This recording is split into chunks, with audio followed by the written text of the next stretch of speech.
This boy is only 13 years old. He already trains with weights on his body just like Rock Lee. This is because he does not belong to the direct family lineage, so he must stand out. His physique, even at this age, is already monstrous. Because he is from the secondary lineage, he does not even have the right to a real sword. Even so, the boy has absurd strength and precision while training with a wooden sword. Even his own father is afraid of him. The boy's physique is way too ridiculous for his age. He even thinks he would not be able to trade bare-handed punches against that boy. And what the man fears the most is his fierce gaze and coldness. Even when he lost his mother at a young age, he did not even grieve or cry. The boy also keeps saying that they should go after the blacksmith, who creates the training dolls, and bring him there to beat him up because of his incompetence. On the first day, he was sent to the main family's castle. He already impressed even the maid with his speed. He got into trouble with the most annoying guy there, and even made that guy's sister fall in love with him. In the end, he took off the weights to the sound of Linkin Park and made the boy spit out yesterday's lunch, leaving afterward, after farming a lot of aura. This is Eugene Lionheart, one of the children from the secondary lineage of the Lionheart family. Unfortunately, here the patriarch only cares about talented children with a good lineage, but Eugene will achieve so many feats that even the patriarch will be impressed and give privileges to Eugene's father. But do you know why this child is so focused? Why does he have the mindset of an adult and train as if he wants revenge on someone? This is because in his past life, at Helmut Castle, Vermouth and his 4 companions, Sienna Mardine, Anise Slywood, Malin Roar, the Brave One, and Hamel, the fool who became our main character, were fighting another demon king. By then they had already beaten 3 of the 5. But when they went after the 4th, Hamel, who saw Vermouth as his rival, gave up his life to save his friends from a trap. With his last breath, Hamel says goodbye and asks Vermouth to finish off the final 2 demon kings, and Vermouth does. With no time left, Hamel confesses his love to Sienna, and dies. At least that's how it seemed. 300 years later, after his old companions tried to kill the last 2 demon kings, he is born again. This time he reincarnates as Eugene Lionheart, a descendant of the hero Vermouth. He was one of many descendants of Vermouth, and his branch family ranked below the main line. Because of that he wasn't allowed to train with real swords or use mana. Even so, his talent with a blade kept growing fast. Whenever he trained, his father could only stare in shock. For a 13-year-old, Eugene's body was far beyond normal. He was building himself up for the lineage ceremony, the Lionheart tradition where kids from age 10 to 15 gather and fight for the right to truly be called Lionheart. Still, the branch family had a big disadvantage against the main line. The direct descendants could use real swords and mana. His father felt small knowing his gifted son had to face that, so he begged Eugene to skip the ceremony, warning him he could never beat the direct line. The protagonist of course only wanted to crush every one of them. On the way to the ceremony grounds he thought back to his past life. As Hamildinus, Death Knight, he had always learned hard things easily, yet his friends still outshined him. That memory led to one question: why were the Demon Kings still alive? Focusing his mood, the butler starts telling him about life in the main house. Once they arrive at the Lionheart estate, Eugene is shown to his room, and there he meets his temporary maid Nina. MC asks her how old she is, and Nina says she's 16. He suspects the Lionhearts gave him an untrained maid on purpose hoping he'd act out. From Nina he also learns the other relatives will arrive in 4 days. The rest of the family would show up 4 days later. He tells her to take him to the training grounds, and while Eugene practices, some cousins who heard he had arrived decide to mess with him. At the training yard, he starts with warm-ups, leaving Nina stunned. Even with weighted bags on his body, he moves insanely fast. Kane gets curious and asks what this country kid is doing, so Eugene calls him an idiot for not seeing he's training. Kane then orders him to clean the carriage, saying that's all a bumpkin is good for. When the protagonist ignores him, Kane gets mad and demands a duel. Eugene wants no trouble, so he simply tells him to leave. Kane keeps pushing, calling him scared. That strikes a nerve in MC. Kane keeps talking, even insulting Eugene's parents for not teaching him honor. That finally makes him snap, and he completely embarrasses Kane. The moment Kane dropped the handkerchief, the fight was already over. CL is stunned that her brother loses without landing even one hit on Eugene, and she claims he must have used mana. The protagonist calmly says he didn't cheat at all. Then Kane's butler shows up. After Eugene explains why the duel happened, the siblings leave. MC meanwhile looks forward to the lineage ceremony, so he can shame the descendants of his old rival. After hearing Hezhar's report, Ancilla Lionheart, the second wife of the main family, is upset that her son lost to someone from a branch line. She questions her daughter CL to learn more about Eugene. Once she understands what happened, Ancilla tells her to watch the boy closely, and CL agrees she's already getting curious about him. The next day, 3 more branch family members arrive for the ceremony. While he is training, Nina tells him the patriarch is coming. He has no time to change, so he greets him in training clothes. For the first time Eugene sees the whole direct lineage. The patriarch arrives and greets everyone, including his eldest son, who speaks to him with obvious fear and insecurity. After meeting the relatives, the patriarch gathers all the children at a banquet to explain the lineage ceremony. At the banquet, Gargeth Lionheart and Desra Lionheart show up, the last two branch family members who were missing. They aren't alone either. A special guest joins the feast, and when Ciel asks her father who it is, the whole room is shocked to hear the answer: Levelian Sophis, master of the Red Tower of Magic. Eugene is stunned by that name because of his connection to Sienna, his old friend and the youngest tower master of her time. His shocked reaction catches the patriarch's eye, since he already knows about the duel with his son. He can tell Eugene is strong and is disappointed. Kian still hasn't properly apologized. When Kian's apology comes off half-hearted, the protagonist gets annoyed but lets it go. The patriarch grows curious about the boy's skill, since he won in one strike without using mana, so he asks if Eugene learned from his father, and both he and the others are shocked by the answer. MC says his father only taught him the basics, and everything else he learned by himself. The patriarch is impressed, then calls for the meal to begin. After dinner, they finally hear the details of the ceremony. The Red Tower Master created a maze filled with monsters, and to pass they must defeat the boss at the center. The maze is an illusion, so the damage won't be fully real. That means they won't come out badly injured. After hearing the rules, Eugene asks what the winner gets. When he learns the victor may choose any treasure from the family, he gets even more fired up. Later Gargeth and Desra stop him and ask if he really beat Kian. He says yes and walks off. Again he gets interrupted by his cousins, but this time Gargeth steps up first. He flexes and jokes that Eugene should take steroids if he wants a body like his. The protagonist ignores the idiot. Desra, though, asks why he uses a sword when he beat Kian with a spear. Eugene says he can handle any weapon.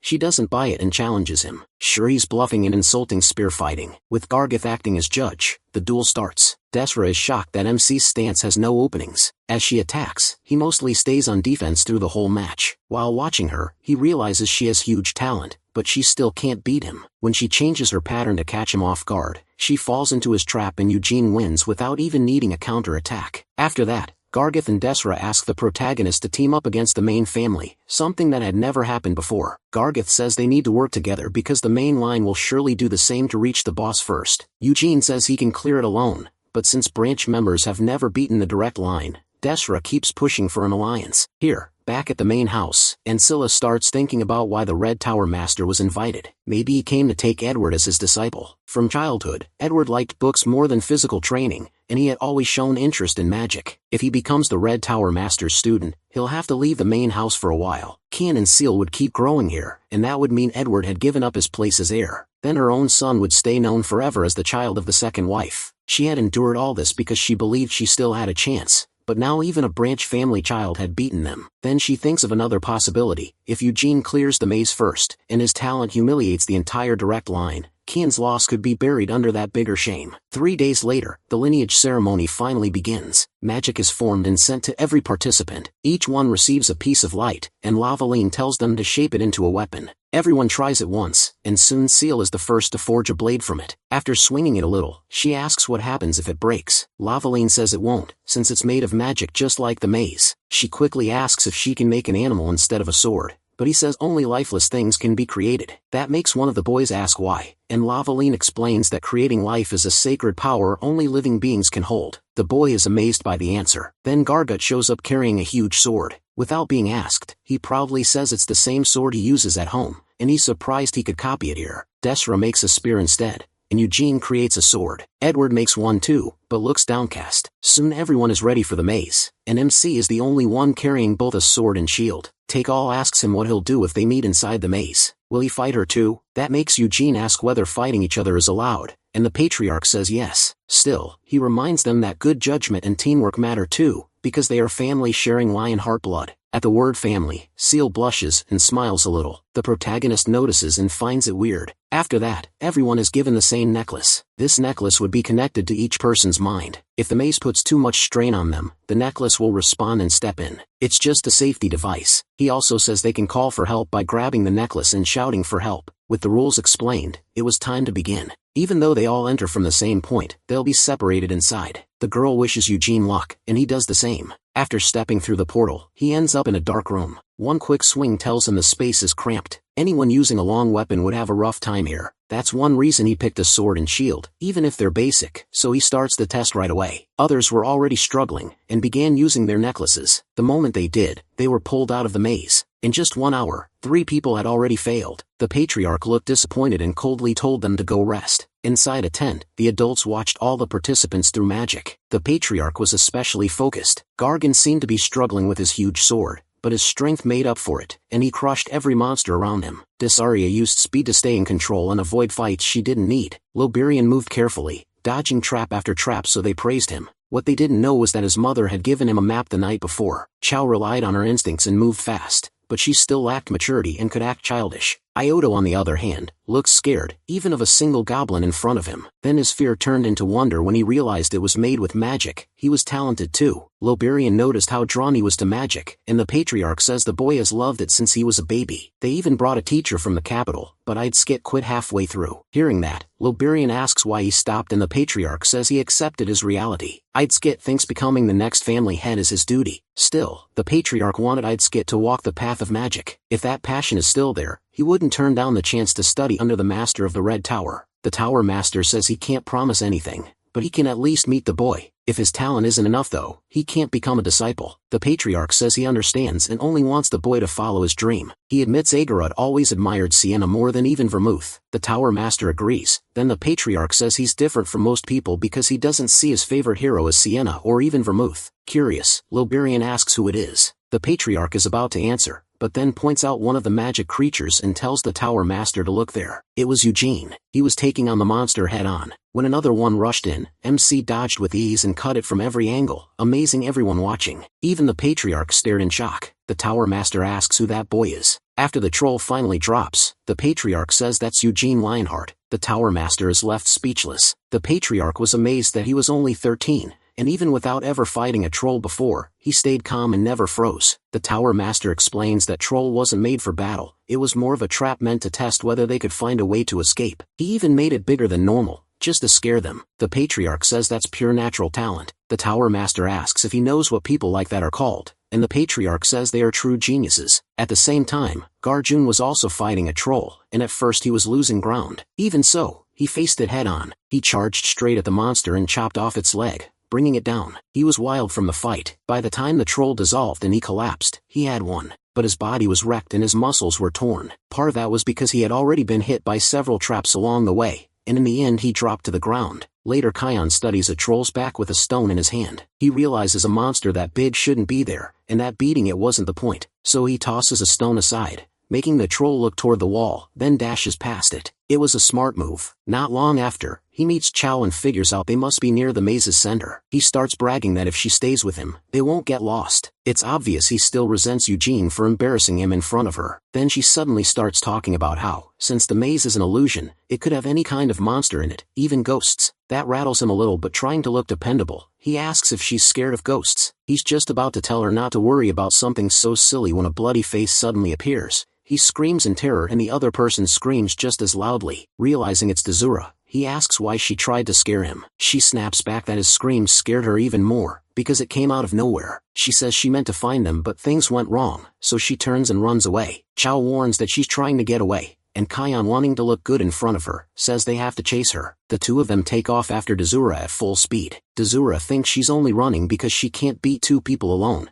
and she needs to find Garchon fast. Then she triggers another trap, but thanks to her amazing speed, she slips past it and keeps going. Kion notices the trap and thinks about turning back, but once he realizes Chao is right behind him, he knows he has no choice. He gathers himself, leaps over the trap with everything he has, and barely makes it across. Reaching out, he tells Chao to jump too. She does and doesn't even need his help. After a long chase, they finally arrive at the boss room. The boss is massive. Then Eugene, already behind them, asks why the three of them came here together. Kion turns and asks what he's doing there. The protagonist says he was waiting. He wanted to see who would reach the boss room first. That catches all of them off guard. Chao points out that he actually got there first and she's right. Dazura guesses that if he waited this long, maybe he accepted her offer from last night. Eugene says not exactly, but he's willing to let her take the spotlight. He says he could beat the boss by himself in no time, but then all their hard work getting here would be wasted. Chao gets angry. MC explains that the boss won't attack unless someone gets close enough, and right now it's resting. On the order they arrived after him, they'll each fight the boss first. Dazura, then Chao, then Kion.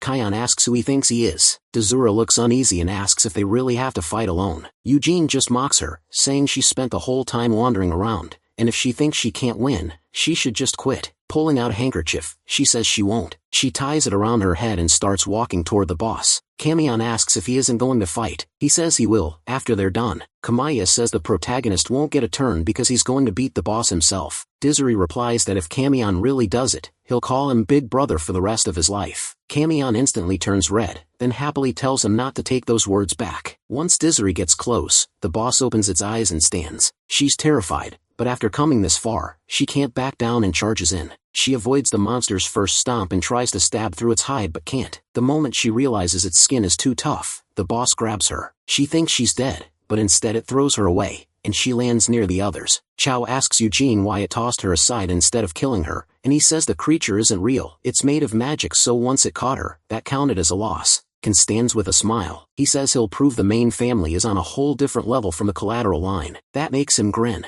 Ken starts drawing power again, pouring it into his sword. Mana spreads over the whole blade. Dizuri realizes it's a mana blade, something that can cut through anything, and normally it takes at least 10 years of mana training to use. Ken says she truly see the gap between the main family and the collateral branch. Eugene though doesn't think that's a bad move. Ken says that even if he can only hold it for a short time, it's enough to beat the boss, but then the mana vanishes from the sword. Ken can't understand it, while Eugene quickly remembers the patriarch saying he wanted to test them without letting the main family's advantage affect the results, so the Tower Master probably blocked mana attacks in the maze's center. That means both sides are now equal. Kyan still doesn't get what's happening, so the protagonist asks if he thinks he's going to lose. If so, he should just admit he wants to give up and go back instead of getting beaten for being stubborn. The girl looked thrilled as she watched. Kyan charged the boss, and the monster came straight at him. He slipped past it and sliced along its arm. Then he dodged a few more attacks and struck back, but he quickly realized those small hits wouldn't take the boss down. So he rushed in with everything he had and aimed for its legs, but the boss was clever enough to stop him with its knee. Kameen was caught off guard by that and the boss grabbed him and slammed him down. Then it hurled him away with all its strength. He landed on his feet, but Eugene told him that still counted as a loss. Kameen was furious, but he couldn't argue. Then MG said it was her turn,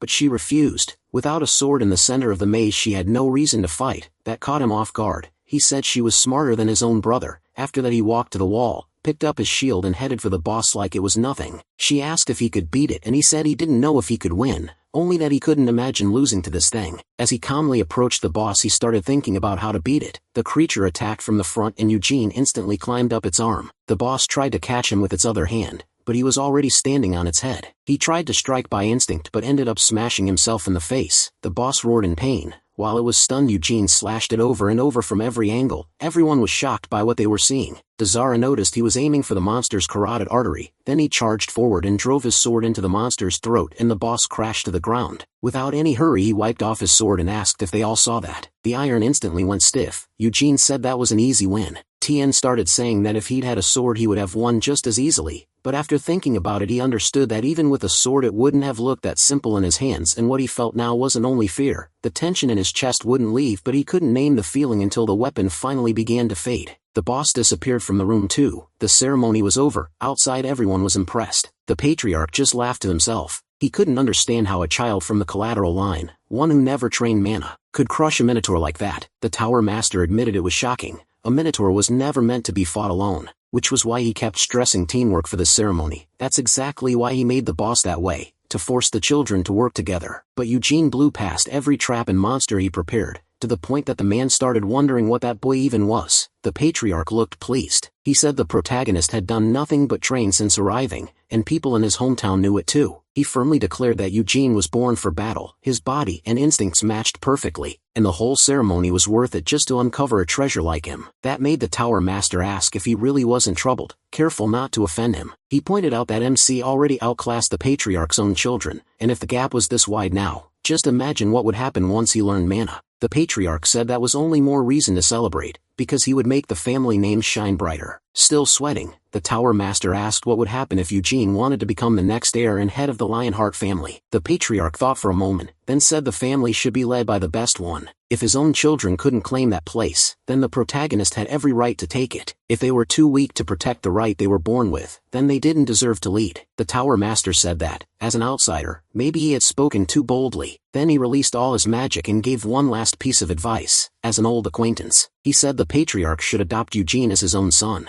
A collateral child had just surpassed the direct line in the bloodline ceremony, and that alone was enough for the collateral families to start looking down on the main branch. That could lead to all kinds of trouble. The patriarch said he truly appreciated the Tower Master's advice. He even called it tempting, but said they had something else to do first. They needed to congratulate that little monster. After gathering all the children from the maze, the patriarch looked at one of them. His eyes stopped on Iode, who never even reached the end because he got distracted by the magic and monsters. The patriarch found that deeply disappointing. The other two though did quite well. In his view, they only failed to beat the Minotaur because they lacked experience. He praised everyone's efforts, saying he had watched them through the whole maze and had been surprised. Then he called Eugene forward, saying he stood out the most among the 9 children in the ceremony. MC thanked him and the patriarch praised the choices he made against the traps and monsters. He even pointed out that MC beat the troll without getting hurt. The big boy was stunned by that and looked at him, wondering how someone with such a small body could pull it off. He even thought that if Eugene took his family's medicine he might become even stronger than himself. Levelian admitted he expected everyone to get lost in the maze,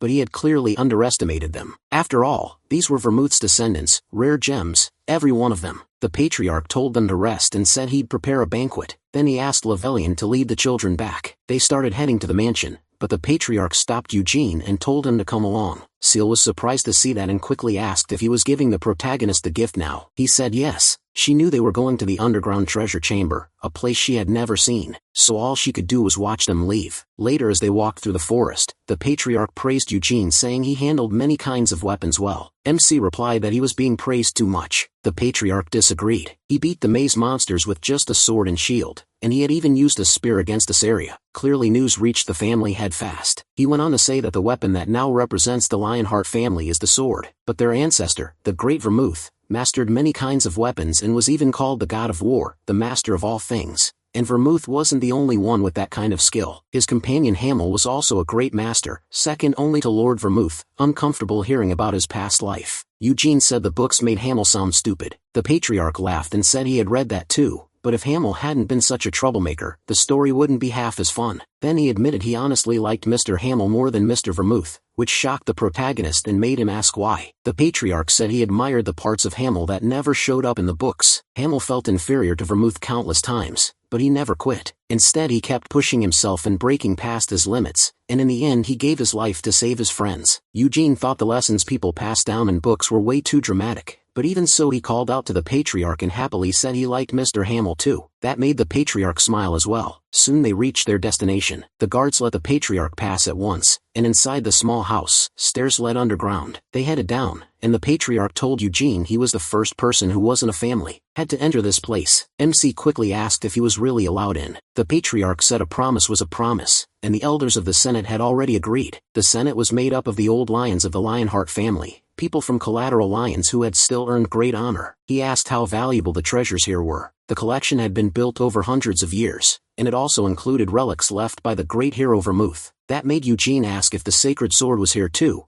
and the patriarch said yes, but he added that the protagonist couldn't choose it, because the sacred sword was the symbol of the Lionheart family and couldn't be handed to just anyone. MC found that a little disappointing, but the patriarch said there was another reason for that. The sacred sword had never recognized anyone else. He told Eugene he'd understand when he saw it. When they reached a door, the patriarch bit his finger and let blood fall onto a pedestal. It reacted to his blood, and the door slowly opened. Once it was fully open, the patriarch said he should go in alone while he waited outside, so he wouldn't affect the boy's choice. The protagonist thanked him for being considerate, and stepped inside. When the door shut, he broke into a wide grin. Right in front of him stood the legendary sacred sword, the blade once used by the hero Vermouth. Could this little prodigy really claim that sword? The sacred sword had existed since the earliest days of the Holy Empire of Urus. People believed it was a blade given by God. For a long time, it was sealed in the central temple, and it recognized only Vermouth as its master. 300 years ago, it was the sword that pierced the demon king of Carnage, one of the 5 greatest beings in the demon kingdom of Helmwith. After that though, it was only used as a symbolic torch, which was a real waste. But now, could Eugene actually claim it? He grabbed the hilt and smiled even wider, but no matter how hard he pulled, he couldn't move it. The sword didn't budge at all. Still, Eugene knew that even if he had pulled it free, he wouldn't be allowed to keep it. Vermouth came up on that idea and started looking around for a different treasure. After looking around, he finally spots something amazing: Aspel, the sword of gluttony. It can eat the mana of whatever it cuts and make that power its own. It can even slice through strong spells in one hit. But Vermouth could only use it so well, because he was also a top mage. Right now though, that sword is still too much for him. As he keeps searching, he finds more famous weapons. One is the Dragonlance, Carbos. It takes a little time to heat up, but once it does, it can breathe fire like a real dragon. There is also the Stormblade Wyneth, a sword blessed by the Wind King, an elemental spirit. He also finds the Thundering Thunderbow, a bow that fires lightning and can hit no matter how far away the target is. Then there was Jabil, a flying illusion sword. When you pour mana into it, it changes into a whip made of hundreds of blades. And there was the Shield of Geddon, which can shrug off any attack like it was nothing. Every weapon here is incredible, and passing on any of them would feel like a waste. Even so, he still can't find the Lunar Sword or the Demonic Lance, so he figures the best weapons were probably taken long ago. For now, the best choice seems to be Wyneth. Just holding it lets you use wind spirits, and with enough mana, you can even call the Wind King. In this world, even gifted mages struggle to control a weak elemental. With Wyneth in hand, that problem disappears. Still, he decides to check the rest of the vault. It wasn't just full of weapons. There were accessories and gems too, until one item caught his eye. He quickly pulls out a necklace from one of the shelves. To him, this necklace is deeply familiar from his past life. It was the keepsake his parents left behind after monsters killed them. He got revenge long ago, but he still wore this necklace until the day he died. So why is it here? Did Vermouth bring his body back? He starts wondering if his friends didn't leave him behind after all. The promise between Vermouth and the Demon King of Incarceration brought peace, but Helmuth still stands, and 2 Demon Kings are still alive. The stories now say all 5 heroes defeated the 5 Demon Kings together, but seeing this keepsake here makes him wonder what promise they really made. More than anything, he wants to know what Vermouth was thinking. He even guesses they may have lost their chance because he died before the end. If that's true, then maybe this was all his fault. Still, he doesn't want to blame his friends. There had to be a reason they couldn't finish the Demon King. There are many weapons in this room that he wants, but he can't leave Hamel's keepsake sitting in the Lionheart vault. The Patriarch is surprised by his choice and smiles, saying he likes the necklace. Still, he asks if Eugene is serious, since the vault was filled with priceless treasures. He asks to look at the necklace for a moment. It's just a rough red stone, not precious, not finely made, basically a cheap necklace. So why was it in the treasure room? The Patriarch decides to check. He places the necklace on the pedestal to read its record and finds out it isn't listed in the vault at all. In other words, it isn't a Lionheart treasure and shouldn't be there. He explains that the necklace has almost no value. Selling it wouldn't even buy a cheap sword. Then he asks again if MC is sure. MC, clearly pleased, says yes, and the Patriarch tells him that's fine if he really wants it. Still, he'll have Liberian inspect it first, since it's unknown it might have some spell on it. MC asks if he can keep it after the test, and the Patriarch promises he can. He also points out that this doesn't count as choosing a Lionheart treasure, so Eugene should go back in and pick something else. That catches the protagonist off guard,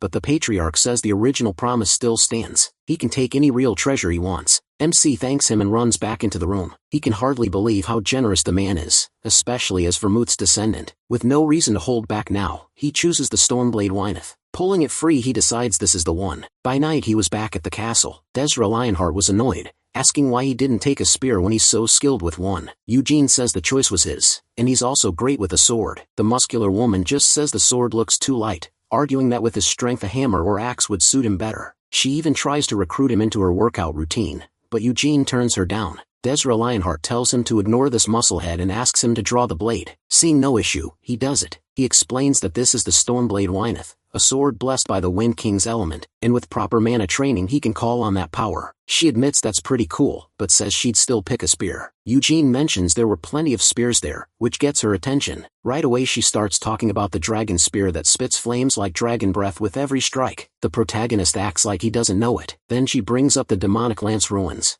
calling it the strongest weapon in Vermouth's whole arsenal. The bodybuilder jumps in, saying he knows that lance too and that it was once used by the Demon King of Brutality, which earns him a smack. That mention of the Demon King of Brutality stirs up old memories for Eugene. 300 years ago the kingdom of Helmeth had 5 Demon Kings. First was the Demon King of Apocalypse, second was the Demon King of Incarceration, third was the Demon King of Delirium, fourth was the Demon King of Brutality, and fifth was the Demon King of Massacre. Then the bodybuilder says she's wrong about the strongest weapon in Vermouth's arsenal. According to him it was the relentless Crusher Gigalus. The two start arguing, saying a Demon King's rank doesn't decide how strong a weapon is. Eugene just thinks those two were the only weapons in Vermouth's arsenal once used by Demon Kings. They're far too dangerous to leave in the vault, so they're probably sealed somewhere else. While the argument keeps going, MC thinks they're being pretty childish. As he steps away he decides that if he ever got to choose one of Vermouth's arsenal weapons, he wouldn't hesitate. He'd take the Lunar Blade, the sword called Destruction. Sealed deep in Helmeth, both the Demon Kings of Brutality and Massacre died to its crushing light. Then he takes a battle stance, happy to finally hold a real sword in this life. When he swings, everyone is stunned.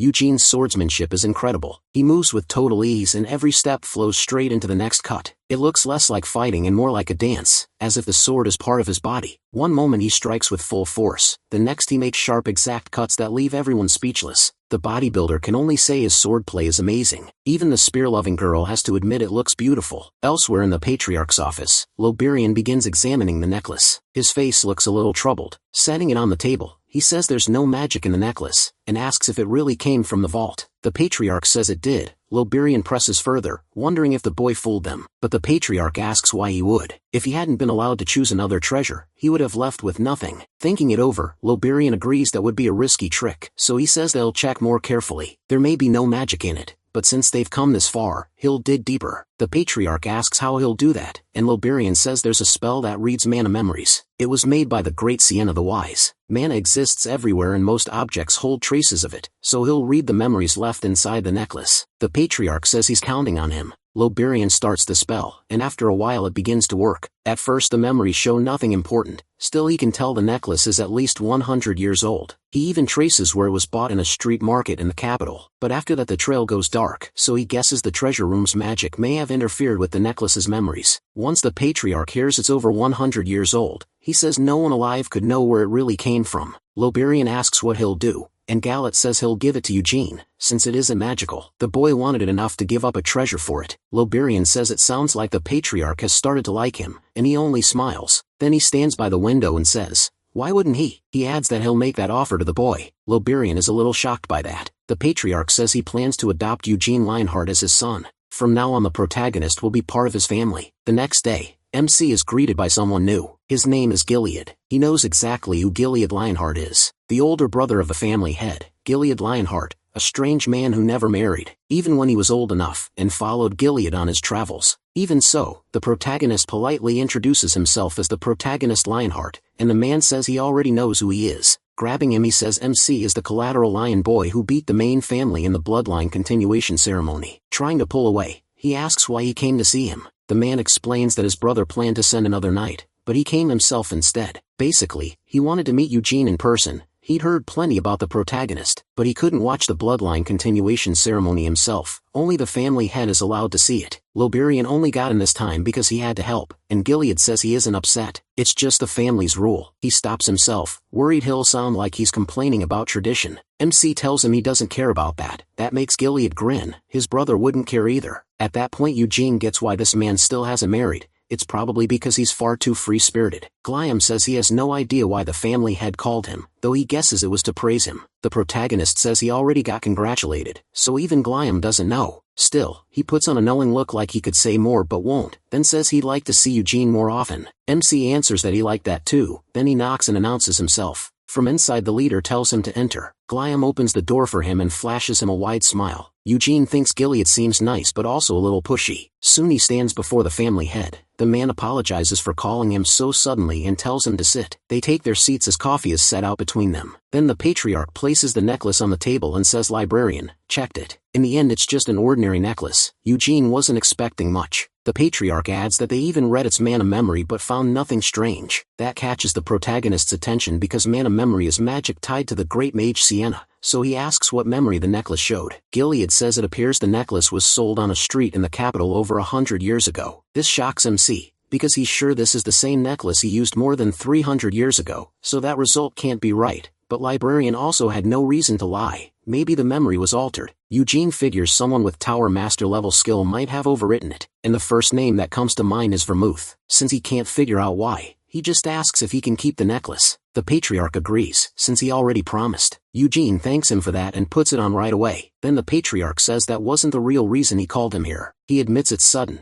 but says the offer should help the protagonist's future. MC doesn't look pleased. Before the Patriarch can explain, he cuts in and says Silly is kind and cute, but he doesn't want to think about marriage right now. He even remembers that after beating up her brother, she still acted friendly with him, so he assumes this is about a political marriage. Plus that leaves the family head stunned. Eugene goes on saying he's too young for marriage and would also need his father's approval, until the Patriarch stops him and says he's got it all wrong. He has no plan to marry him to Seal. Now he is the one caught off guard. He instantly gets embarrassed. He really just jumped to marriage at 13. If that's not it, then why was he called here? The family head answers, he wants to adopt Eugene as his son. Once again the protagonist is stunned. It would definitely be a strong way to bind him to the main family. Everything is happening so fast that he can't even respond properly. The patriarch laughs and says it's still less sudden than a marriage proposal, making MC blush again. Then he adds that if MC wants, he's willing to bring Gerhardt into the main family too. He jokes that would give him 2 fathers. The patriarch tells him not to overthink it. It would simply mean Eugene's whole family joins the main house. He explains that he already has 3 children and isn't trying to take a son away from Gerhardt. He hasn't spoken to the man yet, but he would treat him like his own brother. This really does put the protagonist in a strange spot. The patriarch is even offering the same chance to Gerhardt, which makes the proposal hard to dismiss. Still, Eugene really did jump straight to marrying Seal. The kid's got a wild imagination. He asks whether refusing the adoption would make his father lose the patriarch's respect, and the answer is no. Then the patriarch rises and admits this may be awkward to say, but he's not that childish. If Eugene says no, it will be disappointing, yet he'll respect the choice and still wish the boy a bright future. MC says he can't decide by himself and needs to hear his father's opinion. Gilead says he'll send for Gerhardt and they can settle it after the banquet. Then he points out that the patriarch said this would be best for his future, which catches Gilead off guard. Eugene wants to know exactly what that means. The man explains that growing up in the main family would give him many advantages. For one, elite knights could teach him whenever he needed. The protagonist says that if that happens, he wants to train under the strongest warrior there is. With a smile, he adds that if he becomes the patriarch's adopted son, he wants the patriarch himself to teach him. The man pauses, clearly interested. Of course, Eugene mainly wants to know how strong the Lionheart patriarch really is. Gilead smiles and says he certainly could train him, but if MC wants the very best, someone else fits that role better. He asks who he means. The answer is Gilon.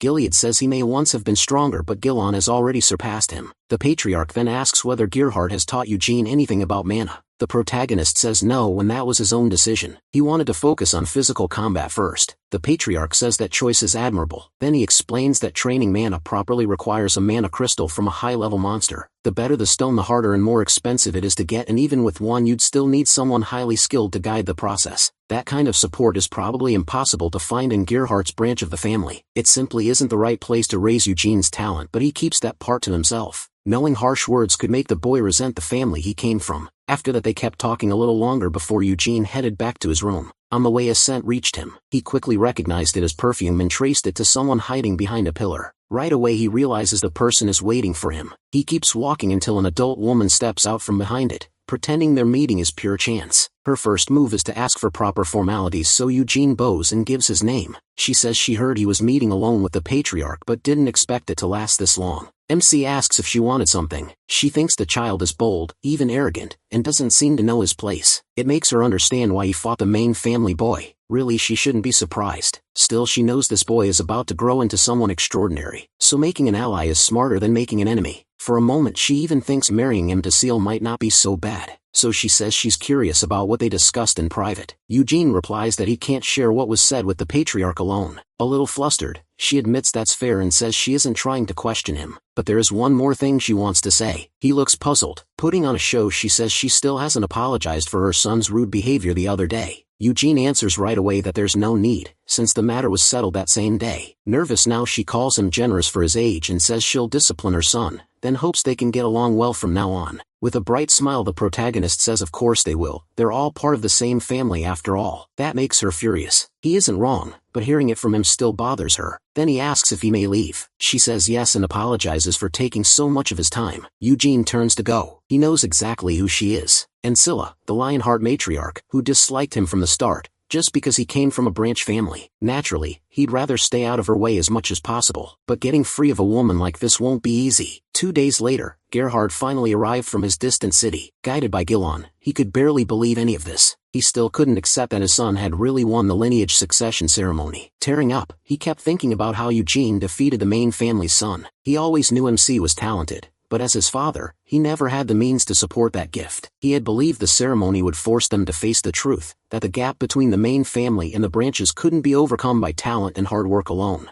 At least that's what he thought, until someone called his name. It was him. His son was smiling at him. Gerhardt ran over and pulled him into a tight hug, crying so hard he could barely talk. All he could manage was that he was proud to have Eugene as his son. The protagonist, meanwhile, reminds him that he already said this would happen before leaving their small hometown. He reminds his father that he promised to bring back good news. Still crying, Gerhardt says MC really did tell him that, but admits he didn't believe it. Then he notices the patriarch nearby, and quickly introduces himself as Gary Lionheart from Gilead. The patriarch introduces himself as Gilead Lionheart and apologizes for calling him here. So suddenly, Gerhard nervously says that's fine and thanks him for the invitation. The patriarch says he won't keep father and son apart for long, and asks to speak inside. Gerhard agrees and follows him in, though he's clearly uneasy. Before long, he learns about the adoption matter. The patriarch explains that if he adopts Eugene, Gerhard will also be brought into the main family. Gerhard doesn't look happy about it, so he rises to his feet and apologizes in advance if his words sound rude. He says he's thankful for the concern shown to Eugene, but as his father, he can't stop worrying about the boy's future. Asked what he means, Gerhard says he knows the patriarch means well, but fears the main family will trouble him. The patriarch already has 3 children, and if he joins them, he'll be seen as an outsider. The patriarch seems to understand. He says he doesn't want to block the child's future, and knows the main family cares deeply about bloodline. Because of that, many of them won't welcome someone from a branch family into the core house. He adds that even if Eugene enters the main family, becoming patriarch may still be out of reach. Still, the protagonist's talent will let him thrive there. If he becomes his son, he'll grow close to the other children and gain a much better future. He admits the patriarch has a point, and asks to speak with Eugene before deciding. Outside, MC was getting his sword back when he felt the air shake and swung it a few times. Then his father walked toward him, head lowered. One look at Gerhard's sad face tells him the talk didn't go well for him. He quickly asks why he looks like that. Gerhard looks at his son and notices the sword Eugene picked from the main family's treasury. He realizes he could sell everything he owns and still never afford it. With mixed feelings, he says the patriarch wants to adopt him. The protagonist calmly replies that he already knows. Gerhard says it would help the protagonist's future if he accepted,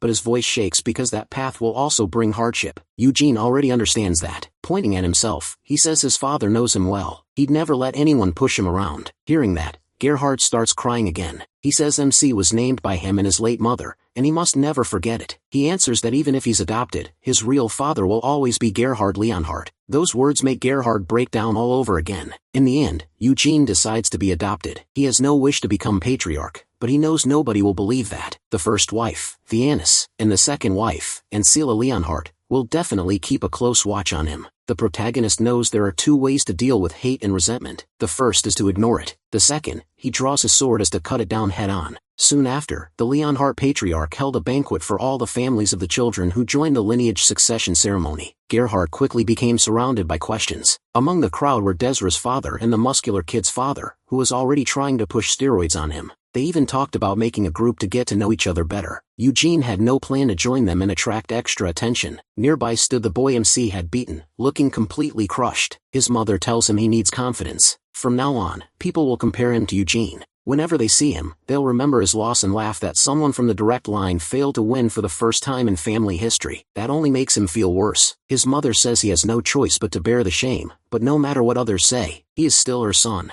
As a child of the Leonhardt direct line, he should hold his head high. The boy agrees. She warns him that even if he doesn't become patriarch, that's no reason to relax. Because Eugene starts with many disadvantages, he'll have to work even harder to claim that seat. Then she tells her son to become friends with him. They need a brotherly bond so the protagonist can become an ally later. The boy understands, but the thought of how to approach MC only makes him more embarrassed. Still, someone else feels no shame at all. She asks if they're siblings now, and when Eugene says yes, she begs him to call her big sister. He refuses, and she complains that her own brother calls her big sister just because he was born 5 seconds later. She begs him one more time to say it just once, but he'd never call a girl who's only 13 his big sister. In fact, he says he'd rather die. Later in the patriarch's room, Levelian says he won't accept him as a student without conditions. He's speaking to Edward, who is about to be tested for talent at the Aerith Tower. Edward asks what happens if he truly has talent for summoning magic. Levelian says that would be great, but Aerith won't care about the Leonhardt name. Without real skill, he still can't take him in as a disciple. Edward sadly accepts that, but Levelian adds that as an old friend of the Leonhardt patriarch long before he became master of the Red Tower, he'll make sure Edward gets plenty of chances. He'll also shield him from discrimination, and help him find the best place to develop his magic. That cheers the boy up right away. Even if he doesn't become Levelian's student, he's happy just to leave his family's pressure behind and study magic, so he looks to the patriarch for approval. The patriarch simply says the choice is his. Edward is about to answer when his mother cuts in, saying this chance was given by his father so he should accept it gratefully. Then holding him close she says he is her son, and is meant to become this family's patriarch. Even in Aerith, he must never forget that. The patriarch immediately rebukes her, but she insists she's only encouraging her son, as any mother would. Of course she's really thinking about her rivalry with the second wife, but right now they have little choice. Since Edward is still weak, he needs ties with many mages and must build his power in Aerith. So she gives one last warning. He is the rightful son of Lionheart, and should be proud of it. The boy quietly agrees. The day after the banquet, Levelian left for Aerith with Edward. The other Branch family children also returned home. Eugene and Gerhard stayed behind in the now empty building. Today would be the protagonist's first mana lesson since his reincarnation. Breathing means gathering mana from the air as you inhale. Body training means moving your body to draw mana in.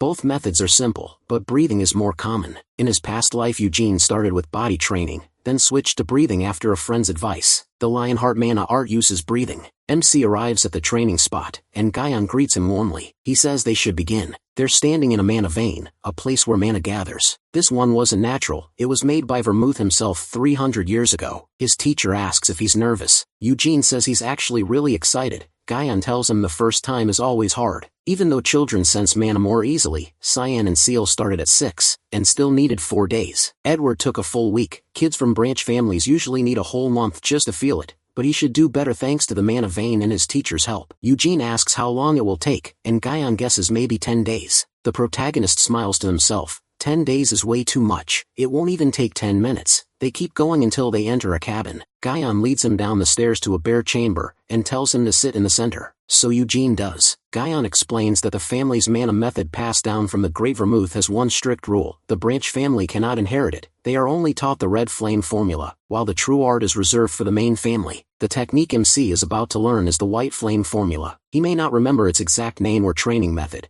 but he knows that form well. It was Vermouth's power. Back in his past life, he never learned what those flames could really do. Guyon says that since feeling mana is hard at first, they should start with breathing, but Eugene suddenly says he can already feel it. Guyon thinks it's just his imagination, and gathers mana on his fingertip to test him. He directs it at him, and the mana begins to move around the boy. Guyon still assumes Eugene can't truly sense it yet. The protagonist corrected him. He really could feel the mana, even from where he was. Then he moved his finger toward it, following the mana as it shifted, and asked how long he should keep going. Guyon could only stare in disbelief. How could this kid learn that fast? He let out a nervous laugh, then crouched beside him. Since Eugene could already sense mana, Guyon told him to focus on everything happening inside his body. MC nodded. Guyon told him to breathe slowly, and he did exactly that. With every breath he had to picture himself drawing in mana and guiding it along the proper route as he inhaled. The goal was to lead that mana into his heart. Guyon let go of Eugene's hands and stepped back, saying he was doing great. In fact, the protagonist was handling it perfectly on his own. By now the instructor was amazed all over again. He kept watching the boy, but one thought wouldn't leave his mind. This was insane.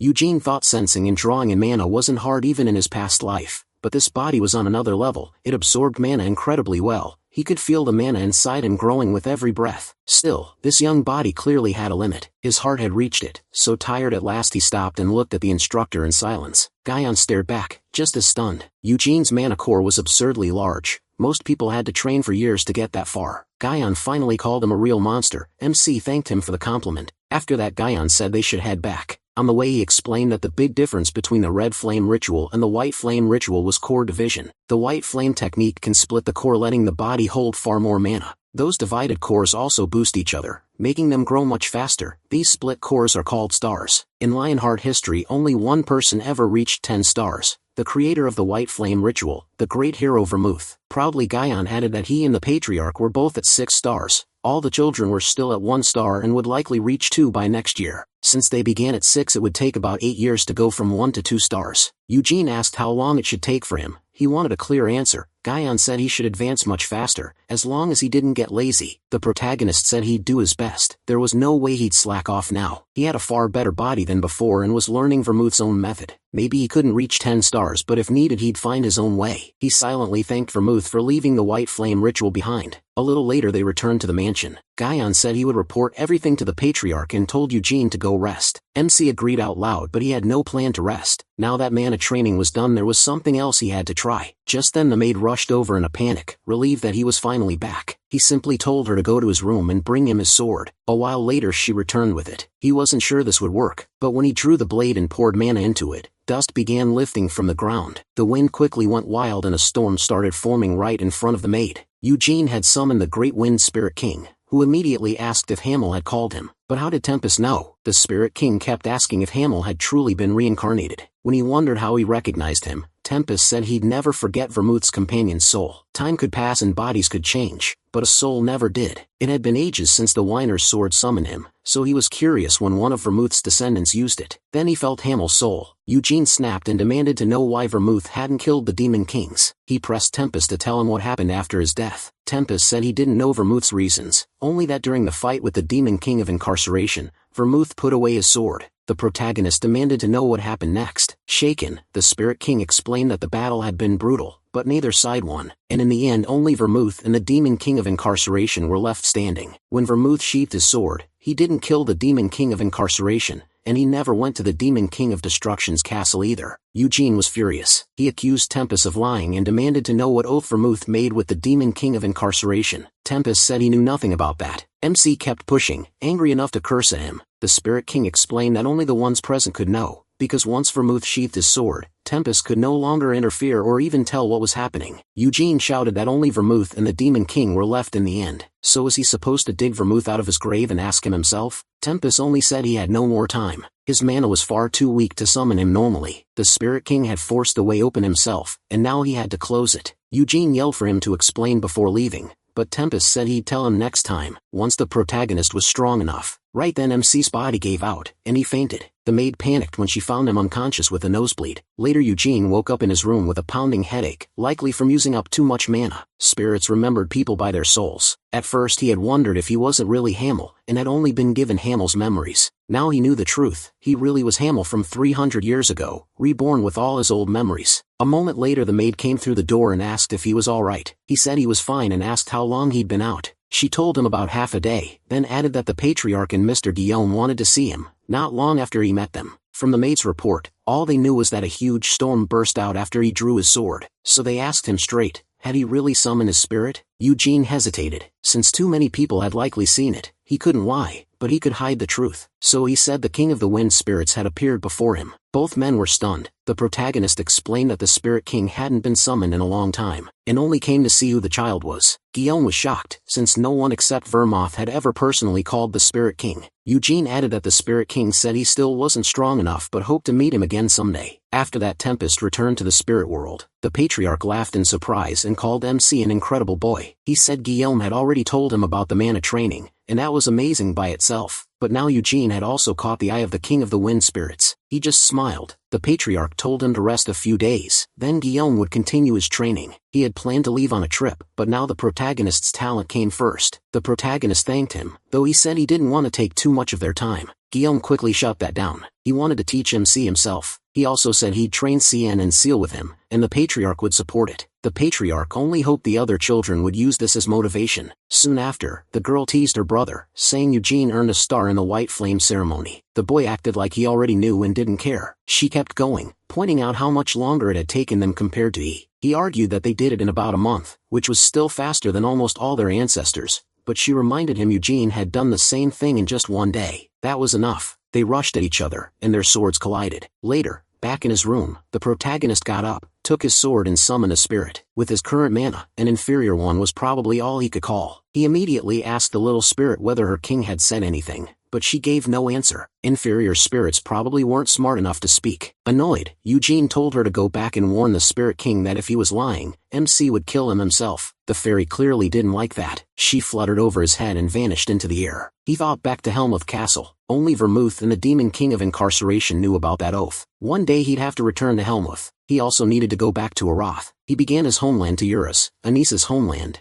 and to Roar, Molin's homeland. But with this young body, traveling that far was impossible for now. Still, someday he would learn the full truth. I have plans I can't tell you yet. As time passed, Eugene Lionheart turned 17, and had built an impressive body. Even he was surprised by it. By then he had already reached 3 stars in the White Flame method, but that still wasn't enough. To truly use this monster body, he needed more than the skills from his past life. So after returning outside Lionheart Mansion, he said he needed to go to Arath and learn magic. He was saying this to Kian, who looked shocked. Then Kian started making fun of him, asking if something happened during White Flame training. He quickly figured out Eugene had succeeded, and the protagonist admitted it. 3 white stars at 17, and he was giving off an overwhelming white aura. The white aura pouring off MC left Kian stunned. He started freaking out, asking how this was even possible. After all, Kian had learned mana and white flames 7 years before Eugene did. He just shrugs and says it's simple. He's a genius. Kian blurts out that he wants to kill him, and the protagonist laughs it off, saying he can't treat his little brother like that. Then again, MC does beat him up almost every morning,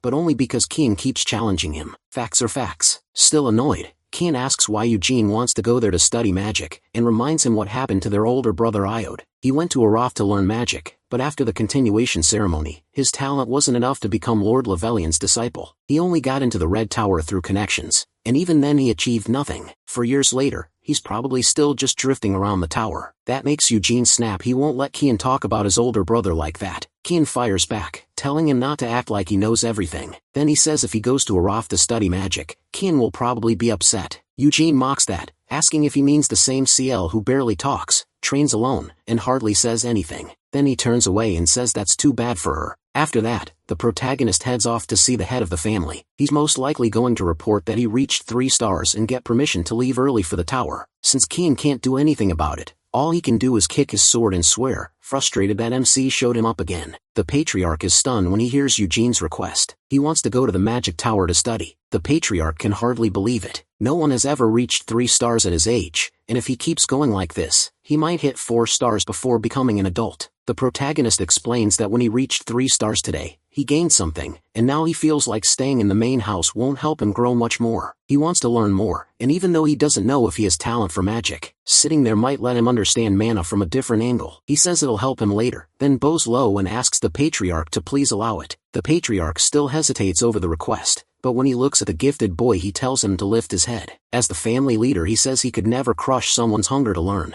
so he accepts Eugene's reason but makes him promise never to touch black magic. In Arath there's a black tower where black mages gather. These days people don't really see them as dangerous, and their image isn't as bad as it used to be. And so, the Lionhearts are descendants of Vermouth, and their family has an unspoken rule against black magic. Since Eugene already knows plenty about demon kings and black mages from 300 years ago, he tells the Patriarch not to worry. He hates black magic too. After leaving the Patriarch's room, Eugene hears someone knock from the room beside his. A voice asks to speak with him for a minute. He asks why she won't just come out, but she says she can't. She's been training, and smells like sweat. It's Skilly, asking if he's really going to Arath. By now Shaun has already told her everything including the 3 stars, so she wants to know why he's leaving. MC says he wants to learn magic. Skeel points out they already have spirit magic here, and if needed they could even bring a mage from the capital to teach him. Then she adds that while he's gone, she and Shaun might catch up to him. Eugene says that's fine, it'll just make their duels more fun. He even mentions it's been a while since they last fought. Skeel hesitates, then asks if he'd stay and give up Arath if they started dueling again. He says no, he's going anyway. She keeps pressing him. How long will he stay there, and why does he have to be gone for so many years? She says life will get harder once he leaves the house, and even brings up his real father. Eugene says his father will be fine without him. He's already settled into life at the main house, and since he goes hunting so often, he's even lost a lot of weight. Skeel says Uncle John will be sad too, and Eugene admits that's probably true. Then she mentions Shaun, saying he looked really upset when he came to tell her all this. The protagonist just smiles as he's still going, and tells her to keep training hard. That catches her off guard, but he's already walking away. She quickly opens the door and calls after him, asking if he's really leaving. MC only waves, and that makes her call him awful, because she doesn't want him to go either. Honestly,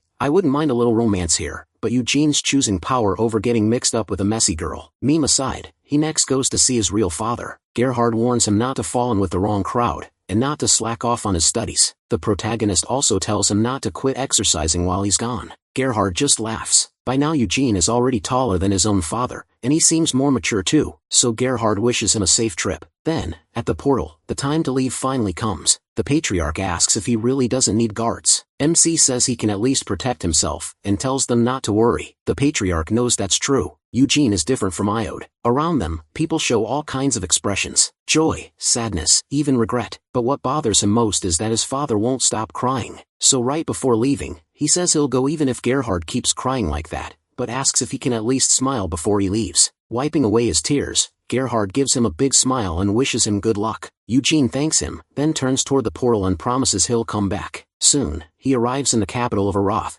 Pentagon. The city got that name because the 5 magic towers surround the palace like a pentagram. Eugene rides through it in a floating carriage. He notes that he came here in his past life too, but now the place has changed a lot. One big difference is the floating station. Even among magic nations, Arath is the only one with a teleport portal in the sky, held up by several kinds of magic. It's proof of how advanced Arath's magic is, and it helps the country's trade too. The guide asks if it isn't amazing, then says people even treat this as part of the city tour. Pentagon has more than 15 floating stations, all built by the wise Sienna Merdine. Eugene asks if the carriage they're riding in was made by Sienna too. The guide says yes and tells him not to worry, though it was made hundreds of years ago. It still gets regular maintenance, so accidents are very rare. Eugene quietly thinks that means the odds still aren't zero. The guide starts talking about more tourist spots, but the protagonist cuts him off, and says the first place he wants to see is Sienna's mansion. The guide lights up saying that's an excellent choice, and they head straight there. On the way, he starts telling a story from 300 years ago. After returning from the Demon King's castle, Sienna Merdine became the youngest tower master in Arath. A bronze statue of her stands in the Green Tower Square, and the mansion was where she lived until the end. Then, around 200 years ago, Sienna left a letter saying she was retiring and left the mansion. Eugene asks if no one knows where she went after that. The guide says that's right. Many mages in Arath, even Sienna's own disciples, tried to find her, but no one ever learned where she went. He says it's a shame she vanished on her birthday. Then the guide says he has his own theory, and thinks she may have gone to the demon realm. Eugene asks why. The man explains that 200 years ago marked 100 years since she left Hamel's body behind and returned to the demon realm. He says Sienna always spoke often about her late friend wanted to avenge Hamel, and that's why he thinks Miss Sienna Merdine left. Then blushing with excitement, he asks if MC also knows the rumor that Hamel was in love with her and confessed before he died. That instantly sets him off, and he demands to know who says such stupid nonsense. The guide is caught off guard by that reaction. Eugene quickly tries to smooth it over, but the man just says it seems the protagonist doesn't care much for the romance story about Hamel and Sienna. Then he brings up other theories about her disappearance. One says Sienna hated black magic, and when demons pushed for the Black Tower, she stayed against it until the day she retired. Some people even believe radical black mages who supported the Black Tower killed her. Eugene gets angry again and says there's no way some black mage could assassinate the great Sienna Merdine. The guide agrees, adding that at the time, the Black Tower strongly denied that theory too. MC thinks the same. There's no way a black mage killed her, but a demon king might have. Helmuth was still investing in Arath through the Black Tower, and from the Demon King's point of view, Sienna Merdine would have been dangerous enough to remove. When they arrive, he steps out of the carriage, still wondering if Sienna Merdine really died. In front of the mansion, a crowd is arguing over the test to get into the Magic Tower. They're all students hoping to pass the entrance exam. They all want in, but without money, they can't even try. The fee to enter is several thousand in local currency, so all they can do is wait outside, in the garden. Eugene asks why the entry fee is so high. The guide says plenty of people still pay it just to go inside. There's a rumor that if you pray to Miss Sienna's portrait in the main hall, you'll definitely pass the Magic Tower entrance exam. Then the guide hands his card to the guard. The moment the guard sees the Lionheart name, he panics and rushes to open the gate, apologizing the whole time. Once Eugene goes in, the guide says he'll wait outside and shuts the door. At last, the protagonist can see how Sienna Merdine lived. As he walks through the mansion, he thinks about how huge it is and how she stayed here for over 100 years. Then he remembers Sienna suddenly asking him what he planned to do after everything was over. The question caught him off guard. She said if they were throwing away their youth in a place like that, they should at least enjoy life once it all ended. But Hamel had never thought that far. Mulan had already said he wanted to become a king, and Hamel called him insane, asking why he'd want that. Sienna told him to leave Malin alone. Anyone can dream. Hamel asked if she'd been drinking, because that was usually his line.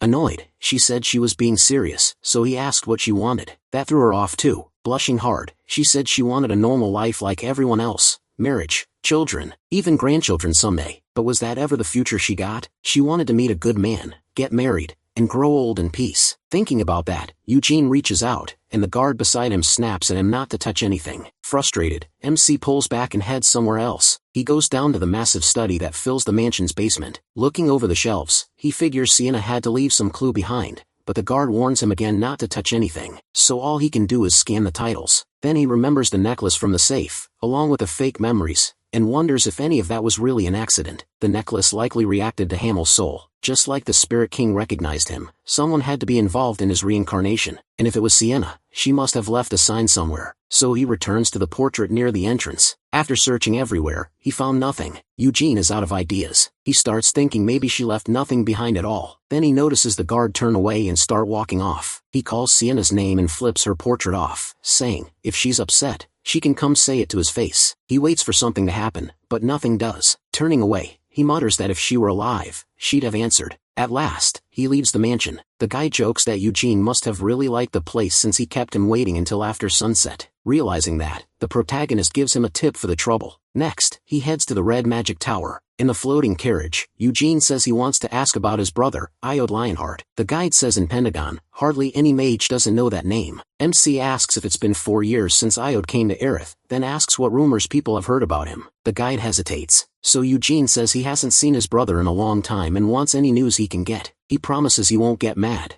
and he won't tell the family or Iod when they meet. Swearing on his name, he tells the guide to speak freely. The man finally says what he knows. Iod often goes out at night looking for a certain kind of fun. He first assumes it's the usual kind for someone his age, but the guide quickly says it's not that. When Eugene asks what he means, the answer is simple, a succubus. That instantly sets the protagonist off. He snaps that they're not in Helmuth. So why is there a succubus here? The guide explains that Aerith still has a black magic tower, and with it come black mages and demons too. Eugene looks deeply annoyed. The guide adds that succubus entertainment is treated like a necessary evil in some parts of Aerith. Aerith Street is known for the black market, and some shops use succubi as attendants. According to rumor, Iod goes there a lot. The street is called Bolero, and those shops aren't open every day. They fully operate only on the full moon each month. Eugene had planned to stay away from Iod so he could focus on studying, but hearing that the main family's eldest son, a descendant of Vermouth, is fooling around with a succubus makes his blood boil. The guide reminds him, this is all supposed to stay secret, and MC says he understands. He tells the man not to worry, he gave his word so he won't repeat any of it. Still, even if it's only a rumor, Eugene knows he needs to deal with his younger brother. Now he has what he needed to know. Iod may have suffered under their mother's pressure, and that explains some things, but still the idiot definitely found a way to enjoy himself. A while later he reaches the magic tower. The mage waiting there is startled when she hears the name Lionheart and quickly introduces herself as Hera, a mage of the Red Tower. A bit nervous she says the tower master is waiting upstairs, then a window suddenly explodes. Eugene asks if something went wrong. Vermouth explains the Red Tower mainly studies summoning magic, and that branch fails more often than any other. Just then, 2 demons burst out of the Red Tower, but giant hands grab them at once and crush them completely. The one who did it is the master of the Red Tower, Levelian, and he's furious. He immediately starts tearing into his students. Those summoned beasts could have attacked people in the capital. The students apologize, but Levelian orders them to pack up and leave. He's expelling them. Then he looks down and notices someone waiting below. Though he was raging a second ago, he comes down at once, and his face lights up as he greets Eugene. He says he almost didn't recognize him. The protagonist replies that Levelian looks exactly the same, thanks to magic keeping him young. Still, now that MC's man has grown, he can tell Levelian is far stronger than he was 4 years ago. He's nowhere near the great mage Sienna, but he's clearly worthy of standing among the 5 tower masters. Levelian says the patriarch told him Eugene was interested in magic. The road won't be easy, but he believes he will do well. Then he senses someone hiding nearby, flicks his magic, and throws the doors open. The one standing there is Iod Lionheart. Eugene is furious. The second he sees how drained his brother looks, like a succubus sucked the life out of him. Levelian asks why he won't come greet the protagonist. Shaking, Iod says he doesn't know what to say. MC simply greets his brother and says it's good to see him again. Iod answers yes, but he's obviously panicking. Irritated, Levelian asks what he's still doing there. If he has nothing to say, he should go upstairs and read. Iod obeys and shuts the door behind him. Levelian apologizes for the unpleasant scene, then quickly changes the subject. He says the patriarch mentioned Eugene doesn't want to learn directly from the tower master. He confirms it. If he did, people would resent the Lionhearts. For now, he wants to study magic on his own. Levelian respects that choice, and says Eugene can go to Hera if he needs anything. He also offers him a place to stay in the tower while he's in Aerith, and the protagonist asks to see the library first. A month passes after MC arrives at the tower. Every day, he heads to the library to study, reading magic books from morning to afternoon and staying up late each night. He doesn't train only magic either. Before the library, he spends hours working on his mana, and every night he pushes his body until he's drenched in sweat. He's sleeping less, but his body recovers with only a few hours of rest. By now, he's finished all the beginner books, and it's time for the next step. 300 years ago, Siena divided magic into 5 levels. That system spread through Aerith and became the standard for many mages. They were called circles, rings of mana that spin to cast magic. Once a mage's mana outgrows a single circle, another appears. 300 years later, most mages use circles, while those who don't follow other systems, like elemental magic or black magic. Today Eugene has come to try forming circles. Hera explains that while other methods exist, circles have proven to be the most efficient over the centuries. He says he wants to shape them in his own way, but Hera warns him not to alter the basics and asks what exactly he means. Eugene says he plans to use the Lionheart mana method. Hera is doubtful, pointing out that mana works very differently in magic and martial arts, and unless he builds the spell and activates it, if he handles the mana wrong, the spell won't work. Worse, it could backfire and seriously hurt him, or kill him. Even so, the protagonist still wants to try. That's why he spent all that time reading every book in the tower. Hera is honestly stunned. A 17-year-old could think this way. Still, she agrees to let him test it. Raising her staff, she warns that if things get dangerous, she'll step in right away. If MC gets hurt, the blame falls on both her and the Tower Master. MC gathers his mana and says he's starting. Hera takes her place right in front of him, ready for anything. To him, the White Flames ritual and magic circles may look different, but at their core they work the same. White Flames moves mana through the heart stars while circles guide mana through a different path, so if he swaps the circles for his stars he can raise and control his mana however he needs. Hera is left speechless. He's controlling a huge amount of mana perfectly. How can someone his age do that? Eugene first creates a fireball, makes it bigger, then shrinks it into a magic missile. He does all the calculations in his head and changes the spell without canceling it first. Happy with his first try, Eugene asks Hera to summon a monster so he can test how strong his magic really is. She hesitates, then agrees, wondering if a golem will be enough. A quick spell later, a golem rises from the ground. It's made of cabrium, a tough material. It can't really defend itself, but its body is durable enough to make up for that. Pleased with the target, the protagonist points at the golem and fires a massive blast. It slams straight into the golem's chest. Not long after, Loberian comes in himself, shocked by what he heard. Eugene used white flames to form a magic circle, and on top of that, there was no flaw in the mana's purity or density. No matter the spell, his attack power is already beyond a third circle mage. To Loberian, that kind of talent is terrifying. Mixing circle magic with martial arts doesn't just impress him, it unsettles him. Eugene's white flames are at 3 stars now, so his circles are likely at the same level. Later, Loberian speaks with his student in private and asks if MC already left. She says yes, he had plans this morning. After thinking for a moment, Loberian says he wants to ask Hera something. Would it be too much to write him a letter of recommendation to enter Acreon? That catches her off guard since only top mages and powerful nobles are allowed in. Loberian says Eugene has more than earned it. He mastered beginner magic in a single month, used his stars to work with magic circles, and even blasted a hole through a cabrium golem. So yes, he's writing that letter. Someone with the protagonist's talent should be treated that way. Hera warns that other mages may complain, but Loberian says that would only prove they lost to jealousy and failed to improve. Then he asks what Eugene planned to do today, since the boys shouldn't know anyone in Aerith. Hera says MC mentioned meeting a friend, which surprises Loberian. Meanwhile at Siena Merdane Square, he has come to see Siena's great statue. He remembers that smile she always wore it when her magic helped someone. Then a very tall man suddenly steps in front of him and asks if he's Eugene. He freezes when he realizes it's Gargeth Lionheart. More than anything, he can't believe an 18-year-old can grow a beard like that. Gargeth Lionheart says the protagonist's grown a lot, just not as much as he has. The protagonist can't deny that. The moment Gargeth grabs the boy's hand, he can tell MC has trained hard over the last 4 years. Even so, Gargeth says it's still not enough. Then he pulls out a vial and offers the family's secret muscle growth supplement. Eugene wants no part of it. He tells Gargeth to stop sending that weird potion through his father, then asks why he wanted to meet. Gargeth Lionheart brings up Bolero Alley. He asks if he knows about it. The protagonist says a little, and he knows that's where Ayad keeps going. Gargeth says he heard a rumor that a giant's testicle is up for auction there. Eugene is stunned and asks if he heard that right. Gargeth repeats that it's from a giant, so it must be enormous. Mages value stuff like that, and he wants to turn it into a one-of-a-kind muscle supplement with help from a famous alchemist in Aerith. At first he asks MC to come along, saying he brought plenty of money, but maybe not enough. MC quickly realizes what he really wants is a loan. Then Gargeth suddenly drops to his knees and begs for help. Embarrassed, he tells him it's fine and asks him to stand up. Gargeth thanks him and swears on his name that he'll pay it back with interest. He adds that the auction will have other expensive items too, and asks if Eugene is interested, but the protagonist only cares about Bolero Alley itself. A few days earlier, he ran into Ayat at the tower, and it was obvious he'd recently had his life force drained by a succubus, so on the next full moon, Ayat will definitely head back to Bolero Alley again. He clearly can't go without it any longer. Around then, Eugene also went to meet Loberian. He had questions about his brother. When he arrived, Loberian greeted him and asked him to sit. Once they were face to face, MC asked why he had been called. Loberian raised one finger and pulled a document from a stack behind him, telling Eugene to read it. It was a recommendation letter for Acreon, and he was stunned. For over 300 years, Acreon's royal library has been known for holding the greatest collection of magical knowledge in Aerith. The protagonist tries to act modest and says this is too much for him, but Loberian insists this is exactly when he should go to Acreon. Eugene still lacks knowledge. Right now, he's just raw talent waiting to be shaped. Once he learns properly, he'll be able to reach the highest level of magic. Loberian says that knowledge could give him incredible power one day. Acreon also keeps records from the Age of Legends and the writings of the greatest scholars from that era. That makes Eugene ask if Sienna's writings are there too. Loberian says yes. In the final years of her life, Sienna wrote down the heart of her magic in Volume 3, called Witchcraft.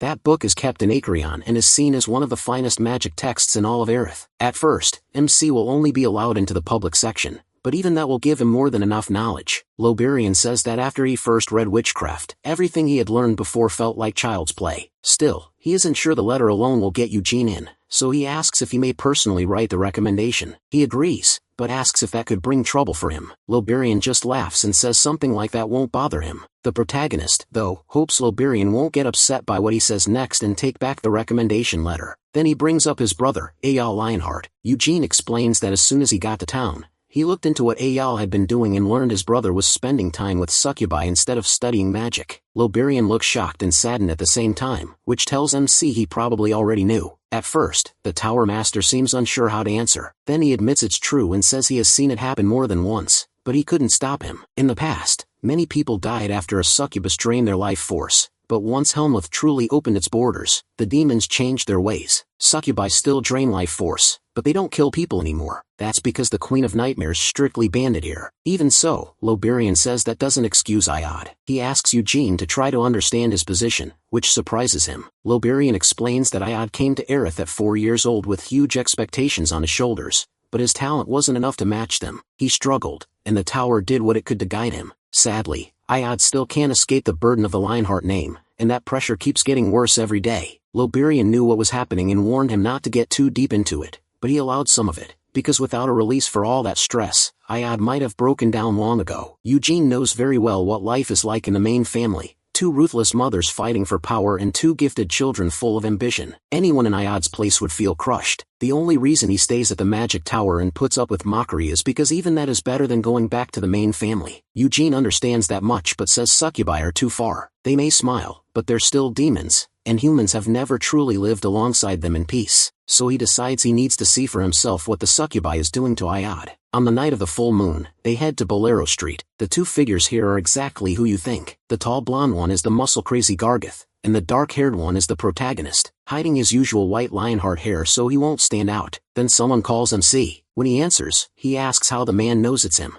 The caller is their guide, who says the communicator only works on Bolero Street, and promises to let them know the moment he finds Ayad. At first Eugene thought tracking him down here would be impossible. His brother would be easy to spot. The guide said Ayad's soul shows up with no disguise, wearing the same outfit. That only made him even angrier. He was already thinking about how hard he'd hit his brother. Then it was finally time to head into the auction house. Bolero Street had several auction houses, and they all followed the same system. Every bid stayed secret. Each guest was put in a separate room, so no one knew who was bidding. Once Eugene got inside, he learned the controls. Red called for help, blue placed a bid, and yellow raised it. The protagonist had come with Gargith Lionheart to the auction, and since he had nothing else to do, he started looking around, and the curtains opened, and the host welcomed everyone on this full moon night. He explained that this auction specialized in extremely rare magic items. Tonight's focus was treasures from Helmuth. The first item was the Horn of Volarex, starting at 10 million coins, and after that came the Prosea fruit, the Mandrake root, and the Azurak rose buttons. None of it interested Eugene.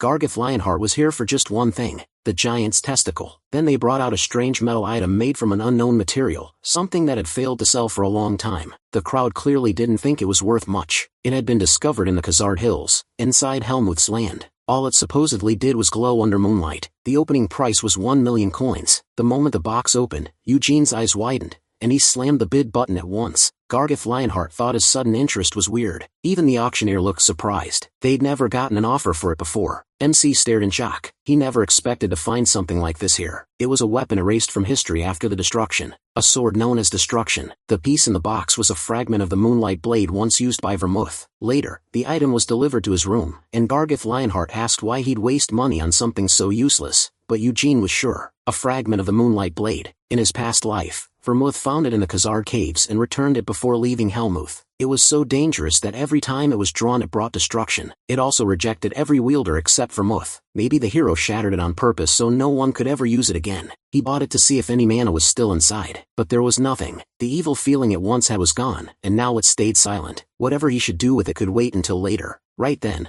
the guide contacted the protagonist and said I had arrived. The protagonist immediately got up to leave the auction and find him. Before going, he left his card, so Gargith Lionheart could use the money to buy the giant's tentacles. Following the guide's directions, he reached a place called Rophelia. Guards stopped him right away and asked if he was a customer. Seeing demons working like this was new to Eugene. In his past life, he would have killed both of them on the spot. Instead, he said he just wanted to take a look. The guard told him the entrance fee was 2 million coins, plus extra, depending on how long and what kind of dream he chose. Eugene paid without hesitation. Getting past the guards was easy. Inside, people were enjoying themselves all over the place. As MC searched for his brother, a waitress came over to greet him. He asked where the dreams were, and she teasingly called him cute, asking if it was his first time. Then she told him the dream rooms were in the hall downstairs. While pouring his drink, she suggested he have a little first to relax. Eugene flatly refused. He didn't want a drink, and said he'd head downstairs right away. She guessed he was just shy and said he'd loosen up once he got to the room. As she led him through the hall, the succubus explained she'd take a little of his essence, which would leave him tired after waking up. But the protagonist only wanted to check the place. Once he had seen enough, he handed the succubus a bill and said he was leaving to sleep at home, so this was just for the drink. She took it without complaint. It was way too much for drinks alone. After that, he went to the nearest restaurant in the inn. When he got there, the attendant asked if he'd had a good dream. Eugene ignored that and told him to bring the best food in the place. So he sat there, eating and waiting until the person he came for finally appeared. He was being dragged in by 2 guards. Ayers looked completely drained. He looked like a shell of himself. From here on, he's being called Ayert, so that's the name we'll use. Seeing his older brother in that state filled Eugene with rage. Ayers wasn't just fooling around with the succubus anymore, he was depending on demons. MC jumped up from the table and went after them. He followed for quite a while, but the route they took felt suspicious. Still, he kept tracking them until they stopped at a house and started to go inside. Eugene stepped out from hiding to follow, but several men blocked him first. They were clearly there to stop him. The one in charge told him to leave. This wasn't a store. Eugene asked what kind of place it was, but instead of answering, the man grabbed him by the neck and asked if he thought this was a joke. The protagonist sneered that it sure looked like one, then smashed a punch into the old man's chin.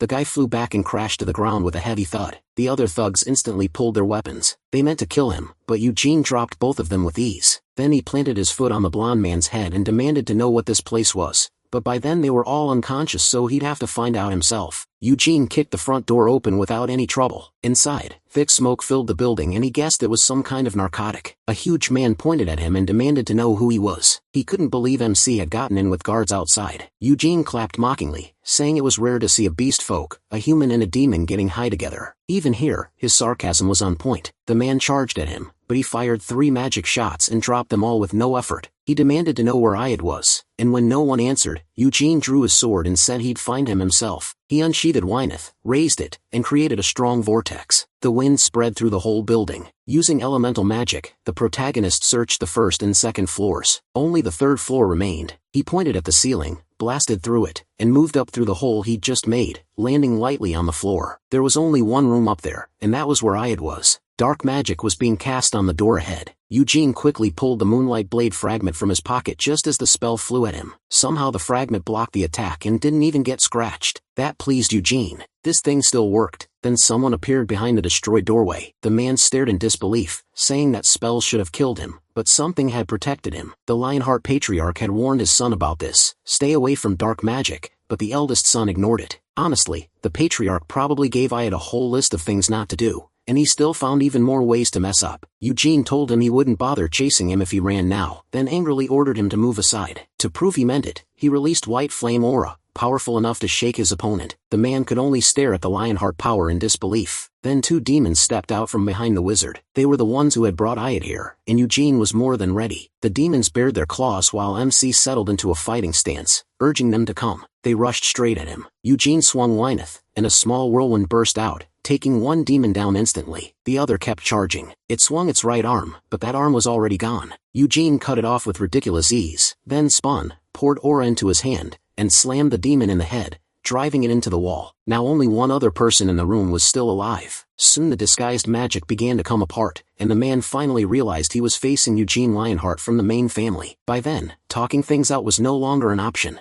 Panicking, the man begged for a chance to explain, but when he saw he wouldn't stop, he attacked again with dark magic. A twisted spell shot from his staff, and Eugene didn't even flinch. He simply cut it apart and knocked it away. Then he charged the man. In that last instant, the wizard couldn't believe anyone could block his magic so easily. The protagonist stopped with his blade at the man's neck, and warned him not to move unless he wanted his head cut off. Leaving the trembling wizard behind, Eugene walked toward Ayat. His brother was lying unconscious on a bed in the middle of the room. In front of the bed, a chalice held something strange that kept pulsing. MC didn't know what it was until the wizard told him it was a unicorn's heart, filled with huge mana and holy power, that made it priceless as a sacrifice. Eugene asked if they were trying to make a deal with a demon king. The wizard quickly said he'd never dare make a contract with one of them. He said the target was Baron Hohenalfer of Helmuth, an incubus, who served Duchess Noir Jabella. He knew exactly who that was, and muttered that she had really lived for 300 years. She might not compare to a demon king, but as the Night Witch Queen, she had to be strong enough to earn the title of Duchess. Eugene then asked if his brother was really trying to contract with some incubus under the Duchess while drunk and drugged out of his mind, and sacrifice a unicorn's heart for it. The wizard dropped flat and said yes, that was exactly what you had wanted. Since the boy paid for it, he claimed he couldn't refuse. Still furious, Eugene said the man must have loved taking money from the Lionheart heir and helping with a deal tied to his own master. If this worked, the wizard would be the one gaining power through Hohenalfer. So the protagonist called it what it was, pure greed. He told him to stop blaming others and keep quiet if he wanted to live. Sweating, the man obeyed at once. Then MC walked over to his unconscious brother and slapped him across the face with all his strength. Blood sprayed from his mouth, and the hit twisted his face. Shocked awake, he blinked and asked if that was really him in front of him. At least the slap got him conscious again. Nothing fixes a stupid brother like raw family love. Startled, Word asked why Eugene was there. The protagonist said he came because he heard his brother was in trouble and wanted to see what was going on. He even tried to believe Urid just needed a break, but grabbing his head, Eugene warned him not to stain himself with dark magic. As a direct Lionheart descendant, even a possible heir, he dared to chase a contract with an incubus. Urward said he couldn't control himself, but MC smashed his forehead into him without hesitation. Furious, he demanded how that was an excuse and tore into him. A demon contract meant giving up your soul. If the demon ordered murder or death, he'd have to obey. And if Irud became a dark wizard, the whole family would be shamed. What if the demon told him to kill his parents and siblings, or steal every Lionheart treasure? Irud weakly said he was told he wouldn't have to obey every command,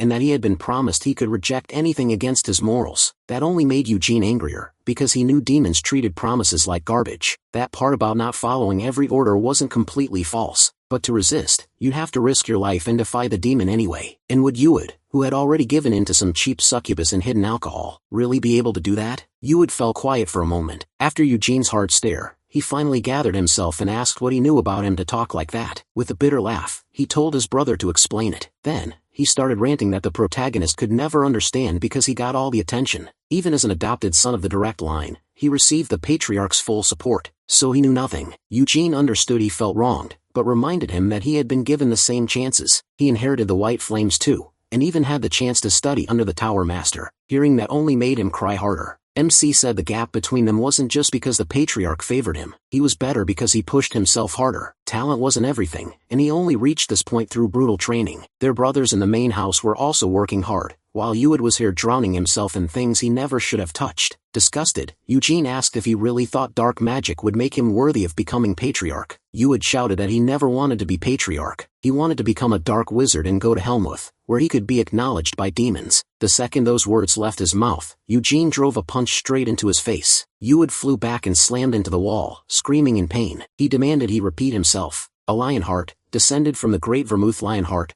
Wanted approval from demons? He wanted demons to value him more than his own family. The protagonist snapped that he had everything twisted. Even as the eldest Lionheart, he was acting worthless. Yuid could only stay quiet and listen. He'd been given what others could never have, yet all he did was sit there and cry. Done talking, Eugene pulled out his phone and said Yuid could explain himself to Levelian instead. Later the guards dragged the wizard away. By then, the Tower Master had arrived, furious and deeply disappointed. Yuid started stammering to Levelian, insisting he hadn't done anything wrong and hadn't really stepped into dark magic. Levelian cut him off. Trying was enough. Yuid had disgraced the Lionheart name, insulted his father who trusted him, and shamed the Red Tower mages who taught him. He had even insulted Levelian himself, after all his patience. When Yuid tried making excuses again, Levelian told him to stop before he was punished for that too. If he truly wanted to apologize, he should save it for the parents who sent him there. That left the boy in total despair. After that, everyone returned to the tower. That night, Levelian called Gilead Lionheart and Theonese to wrath, and neither of them was happy. But one more guest had been summoned, Balzac Ludbeth, the master of the Black Magic Tower. He had led it for decades and was one of the 3 legendary black mages contracted with the Demon King of Incarceration. Theonese immediately demanded to know why he was sitting there, the master of the Black Magic Tower. Levelian told her to calm down because the Black Tower wasn't directly involved. Theonese, still furious, snapped that he had just said you had tried to use black magic. So how could the Black Tower have nothing to do with it? Balzac answered that the Black Tower did not control every black mage in Arath. The cult wizard behind this was Gavid,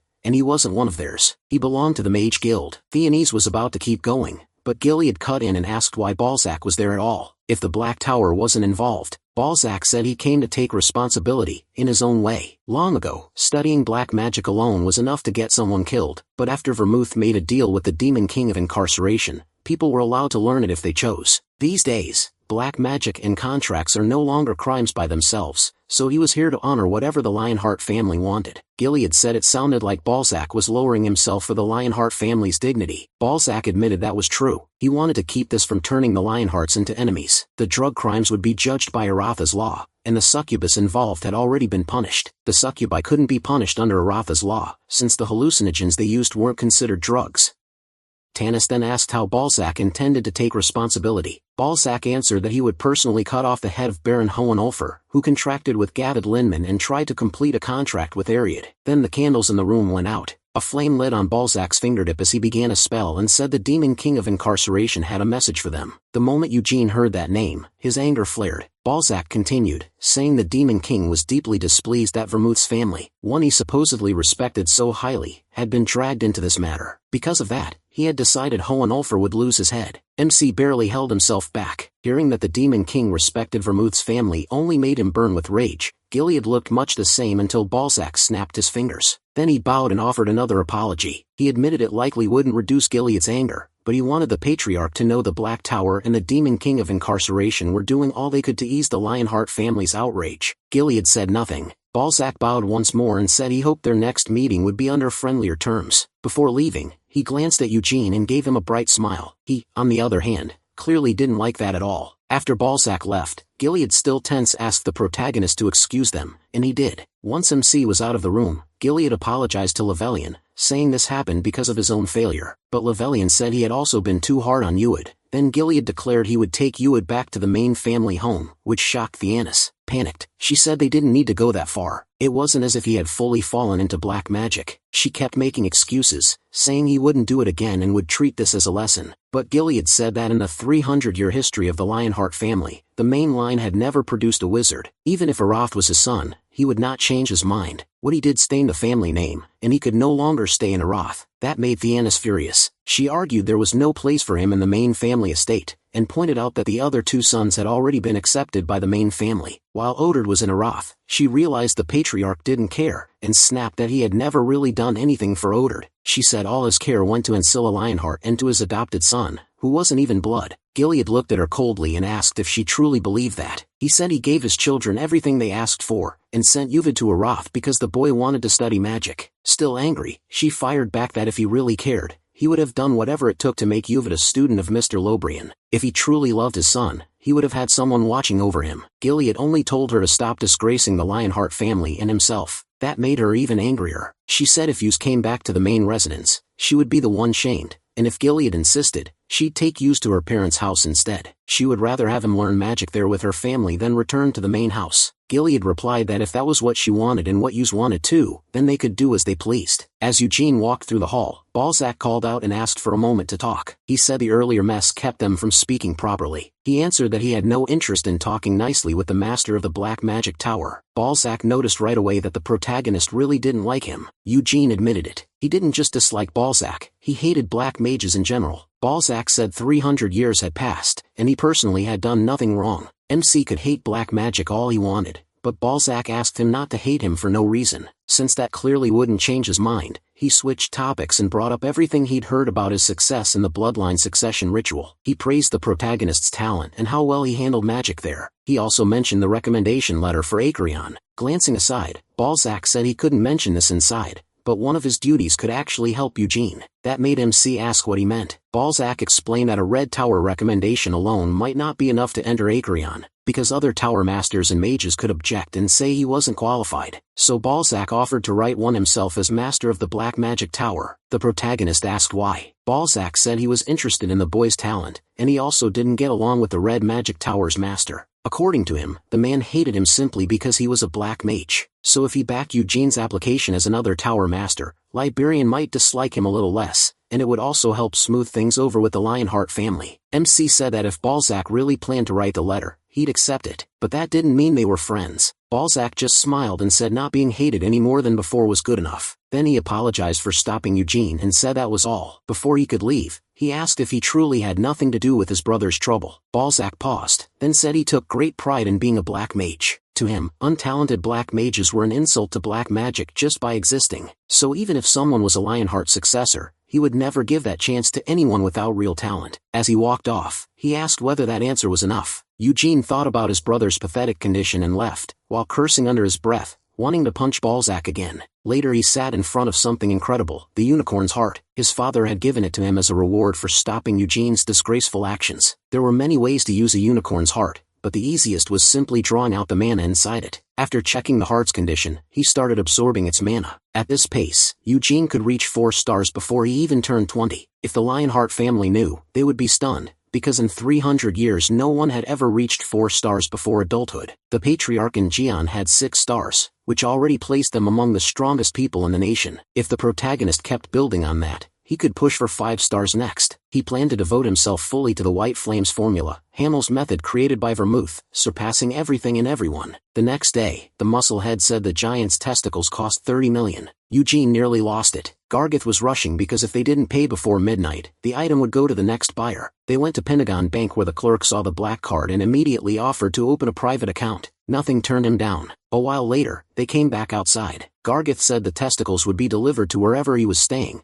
and this was MC's chance to see them in person. He was furious that Gargith kept trying to drag him into seeing giant balls. Even so, he told him to forget it, then agreed to go. Gargith said he knew the protagonist would be curious and even offered him some of their essence, but Eugene flat out refused to eat anyone's balls. What MC really cared about wasn't the testicles, it was the Red Flames formula. Gargith had learned. As they walked, he thought about seeing for himself how different White Flames was from the other methods. Then something in the crowd caught his eye. Shocked, he leaped forward and ran at full speed, thinking it couldn't be possible. He shoved through the crowd, still unable to believe what he was seeing. There was no way he had mistaken it. That pale purple hair came from an absurd amount of mana. Ahead of him stood a woman with that exact color, and Eugene called out to her. Could it really be Sienna? Flushed with hope, he reached for her, but his hand passed right through. Startled, he wondered if she was a ghost, then realized it was a magical illusion. All he could do was watch as she slowly turned and revealed herself to be Sienna. Eugene stood there, completely confused. Sienna only gave him a big smile, said something to him, and began to fade, this time leaving something behind. With her last words she said she had found Eugene. That filled him with excitement. He turned away and walked off, grinning as he said he had found her too. Later he sat deep in thought. Sienna was alive, and she had come looking for him. But how had she known?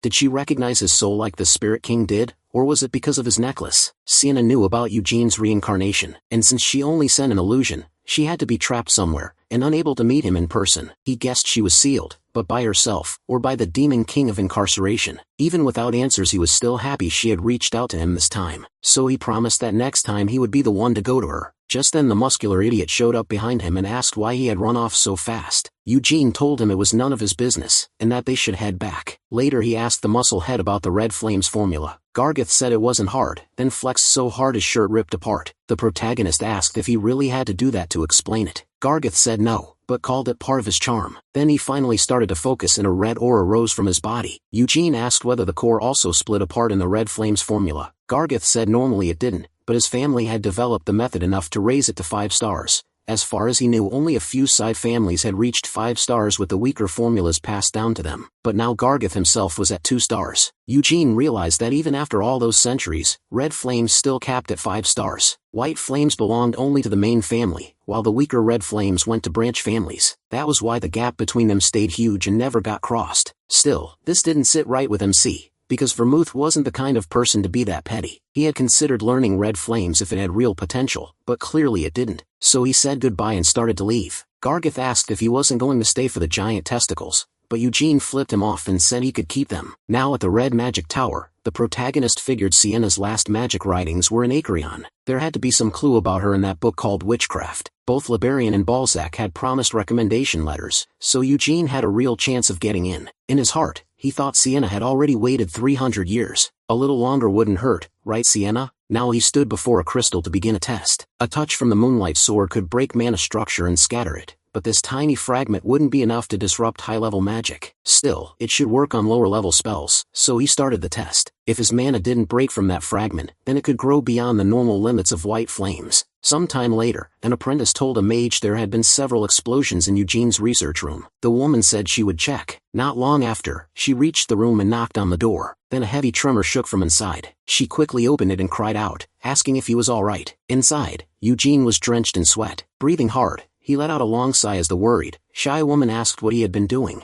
As he asked what he's doing, MC says he's training his mana along with his magic. She doesn't really buy it. There aren't any magic circles in the room. All that's left is a tiny fragment at the center, while everything around it is wrecked. He says it'll be easier to show her. Then he fires a blast of flame at the fragment, and it sets off a huge explosion. The woman is left stunned. Not only had the boy become faster, he was using his own core like a magic circle. For someone who had just arrived, that kind of power made no sense. Still, he says he was only working on mana training, and it looks like he made real progress. At first, his magic scattered before it could explode, but now he can hold that broken mana together and turn it into a massive blast. Still shocked, she says she came because people heard explosions from his room and wanted to check on him. But that isn't the only reason the Tower Master also wants to see him. As Eugene goes to get dressed, he asks if the Tower Master is upstairs, but she says no. He's at the Royal Library in Acreon now. At the middle of the 5 magic towers stands Aretha's royal castle, Abraham. It sits in the middle of a huge lake, and you can't reach it without a boat. Even flying carriages and magic can't cross over because of the demon seal circle around the lake. That circle was a gift from Sienna Myrdain to Aretha's royal family, a sign of friendship that has lasted for hundreds of years. Eugene is amazed. He hasn't studied magic for long, but even to him, covering a lake that huge with a demon seal circle feels impossible. The excited girl asks if he'd like to visit Abraham. The protagonist says he was only looking because it seemed interesting, and it's not like anyone can just walk in. She agrees only Tower Masters and top nobles are allowed inside. Even Tower Masters can't use magic there. Only the royal family and the castle mages, who swore absolute loyalty to them, can. Eugene asks if that means the Tower Masters never swore loyalty. She says they did, but they don't follow pointless orders. Basically, Aretha's magic towers work with the kingdom through a mutual agreement. Their ties are with the parliament, not the castle. Since the castle has its own mages, that doesn't mean the mages are enemies, though. Soon they reach their destination. The mage explains that only 3 people objected to Eugene being recommended for Acreon: the masters of the blue and green towers, and the head of the mage guild. If he wins them over, he'll be allowed in. With that, the girl says she's leaving, then quickly adds that he shouldn't be nervous and wishes him good luck. Eugene thanks her with a small wave. Inside, MC bows and introduces himself to everyone gathered there. Among them is the captain of the castle mages, Trumple Vizordo. There is Trumple Vizordo, the master of the red magic tower, Loberian Serpis, the master of the green magic tower, Generic Osman, the master of the blue magic tower, Heridath Aslan, the mistress of the white magic tower, Melkith El-Haya, the master of the black magic tower, Balzac Ludbuth, and finally the master of the mage guild, Edgar Duran. A moment later, someone tells the boy to raise his head. It is Hunalan Abraham, first in line to succeed Aroth's throne. He says he's heard Eugene's name for years and always wanted to meet him. He knows of him too, a genius who reached 5 circles before even becoming an adult. The Blue Tower Master says he's also heard plenty about the protagonist, especially since the Red and Black Tower Masters have been pushing so hard for him. He admits the boy has talent, but swordsmanship and magic are completely different. In his view, Eugene is only 17 and just started learning magic, so should he really already be getting a recommendation for Acreon? He suspects there's more to it since the Red Tower Master is an old friend of the Lionheart Patriarch and maybe the Black Tower Master wants to get close to the Lionheart family after the humiliation he recently suffered. MC says he understands and asks what he has to do to enter the school. Eugene tells him to demonstrate his magic so the nobles and mages present can judge it. The Blue Tower Master mocks him, adding that he should also present papers in magical research, though he doubts he has anything like that. He notices the jab and says he's right, so he'll begin now. Using his stars to build a circle, the protagonist releases mana far stronger than anyone expects from someone his age, but no one reacts.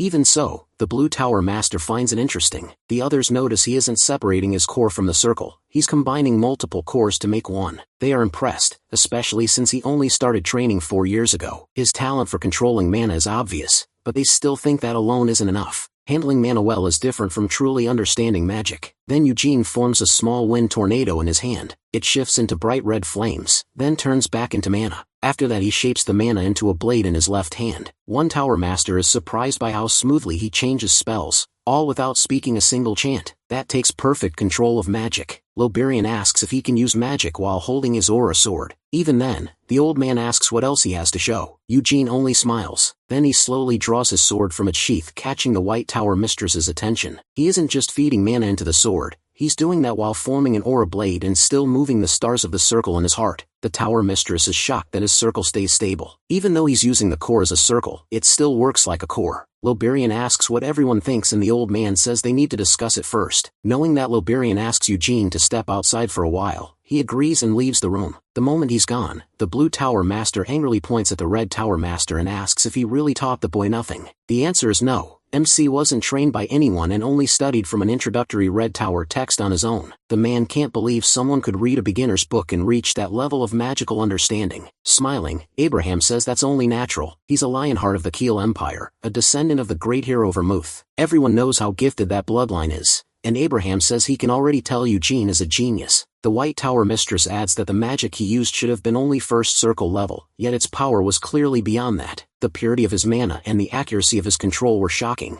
though they'll need to confirm it. Still, she believes even 4th circle magic cancellation might not be enough to stop his spells. Then someone behind her says he's still too young. He agrees Eugene is gifted, but sees no reason to rush while the boy is still so young. They suggest Loberian teach him for a few more years, until he becomes truly necessary for Acreon. Another Tower Master says they should see this as an investment. The protagonist is only 17, very talented, and also a Lionheart. Even now his skills are strong, and his future potential seems endless. They're already on decent terms with the Lionheart family, but even putting that aside, helping Eugene now could be a smart move. The old man argues that even if he's talented, he's still an adopted son, so he won't become Patriarch anyway. The Black Tower Master says one of the twins, Cyan Lionheart, will be the next Patriarch. Your word Lionheart has an inferiority complex, and after the recent incident, he has no real chance in that struggle. Even if MC never becomes Patriarch, the Black Tower Master warns them not to underestimate how secure his place in the main family is. Another man cuts in, saying Eugene will have to leave the main family someday. By Lionheart custom, once he marries and has children, he must leave the main estate, so they should invite him to Aerith then.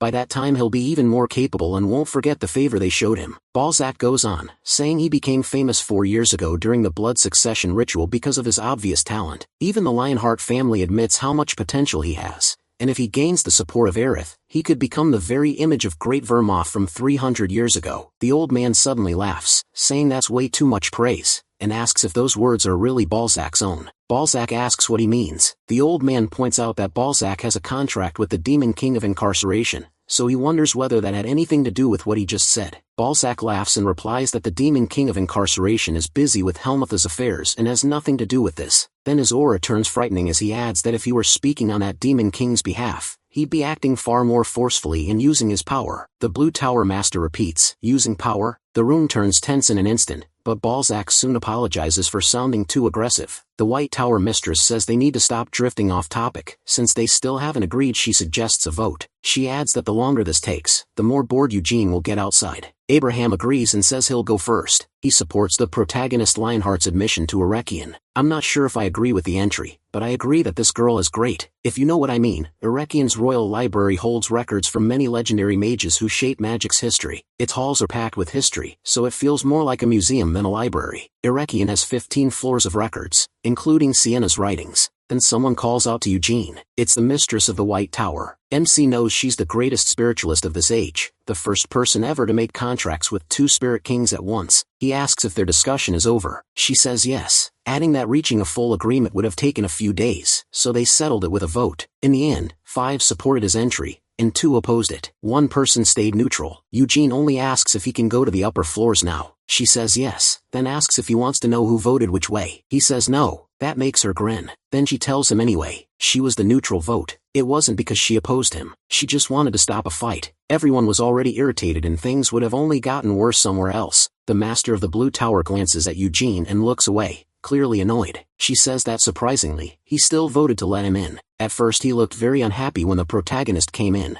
but he must have changed his mind. Excited, she asks MC to guess who voted against him, but he says he doesn't care, so she leans in and whispers that it was the master of the Green Tower and the master of the Mage Guild. Eugene asks why she's telling him after he said he didn't care. She wonders if he's really 17 years old because his reactions are so dull. Isn't he angry or annoyed? He says no, then turns to leave and says goodbye. She quickly stops him, pointing out the sword at his waist. Wyneth, the blade blessed by the Wind Spirit King. He confirms it and asks why. She admits she's always wanted a contract with him, but the Wind Spirit King never appears, no matter how often she calls. She says she's tried everything. Even the Thunder Spirit King and Earth Spirit King told her the Wind Spirit King wouldn't make a contract with anyone. She even sent the Lionheart family a letter asking to borrow the sword, but they refused. They probably thought she'd steal the sword. Eugene says he can't lend Wyneth, no matter what, and technically, it isn't even his. She stays doubtful and promises not to tell anyone. He only needs to lend it for a short time, at most, just 1 day, and he can watch the whole time. He finds that interesting. The Wind Spirit King hasn't answered his calls for 4 years. With Eugene's current mana, he probably can't summon him. But if the mistress of the White Tower tries, the only spiritualist with contracts from 2 spirit kings, then using Wyneth as a bridge might make the king respond. Even so, the protagonist decides not to agree yet. If she gets more desperate, he might gain something from it. So he pretends not to notice and asks where to get his entry card. She happily says she'll take him there. Soon, he has the card in hand. It's an ID item marked with his seal. Trying to get a reaction, she says the familiars kept here belong to the great mages who shaped history in Erekion,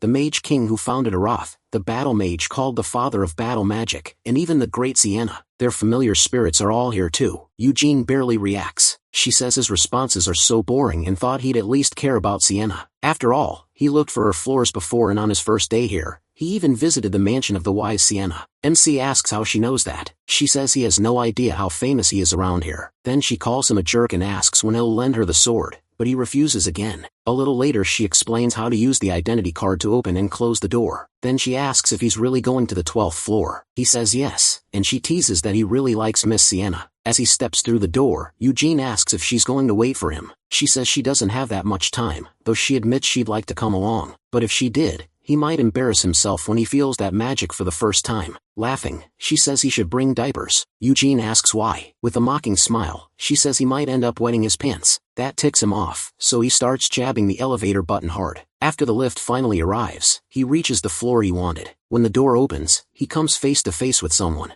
The figure removes her hat and welcomes him to Sienna's floor, even calling him Eugene Lionheart. Confused, he asks if she's Sienna. The girl looks like a tiny Sienna, but she says she's not. She's Sienna's familiar, made to care for Sienna's salon. Just like the mistress of the White Tower said, this was a familiar. Eugene asks how she knows his name. She says he just registered on the first floor of Acreon. All the familiars in the tower are linked to its magic system, so they know in real time who comes and goes. He asks what to call her, and she says Sienna used to call her Mare. The protagonist finds that odd, since the name comes from Meridian. The little girl happily says it's a wonderful name. The stranger part is that Sienna made a familiar identical to herself, and named it after her own surname. Eugene asks if all familiars are this human, and she says no. Mare is special because she was created by the companion of the great hero Vermonth, and shaped after Sienna's personality. That makes MC ask if creating a living being is taboo. Mare says she isn't a living being, She has no soul like real people, and her body and mind were made from Miss Sienna's magic. As she points to something strange spinning nearby, Eugene doesn't know what it is, so he asks. Mare says that's an excellent question,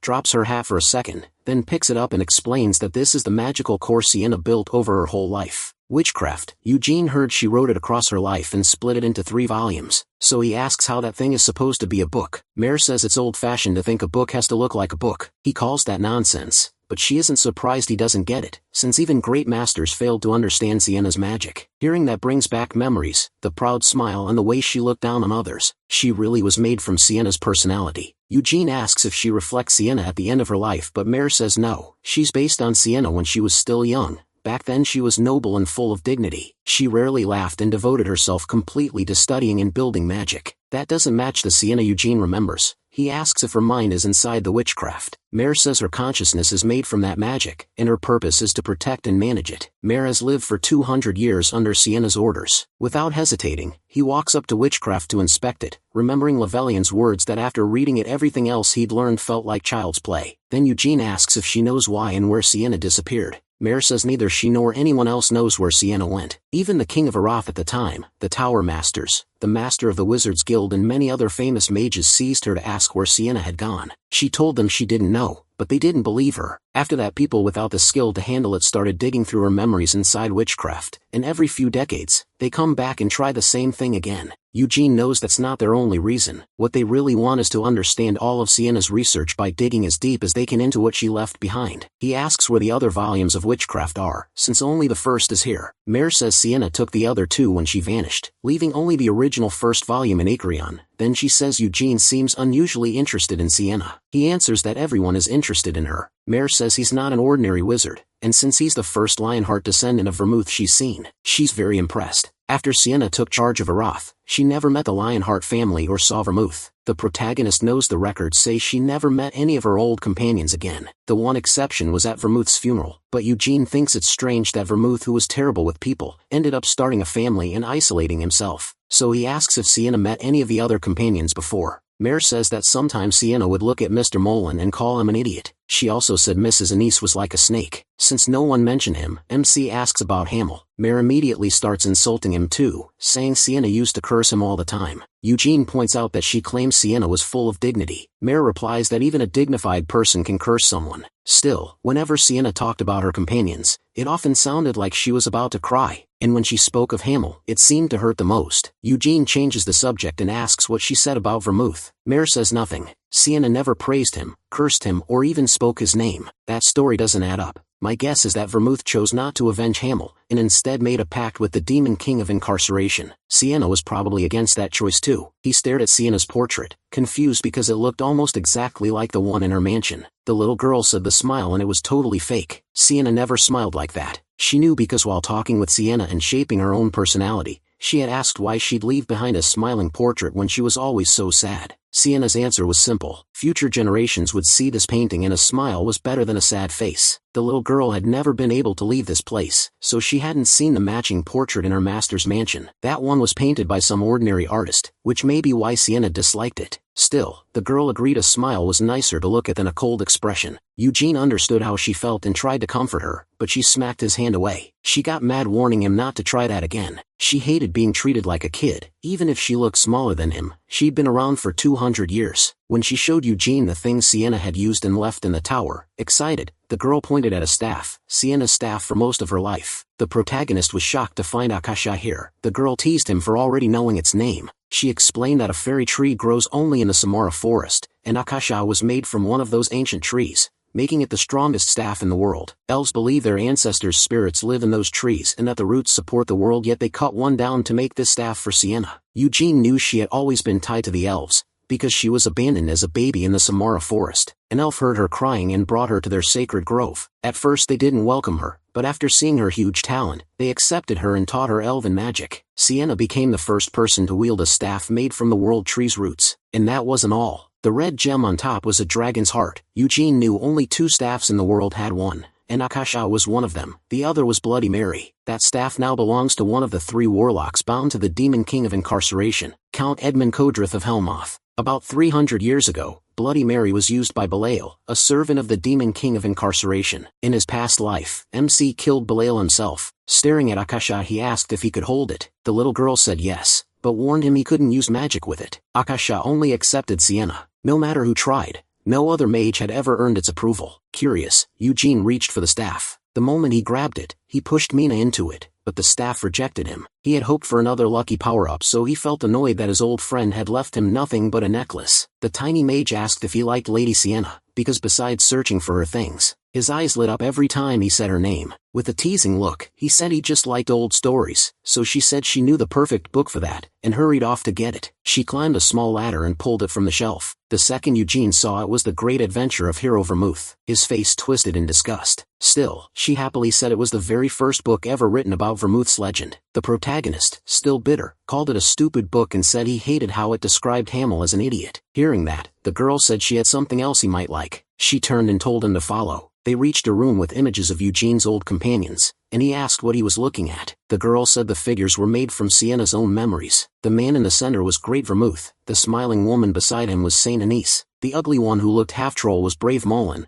and the one with the terrible face was Hamel the Fool. Eugene called him handsome, but the little mage thought he meant Vermouth. He quickly cleared that up. He was talking about Hamel, saying he had the wild beauty of an untamed beast. She could barely believe what she was hearing, while Eugene told her to just drop it. After that, they moved to a large table, and he asked what was on the floors above. She said the 13th floor held Sienna's research notes, but someone at his level wouldn't be able to understand them. The 14th floor had magic books, which were probably more useful for him right now. Eugene, already discouraged, asked if they were even harder than witchcraft. The girl said words wouldn't help, he'd have to read them himself. Then they returned to the witchcraft. She explained it was a way to use mana more efficiently and boost magical power, letting a mage cast one spell multiple times and even store spells in the subconscious. Best of all, it allowed the circle to flow in the ideal way, far better than the normal circles most mages use. Even after hearing all that, Eugene admitted he still didn't understand any of it. The child seemed pleased and said no one could get it just from listening. Getting impatient, he asked how to read it, and she told him to close his eyes, reach out, and send mana into the witchcraft. He did exactly that, touching the glowing sphere with a little magic, but at first, nothing happened. He wondered if he should use his pseudo-circle instead. Then everything changed. The space around him went dark, like a dream he couldn't control, and all he felt was emptiness. A huge wave rushed at him, and when it hit, he realized it was a sea of mana dragging him along. He leaped to get away, then froze at the sight before him. In the middle of that sea was a giant black hole, shaped like a perfect circle, with smaller circles inside it. Then the whole ocean shifted into layers of circles, forming a pattern. The pressure became overwhelming, and Eugene woke up on the floor. He jumped back up and looked at the little mage, asking what had just happened. With a smug smile, she said it was too bad he passed out right away, but he shouldn't feel bad since plenty of mages had wet themselves after seeing the witchcraft. She even named the masters of the White Tower and Blue Tower as examples, so apparently she hadn't been joking before. Then she asked what he thought of the witchcraft. Eugene struggled to explain it, because he barely understood what he had seen.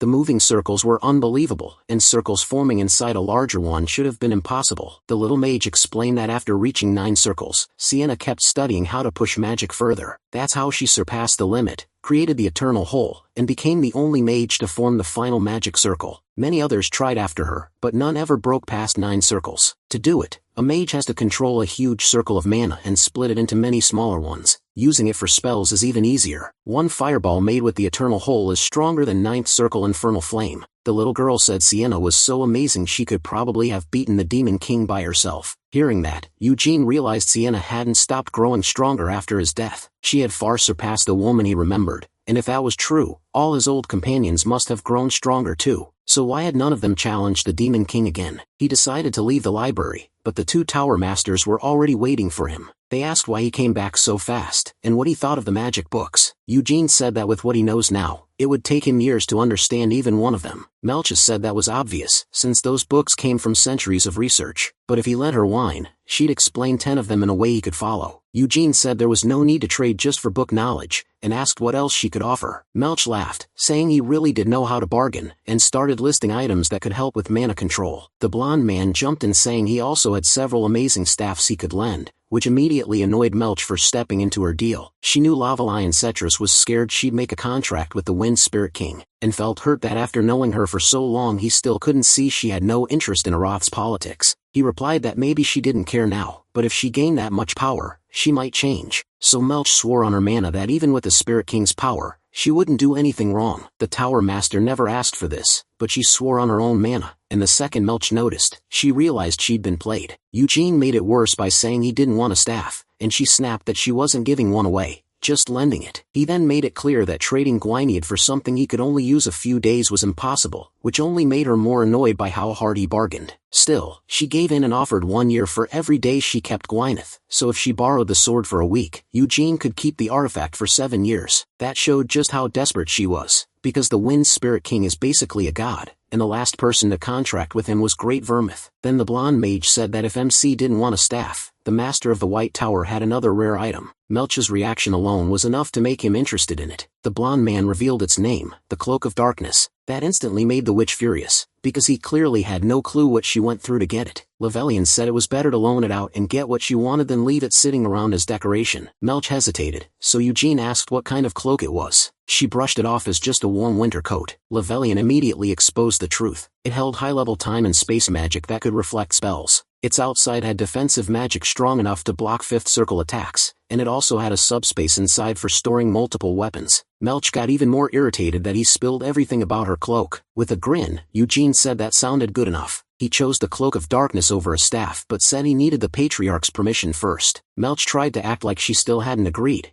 but the protagonist only said that was a shame and asked Lavelian if he knew somewhere to eat because he was hungry. The mage said there was a nice place in the rich part of the city. Eugene agreed, since he had never seen the city at night. As they started leaving, he asked why she was still standing there. Fuming, Melch finally agreed to lend the Cloak of Darkness, only for MC to remind her that he still had to ask the Patriarch's permission, which made her scream in frustration. Eugene just said she sounded like a crow cawing. Later they learned his father had no problem lending Gwynedd, but insisted a supervisor be there. While waiting, he asked if that really was the Cloak of Darkness. Melch bragged that it looked amazing, but the protagonist shot back that it would look even better on him, telling her not to be mad since the deal was already made. Then the old woman asked who the supervisor would be since it probably wouldn't be the Patriarch. Eugene said it would be his younger brother Sion, and because this was the first time they were loaning a family treasure, they had to be careful with the guardians. Melch called them the Lionheart family's dogs, which clearly annoyed MC. Still, he couldn't deny they were loyal like hounds. He remembered that a year earlier, Cannon had joined the Black Lion Order. That wasn't unusual. Anyone with the Lionheart name could enter. The order was split in two. The White Lions served only the main family, while the Black Lions could serve any Lionheart. Above both stood the Senate, which despite being outside the family, recorded names in Lionheart history, and held even more power than the Patriarch. Eugene had never met them during his years at the mansion, so he wondered how strong they were. Then a carriage arrived. 2 women from the Black Lions stepped out, and Melch mockingly said they had finally shown up. He asked if she really didn't respect Great Vermouth. She did respect the legend, but hated his family, and especially hated seeing the Black Lion Knights lurking around. Lavelian warned her to hide that attitude, because if she wanted to keep Gwynedd, she couldn't afford to offend them. Melch asked if he was telling her to flatter them, arguing that this deal was between equals, and that she was already offering her precious black cloak for the sword.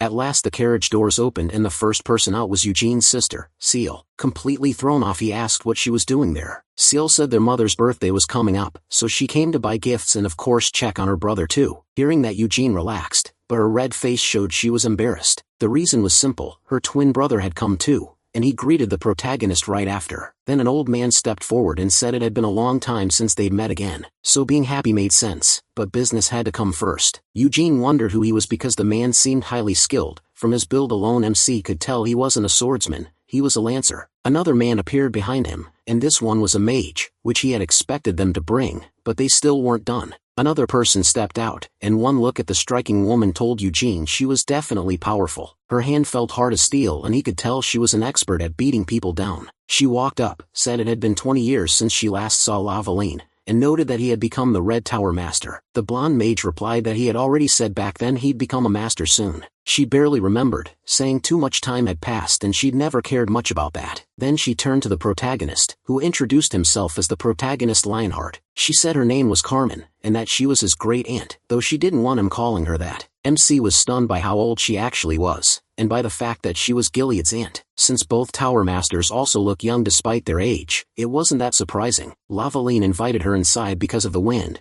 while Eugene kept wondering what she was doing there. Soon, the white-haired group and the blonde mage sat around a large table. He knew Carmen had never married. She stayed in the family's homeland until joining the Black Lions, and now she was captain of the 3rd Squadron. Nathan was one of the leaders of the 3rd Division and someone who managed collateral bloodlines. Falco was the squad's mage, from a rare branch of the family focused on magic. He stated the terms: the Stormsword and the Black Cloak would be loaned at 1 year per day. Lavaline accepted the deal, and Falco cast a spell at his fingertip, making a screen appear in front of her. As she read the contract, she asked what would happen if Gwyneth were destroyed. From the far end, Carmen answered that she'd pay with her life. The Stormsword was priceless, and anyone who borrowed it had to be ready to risk their life. Melkith shot back that her life was worth far more than some immeasurable artifact, maybe an Arath, but not to the Lionhearts. Falco stepped in and said they did not want her dead, and that he had great respect for the White Tower Master. He only hoped she wouldn't make the mistake of breaking the artifact, because if Gwyneth was destroyed they would decide what to do when that happened. Melkith asked if the Lionhearts would be the ones choosing the punishment, and Carmen replied that if she disliked it, she could cancel the contract now. If not for the Patriarch, they wouldn't have come at all. Melkith said the way she talked made it sound like they were there, mainly because of her. But that wasn't true, they had a bigger reason for coming. In a few hours they were meeting the Black Tower Master and questioning an imprisoned sorcerer. Hearing that, Lavaline said the Patriarch had once agreed to let the sorcerer be judged under Aratha's laws, but Carmen answered that the Senate had overruled him. While they talked, Eugene tried not to laugh at the ridiculously heavy pocket watch Carmen carried. Melkith noticed it too and asked why she had a pocket watch when she was already wearing a wristwatch. A closer look showed the Lionheart crest on it. Carmen said they had the king's permission, so it was better to obey than cause trouble. Eugene realized they must have paid a huge amount to Parliament to get that approval, and Carmen, already impatient, asked Melkith what she would do about the contract. Melkith figured making a contract with the Wind Spirit King would take no more than 3 hours, so she could get her cloak back within 2 months and accept it right away. Sometime later the protagonist was wearing his new cloak while the witch stared lovingly at her sword. Carmen came over and said it was a fine piece, especially the feathered collar that reminded her of the Lionheart crest. Still, she hated the color. She said white would be better and black only suited a Black Lion Knight. MC just stared,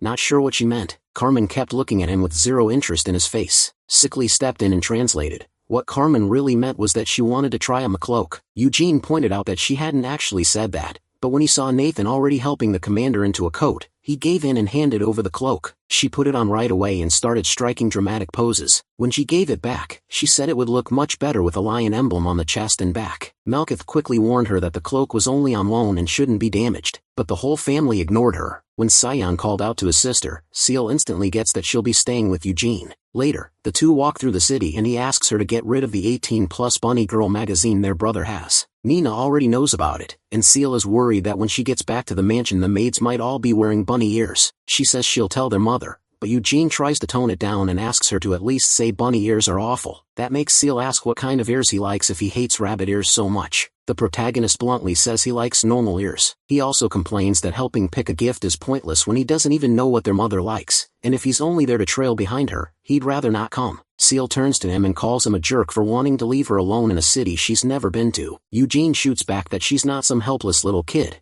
and says he came because he knows she'll never let it go if he annoys her. As they keep walking, Seal Lettuce asks what he did on his birthday, and MC says he spent it reading in the magic library. Lavellian and Hera wanted to give him gifts too, but he begged them not to. Then he cuts off the small talk and asks what she really came for and what's going on between her and Carmen. Seal says he's still weirdly quick to notice the least useful things, then admits she wants Carmen to become her mentor, since her brother is set to be the next patriarch. There's also the problem of their mother pushing an arranged marriage. Seal wants no part of that, and being stuck in a house acting like a proper lady sounds miserable. Eugene asks if she wants to join the Black Lion Knights, but she says that isn't possible right now, so learning from Carmen is the next best thing. He says it's good that she wants to build something for herself instead of just leaning on the family, then asks how her brother is doing. Apparently, he still talks about Eugene all the time and keeps asking how many stars the protagonist has reached. MC says he has the same number as when he left, then asks about Enernald, since he never heard what happened after he went home. Their mother is trying to find a wizard to teach him at home, though Seal thinks that's silly if he won't be patriarch anyway. They should just let him live how he wants. Done with that topic, she asks if there's a good place nearby to eat. Eugene says there are some decent spots, but none beat home cooking. Seal doesn't care much about the food. Good atmosphere can make any meal better. Elsewhere, Nathan stands with his hand covered in blood. The interrogation is already over, and the black mage has been dealt with. He stayed silent even after they went easy on him, so he probably didn't know much. Trying to contact a Lionheart direct descendant for a witchcraft contract was insane, but Nathan says the man was likely desperate. He became a black mage decades ago and still achieved nothing, so he probably thought tricking Uid was his last way out before demons claimed his soul. Hera says she heard Noir Jabella wasn't involved and asks what Balzac Ludbeth, the master of the Black Tower, thinks. Balzac asks why he's being suspected when he cooperated the whole time and even offered an apology. Hera replies that blaming him still makes more sense than blaming some low-level black mage. Balzac says he gets why she'd think that, but he had nothing to gain from this, and if he had planned it, he would have erased every trace so no one could turn it against him. He adds that he has enemies all over the world because the demon king of incarceration gave him favor and trust. From his view, someone who hates him likely staged this to ruin him. Hera says there's no proof of that, but there's also no proof he did it. Balzac says this mess didn't just put him in danger, but before he goes on, Hera warns him to think carefully about what he says next. Balzac says that as a loyal servant of the demon king of incarceration, he truly respects the Lionhearts, which is why his apology was sincere. Still, he's human, and being falsely accused naturally makes him angry. He understands if they refuse to respect him as a black mage and servant of a demon, but he won't accept insults toward his master. The pressure makes Cyan instinctively reach for his sword, but Balzac says he doesn't want trouble in a foreign land. Even so, if they insist, he can settle it without anyone noticing. Carmen says that before no one notices anything, his head would need to stay attached, though she admits it's possible someone in Lionheart wants to harm the main family. Still, it's only a theory, and the fact that even mental magic and a very gentle approach found nothing is suspicious by itself. Balzac apologizes again and says he spoke poorly, but repeats that he wasn't behind this and had no reason to be. Carmen then brings up the incubus who tried to make the contract, saying she's seen plenty of vile things and one is standing right in front of her. As he keeps insisting, Balzac uses magic, opening a portal-like gate and pulling out the incubus' severed head, wrapped up for transport. He says the Demon King already took its soul but they can keep the head if they want. Since no one plans to carry it around, Carmen kicks it straight into the wall and crushes it. As they leave, Carmen gives one last warning. If he ever tries to contact Eugene Lionheart, both he and the Dark Magic Tower could suffer for it. Before she can finish, Balzac says the only one who can command him is the Demon King, and someone like her has no right to tell him what to do. After that one little exchange, everyone is clearly in a great mood. Carmen asks what Cyan thinks. To her, the most likely culprit is Amelia Merwin, since she has always envied Balzac's place as master of the Dark Magic Tower. Cyan says that if she's involved, Nahama may be too. Carmen answers that a war could break out within a few years, so Keel needs to be ready for a possible strike on Taraz. Of course this may still be a lone incident with nobody bigger behind it, but she asks what would have happened if he hadn't ignored Balzac's taunt. Carmen says that if a fight had started, everyone there except the commander would have died. Carmen says that's oddly humble of him, but the truth is she didn't feel sure enough to fight either. Uid will be watched from now on, even if they spare him because he's part of the main family. He'll spend the rest of his life under Lionheart's surveillance. The only reason they're letting him have a magic teacher is to see who's really behind this, in case that person reaches out again. Cyan remembers how happy his brother looked when he used magic, and wonders why he ended up going down such a dark path. A few hours later, the Black Lions say their goodbyes, and Eugene, Seal, and John part with them cheerfully, promising to meet again. Before leaving, Carmen asks what he thinks about joining the Black Lions. The vice captain's spot is open, and she wants to recommend him, but the protagonist turns it down. Seeing he's serious, Carmen accepts his answer and leaves with the others. Eugene then asks if the White Tower Master still hasn't said anything. The blonde says that if she had made the contract right away, she would have rushed over to brag, so she's probably struggling. At that moment, Melkith stands atop a tower, red-faced and embarrassed, holding Gwyneth. She definitely sent her message to the spirit world, but Tempest still hasn't answered. She even stopped warming her body to sharpen her senses, then chants the spells again to form a contract with the Great Wind Spirit. Suddenly lightning pours down from the sky,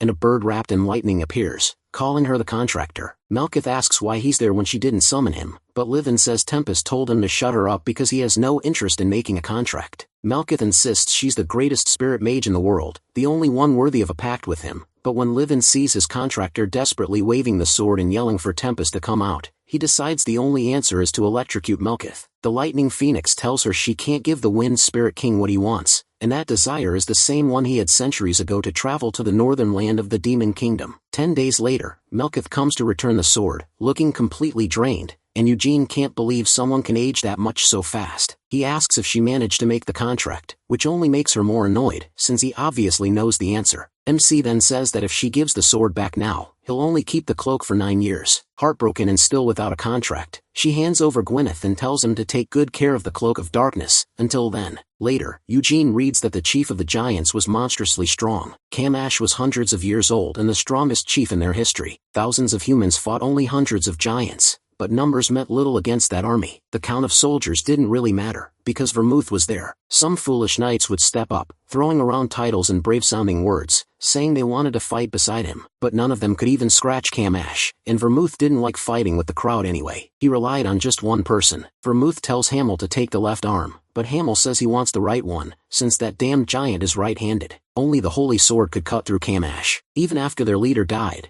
the giants didn't retreat, but the magic shielding them from human spells weakened, and Sienna was finally able to unleash her power. Eugene asks if she wrote this book, since it keeps praising the author. The little girl snaps that it's insulting. No one would brag about themselves that much in their own book. After going over a part of his old life, he decides to study witchcraft again. The little witch says that's fine, but he's way too full of himself, and Eugene answers that he knows that he already knows he can't make the eternal whole yet. He'd need to be at least at the 9th circle. In simple terms, it's a huge circle with smaller ones inside that can be turned, broken, and rebuilt to grow as mana. But the protagonist doesn't cast magic with circles. He uses the White Flames method instead. In his past life he learned the basics of mana training, then improved them after meeting Sienna. That let Hamel build a mana method of his own, and with it he cut off Kamash's arm and leg. Vermouth himself called him talented, while Sienna was amazed he got that far with such a lousy mana method bought with money, more shocked by that than anything else. Now Eugene doesn't pass out when he looks at the eternal hole, and he can finally track the mana moving inside it. It seems he's found a way to rebuild the eternal hole through the White Flames method. 2 years pass, and MC turns 19.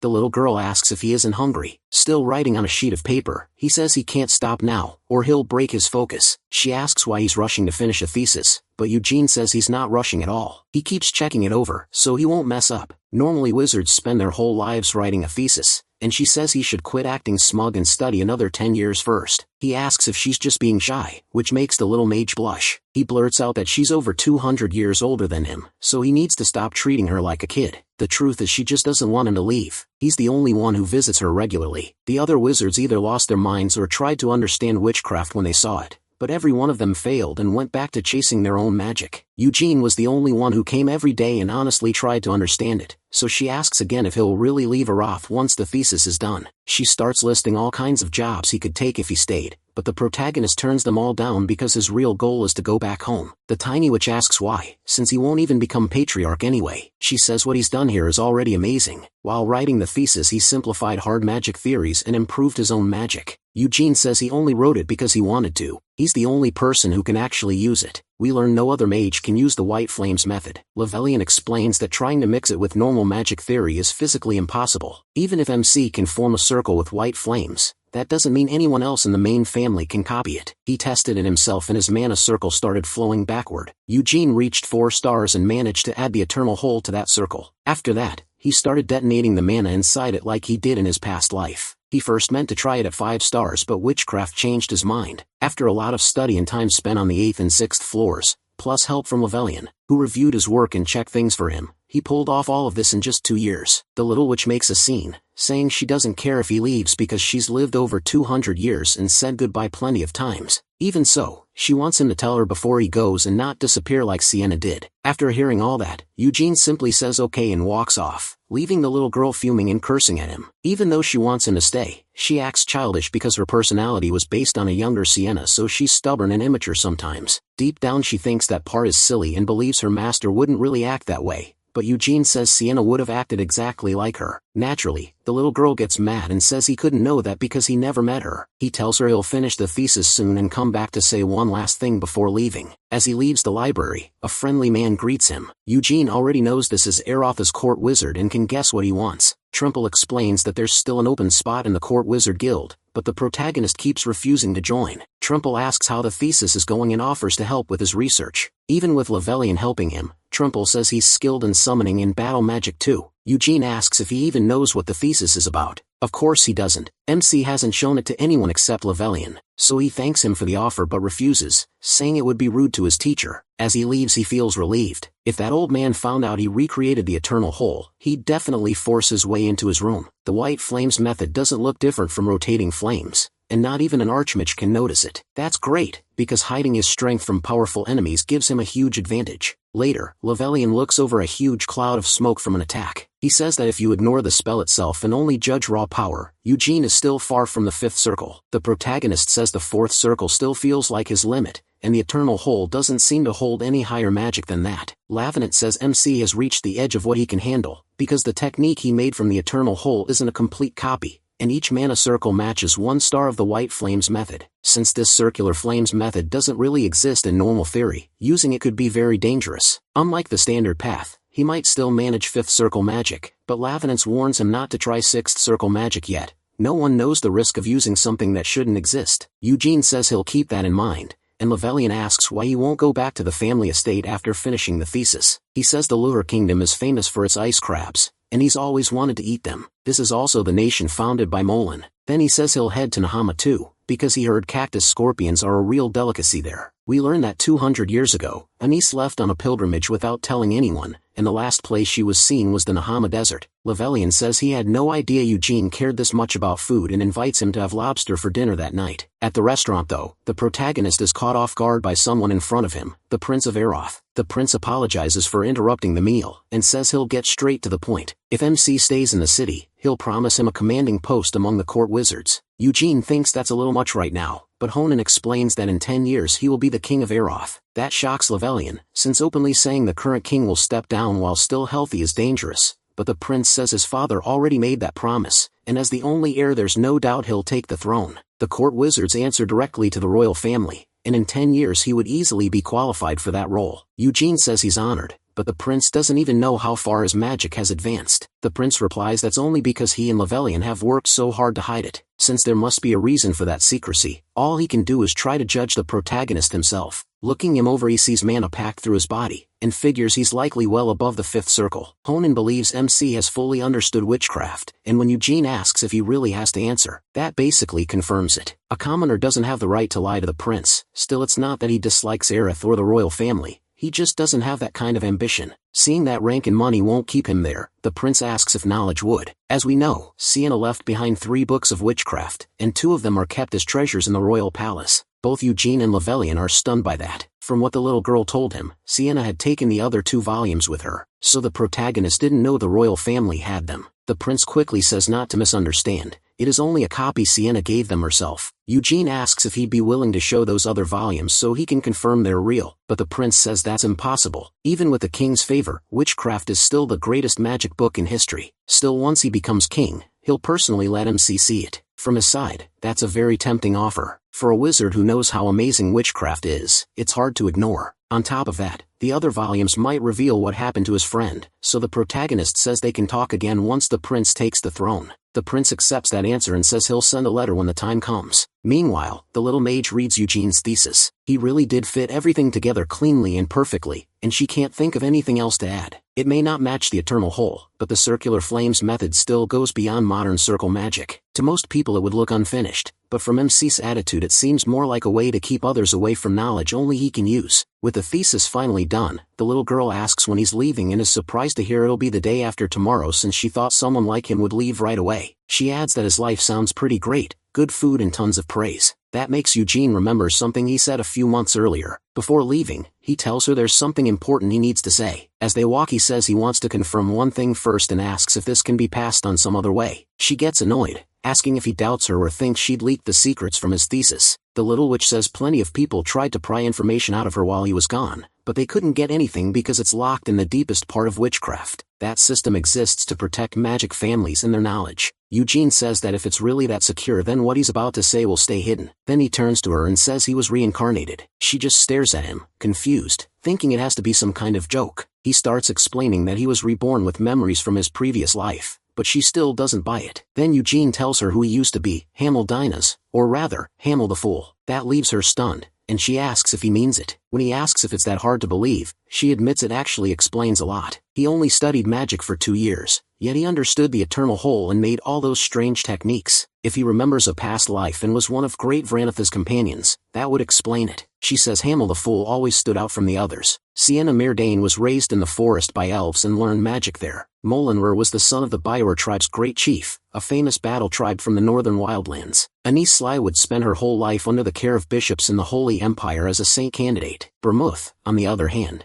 began as a slave meant to be offered to the demon race. He stole a sword and fought to stay alive, and with that very first blade he killed 10 demons and warlocks guarding the slaves. The little mage says it sounds overblown, but legends usually do. Eugene says that knowing Bermuth it was probably true, he really was a monster. She goes on saying Hamel was the strangest hero, because unlike the others, he started with nothing special. His village was destroyed by monsters, so he picked up a sword to survive and became a mercenary driven by hatred for monsters and the Demon King. Even with the most ordinary past among the heroes he still grew strong enough to stand beside them. Eugene really is his reincarnation. That crazy learning speed makes sense, but he says it's not that simple. During their journey he kept trying to surpass Bermuth and lost every single time. She replies that from her view Hamel was a monster too. Still, the protagonist says none of that matters. He never beat Bermuth before he died. Then she finally understands why he once called Hamel's hologram beautiful. He quickly says that was true in his past life. Dropping the topic she asks why he told her. Now when she can't really offer useful information,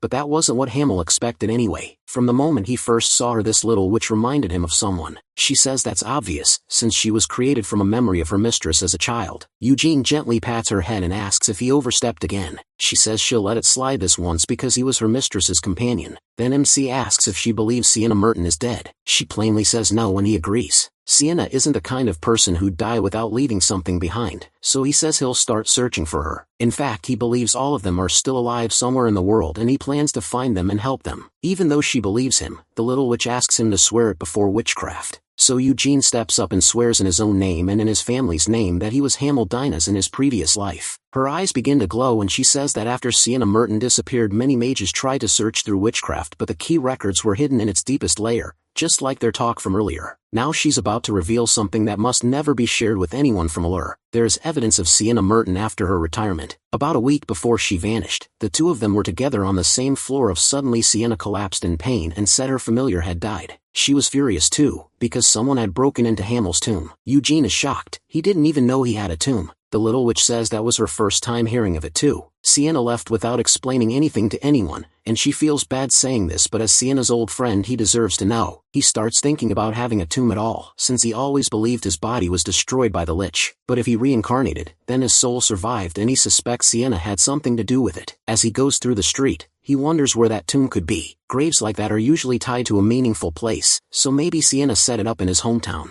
Then Balzac suddenly calls his name. Eugene says he knew he was being followed and ignored it, thinking Balzac would leave but he's still here. Balzac says he heard the protagonist is heading to Lughar, and out of concern he came to warn him. That place isn't under Lionheart protection, and Lughar originally banned demons and warlocks. Some demons also oppose the wishes of the Demon King of Incarceration. During that, Eugene asks if the Demon King of Destruction is preparing for war again, but Balzac says neither side will move unless the other does. The Demon King of Destruction stands above all the others. Even in his past life, MC only met him once, and he could barely even understand what he was seeing. No one could tell whether to charge or flee, and if not for Enai's prayers they all would have gone insane. Balzac says that just because the two strongest Demon Kings are quiet doesn't mean the rest are. A lot of demons are sick of this long peace, so Vermouth's descendants showing up could provoke those waiting for any excuse to break it. Others are after the empty thrones and want to become a Demon King, and Duchess Noirjabila is one of them. Hearing that name, Eugene wonders if he's strong enough to face higher-ranked demons. Since he can't be sure he'd win, he decides he shouldn't head to Lughar yet. Instead he says he'll go to Nahama first. Balzac warns him to be careful in the desert, since it's Amelia Merwin's territory, a woman who was already a great witch even before contracting with the Demon King. Balzac pulls out a card and says that if Eugene runs into her during the trip, he should hand it over no matter what else happens. Naturally the protagonist gets suspicious and opens the envelope, only to find nothing inside. Balzac explains, it carries a message personally written by a servant of the Demon King. It won't protect him from every danger, but at least Amelia Merwin won't harm him. Since kindness like this never comes free, Eugene asks if Balzac is actually in love with him,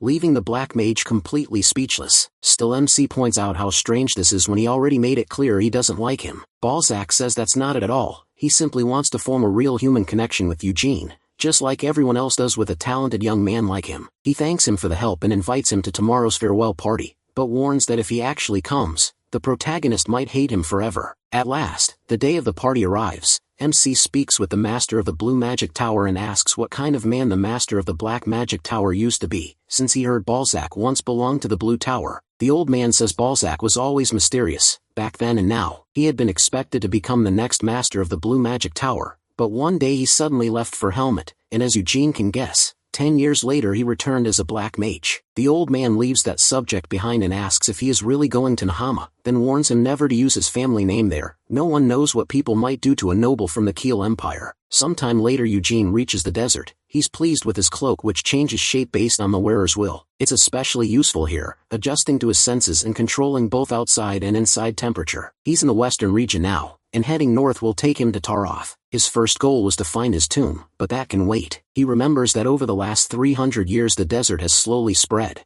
and he knows it isn't natural. It was caused by the enemy sand mages. 300 years ago, as the demon kings grew stronger, Nahama used the war to move against the Keel Empire. That's why, past or present, Eugene still hates them. For now, he'll keep searching for his tomb, gather clues about his old companions, and uncover the truth behind his reincarnation. That's where the first season of Dan Reincarnation ends. If you enjoyed it, leave a like and subscribe. Season 2 will be coming soon. See you next time. Under the blazing sun, a group of men spots a lone figure crossing the desert through a telescope, and right away they know something feels off. Most people travel here in caravans or with guards. One of them wonders if the kid is just reckless. He's heard the traveler is only 19 and says their tribe is the only one that sends youths alone into the desert for a coming-of-age test. That makes another man ask why the Lionhearts would send someone to a place this far out. No one knows, so the one with the telescope says they just need to follow orders and keep the boy out of the Kazani desert. The older man also finds it odd, but decides not to question his master's command. Then someone blurts out that the Lionhearts are unbelievable. The boy is moving insanely fast across the desert. He says anyone who didn't know better would think the kid was born here. Then panic hits. He's coming straight at them. The man grabs the telescope again, because from that distance no one should have noticed them without one. That's when he sees white flames. Horrified, he realizes the energy looks like a lion's mane. There's no mistaking it. That's the Lionheart's white flame formula. Eugene charges at them at full speed. The man can't believe it and wonders when the protagonist spotted them, but by then there's no backing out. Bad as it is, he decides this is the moment, and orders everyone to prepare. They plan to overwhelm Eugene, scare him off, and send him back home. The others move at once. From their stance alone, MC can tell they're not killers or normal travelers. Then he notices the aura on one man's sword, and figures out it's a force sword, meaning they've at least got decent skill. That excites him. For the last 2 years he's spent more time with books than blades. Magic is fun, but nothing beats a real fight. Eugene slams into the man so hard the impact shoots pain through his hand and makes him groan. He quickly jumps back, then his men move in. In a flash Eugene is surrounded by 5 warriors, but an instant later, 5 energy spheres appear above him. The man realizes he cast magic without even speaking an incantation. The protagonist fires them off with a blank look. The blasts smash through everyone, leaving only the one who seems to be their leader. Eugene calls to him impatiently, then demands to know who they are, after tailing him for so long. So yes, he knew from the start. The man nervously claims they're bandits. MC mocks him, saying he didn't know Nahama raised thugs this strong. If a leader of just 10 bandits can use a force sword, then what about someone leading 100? Still making fun of him, he says Nahama could conquer the whole continent with power like that. The man tries to keep up the lie, saying they're special bandits, but Eugene tells him to stop the nonsense. Then he changes his approach and says he'll make the old man talk himself. The man is shaken even though he is just a teen. He talks like a hardened mercenary. But how can someone that young give off such crushing bloodlust? Then the protagonist vanishes from his sight. He's so fast the man can barely think. Still, his instincts warn him something is coming from the side. Eugene crashes into his guard at full force. Only then does the man understand MC is using a force sword too, and it's even stronger than his, since the mana stays perfectly wrapped around the blade. He stomps hard, kicking up a huge blast of sand. The old man quickly realizes magic missiles are coming again and pushes his mana shield to the limit. The moment the missiles break through the cloud and hit, his shield shatters completely. He's stunned. This is supposed to be only first circle magic, yet Eugene is already in front of him, ready to strike. He knows he's about to be cut down and can't stop it, but the blade halts right beside his face instead. Eugene hops back, wearing a wide grin like he's laughing at him. The man got humiliated by a teenager in a straight fight. Realizing the kid spared him, he explodes in rage and yells, then charges in swinging. None of it works. Eugene draws his sword and blocks every attack with ease, smiling the whole time. He actually wants the man to land a hit with the force sword. The protagonist is testing his reincarnated body against the attacks. Then with only a few swings, he slices the man in several places,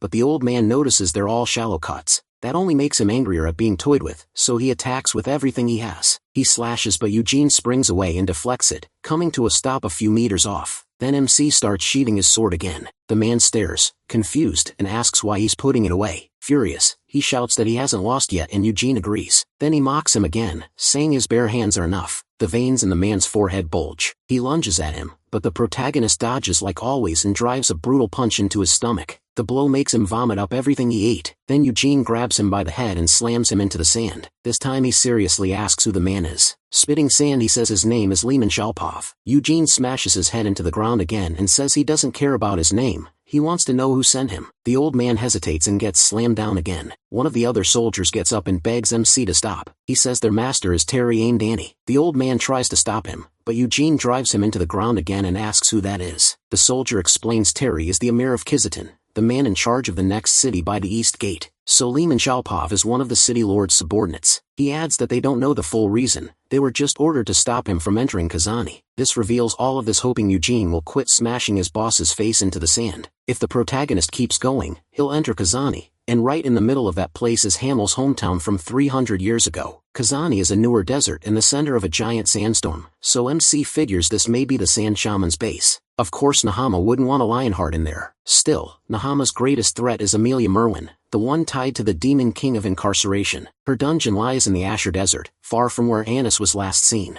So Eugene doesn't actually need to go that way, and he suddenly says, everyone else can leave, only this sand-mouthed old man is coming with him. In short, he plans to use him as a shield if fighting breaks out on the way to Kazani. And to avoid trouble, they'll use the Merwin of Kazadan's name. Naturally, the old man hesitates again, but Eugene warns that if he refuses, he'll go back and tell the Lionhearts the Emir tried to rob him. That makes the man start stammering. The protagonist keeps going, saying he has something worth stealing. The sword whineth. Once carried by the Lionheart ancestor Vermouth Lionheart, he'll just say the great Emir of Kazadan tried to steal whineth from the Lionhearts. The old man nearly has a heart attack hearing this. At that moment he realizes not even the Emir of Kazadan is safe from this boy's troublemaking. Finally, he drops to his knees and says he'll do as Master Eugene wishes. Once again, MC handles the situation with ease. Soon the two are walking side by side. The order had been to stop him from entering, and now Lehman is guiding him instead. He's already imagining his punishment when Eugene suddenly calls out to him. The boy asks what rank he holds in the army. Lehman Schulhoff says he commands the 2nd Battalion of the Red Sand Warriors and protects Terry, the Emir of Kazadan.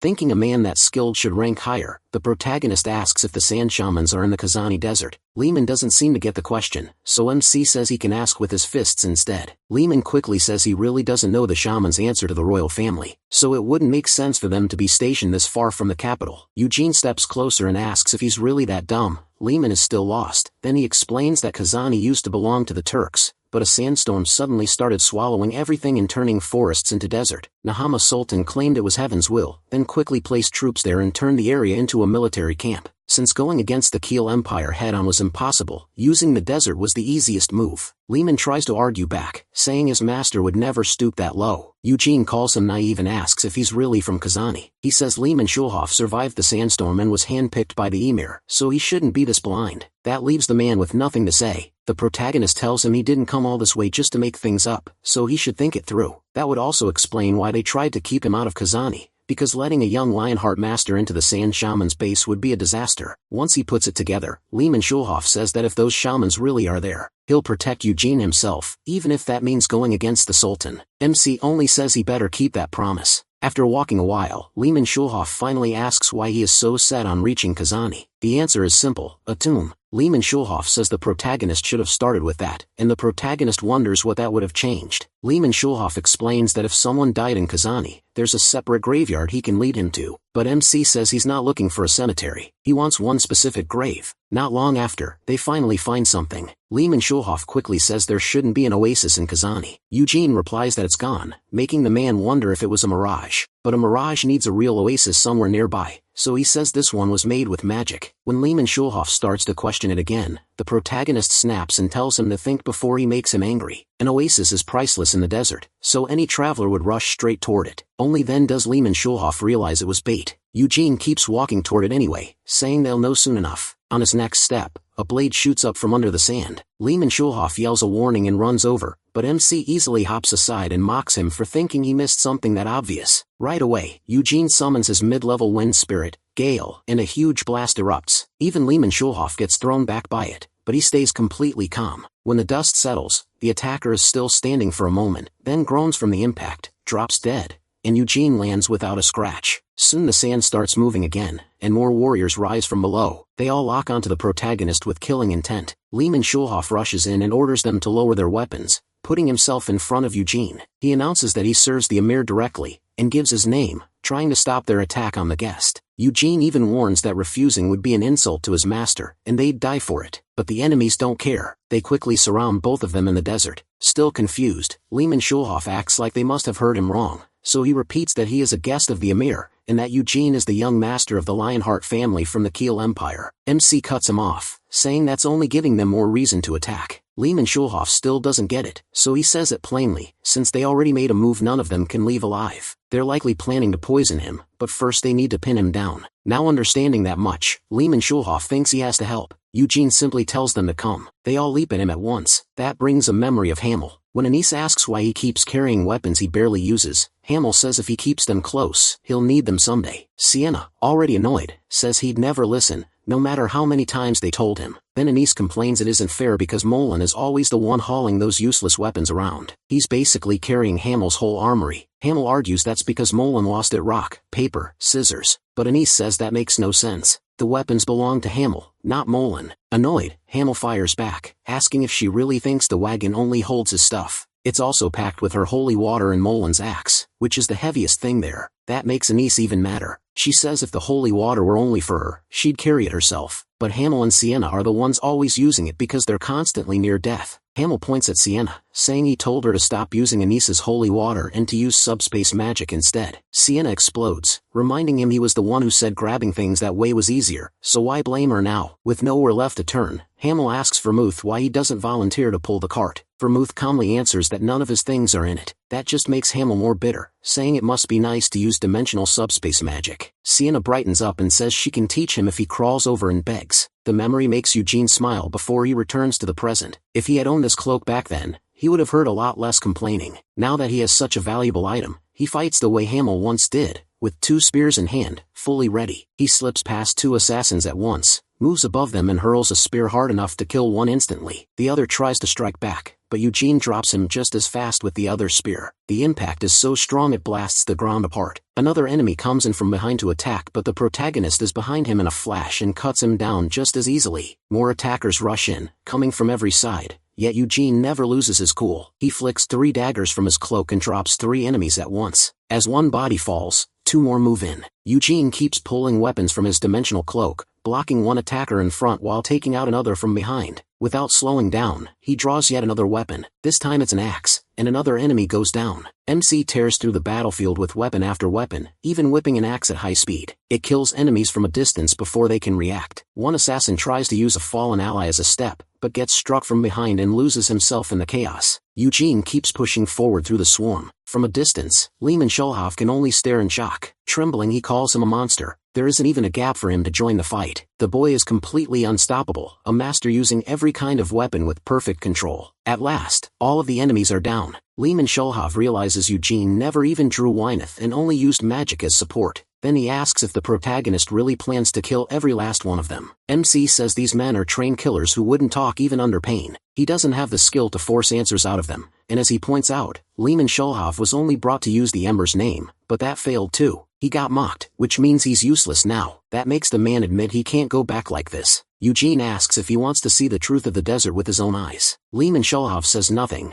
but his face gives him away. The protagonist says his help is about the same as no help at all, yet Lehman Schulhoff insists he won't let anyone block the boy's path. MC tells him to do whatever he wants, but if death comes, don't expect saving. Then the ground under them starts shaking, and Eugene springs into the air. The assassins' bodies begin glowing with purple light, then melt away. He says it's a sacrifice summoning magic. The desert itself starts getting sucked into a massive hole. Something powerful is coming up. The mana pouring from below is enormous. Lehman Schulhoff gets dragged toward the pit, but instead of begging for help, he tells Eugene to run. The hole turns into a sand vortex, and a sandstorm rises right in front of them far too suddenly to be natural. At last, Lehman Schulhoff realizes Eugene was right. The storm really is the work of sand shaman magic. That brings back his childhood, when a sandstorm took everything from him. It was the same kind of storm that destroyed his whole city. Enraged, he charges the vortex and slashes with all his strength, but nothing changes. The storm keeps raging like he never touched it. That's when he understands his strength can't stop this storm, and by then it's too late, because his body is already sinking into the sand. Eugene meanwhile is staying aloft with Gale's power, but even that isn't enough to escape. He can only hover in place. He even considers teleporting,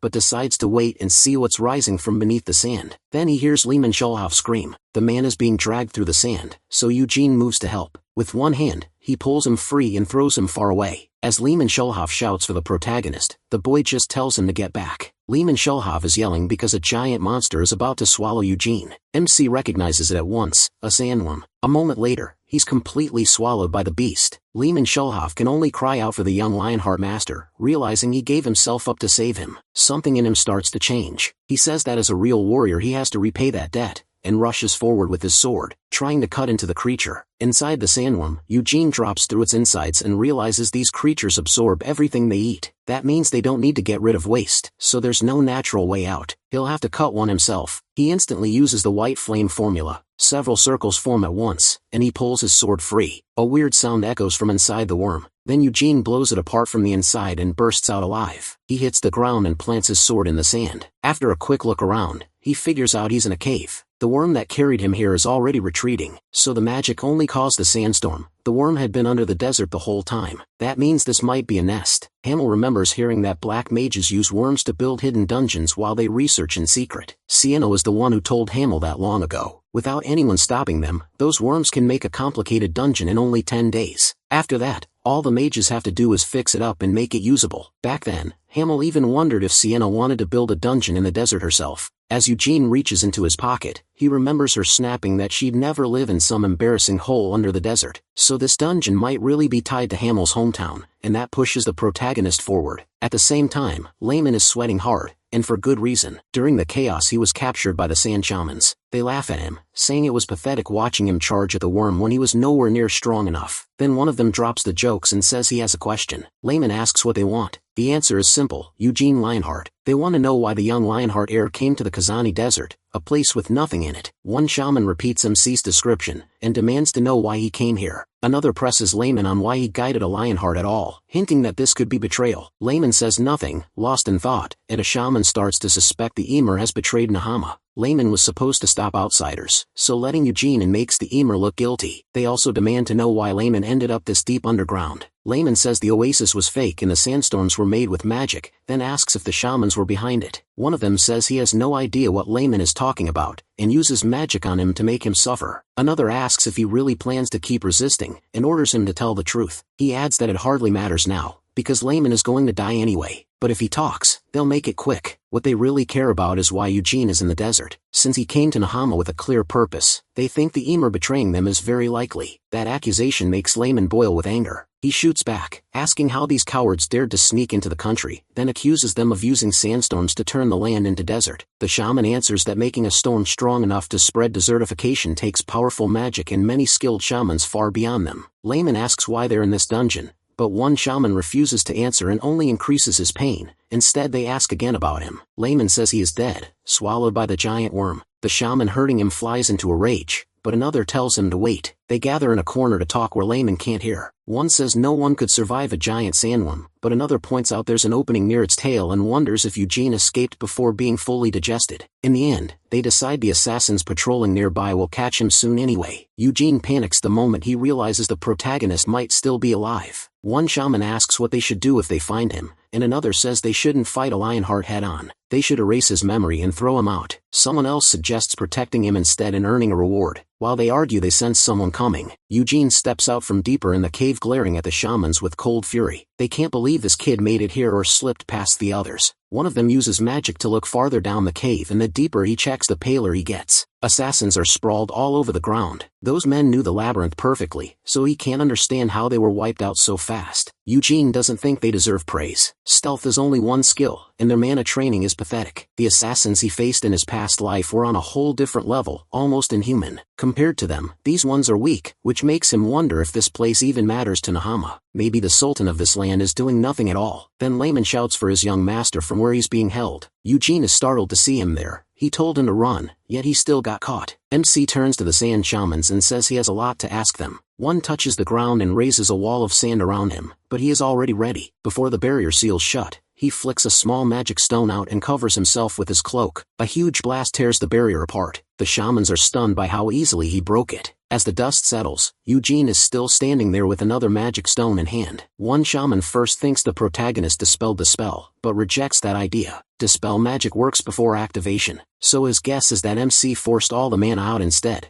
And since that technique doesn't exist in Arath, it must be something tied to the Lionheart clan. Realizing they can't capture him alive, he orders the others to kill him. Eugene just says they were the ones who attacked first. As he gets another spell ready, he adds that there's no problem if he strikes before they do. Seeing him move, every shaman starts forming jutsus. Together they summon a huge wave of sand and send it straight at him. Eugene only smiles, almost excited. As the sand closes in, he raises the magic stone and throws it like a bullet. The attack collapses and the stone slams right into one shaman's forehead. He drops it once and his ally freezes in horror, sure he's dead. Eugene uses that opening, flaring his aura for another strike. In a blur he leaves his spot and appears above them all. The shamans rush to counter with more jutsu, but he sees through it right away. They're trying to distract him with clones while the real attack comes from above. He pulls a whip from his cloak storage space and smashes apart the falling spikes. The shaman is stunned. How did Eugene know? Before he can react, the whip snaps around his neck and rips his head clean off. The body crashes down and the protagonist lands beside it. After that, the others are terrified. He uses the moment to ask what these assassins are doing here, but the man he's facing is too scared to speak. Eugene says they're far too weak to be part of the Sultan's army. So are they traitors? The shaman starts to protest, but a dagger suddenly pins his leg. As he screams, MC says he doesn't feel like wasting time questioning someone this low level, so he gives him a choice, talk or die. Finally, the shaman says what's happening here is not under the Sultan's control. Eugene asks who is in charge, maybe the Emir of Khazatan. The shaman denies it. The Emir is only involved,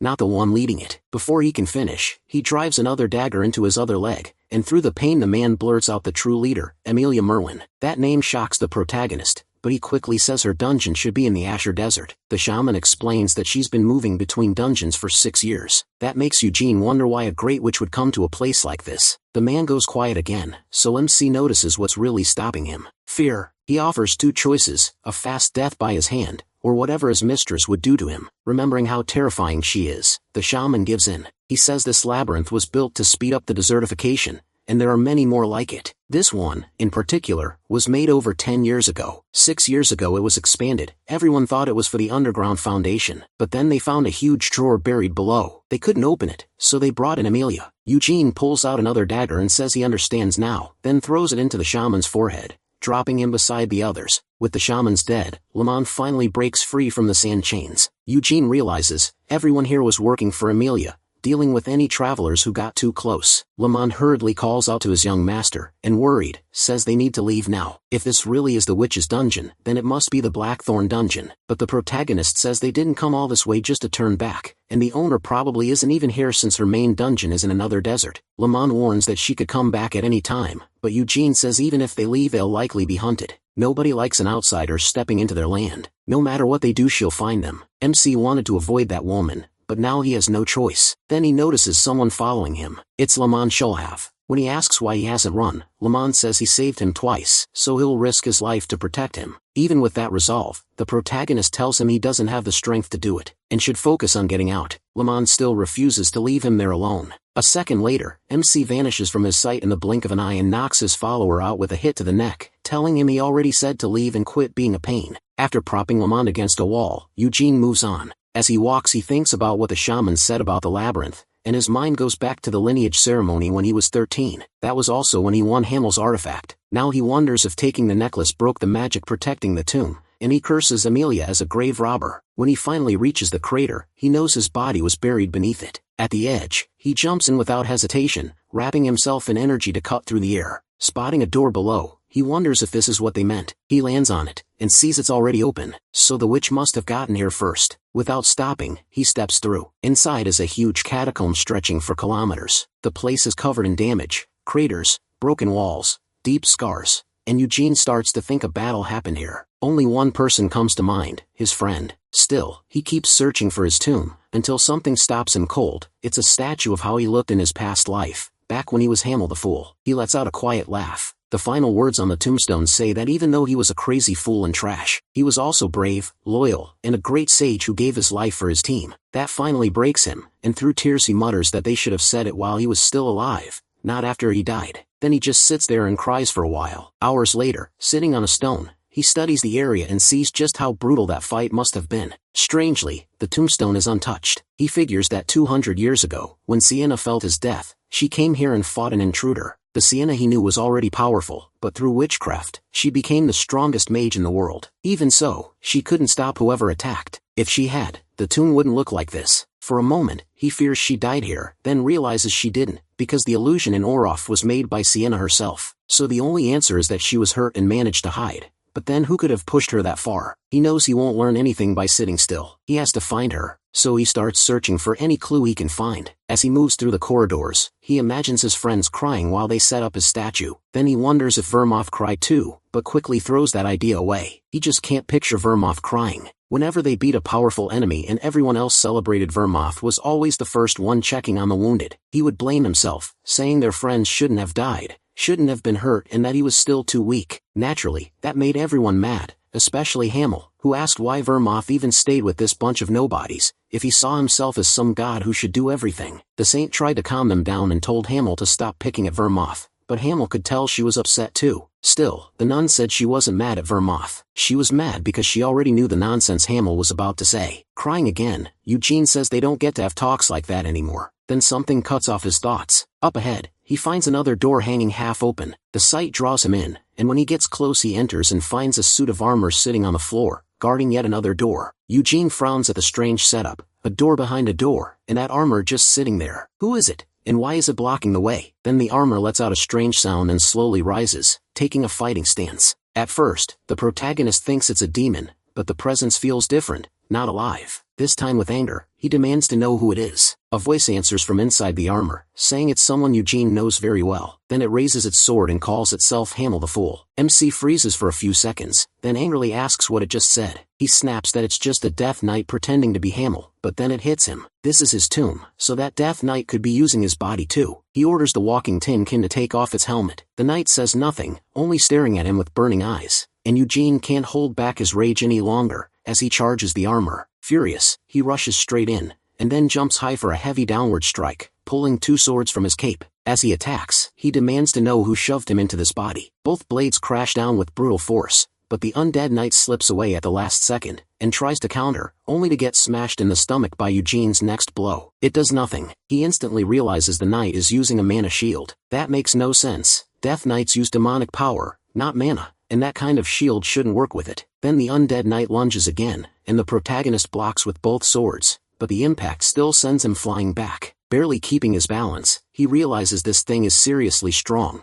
It's probably Amelia's work, the one who broke into the tomb and used his body. Since his real soul wasn't still inside it, she must have forced another soul in. And if that's true, beating this Death Knight won't be easy. It may be on the level of the strongest in his family. Burning with anger, Eugene glares at it and decides to stop caring. He drops both swords and gathers power, then he explodes forward with insane speed. In an instant he's behind the knight, drawing a sword from his dimensional space for another strike, but the armor reacts fast enough to block it. Eugene doesn't let up, swinging again with a sword that's grown even larger. Still, the knight dodges at the last second, and knocks the weapon from MC's hands with one clean hit. He immediately reaches for another weapon, but the knight reads him and moves to defend. Even so, Eugene's attack hits hard enough to shove the knight back. Trying to keep his footing, the knight looks up and sees the protagonist now holding a spear, eyes blazing and ready to keep fighting. The knight remarks that this kid handles many weapons well. Eugene fires back that if he wants to copy Hamel so badly he should stop talking like that. As MC closes in, the undead knight says he's skilled, but still not strong enough to beat him. Then it rushes forward and he barely avoids the strike. He blocks a storm of attacks, but while he holds on, his spear doesn't. The knight uses that opening for a finishing blow, declaring the fight over. Eugene is shocked for a moment, but somehow slips past the attack. The undead knight can't believe it, and asks what he did. The protagonist answers by aiming his sword at the armor. The fake Hamel realizes Eugene redirected the strike with a parry, but that wasn't all. He also used mana to create an even stronger reverse flow. Still, the attack was so heavy that changing its flow alone shouldn't have been enough to fully stop it. Knowing he can't drag this out any longer, MC decides to finish it now, even if it wrecks his body. He activates his mana circle, charges in,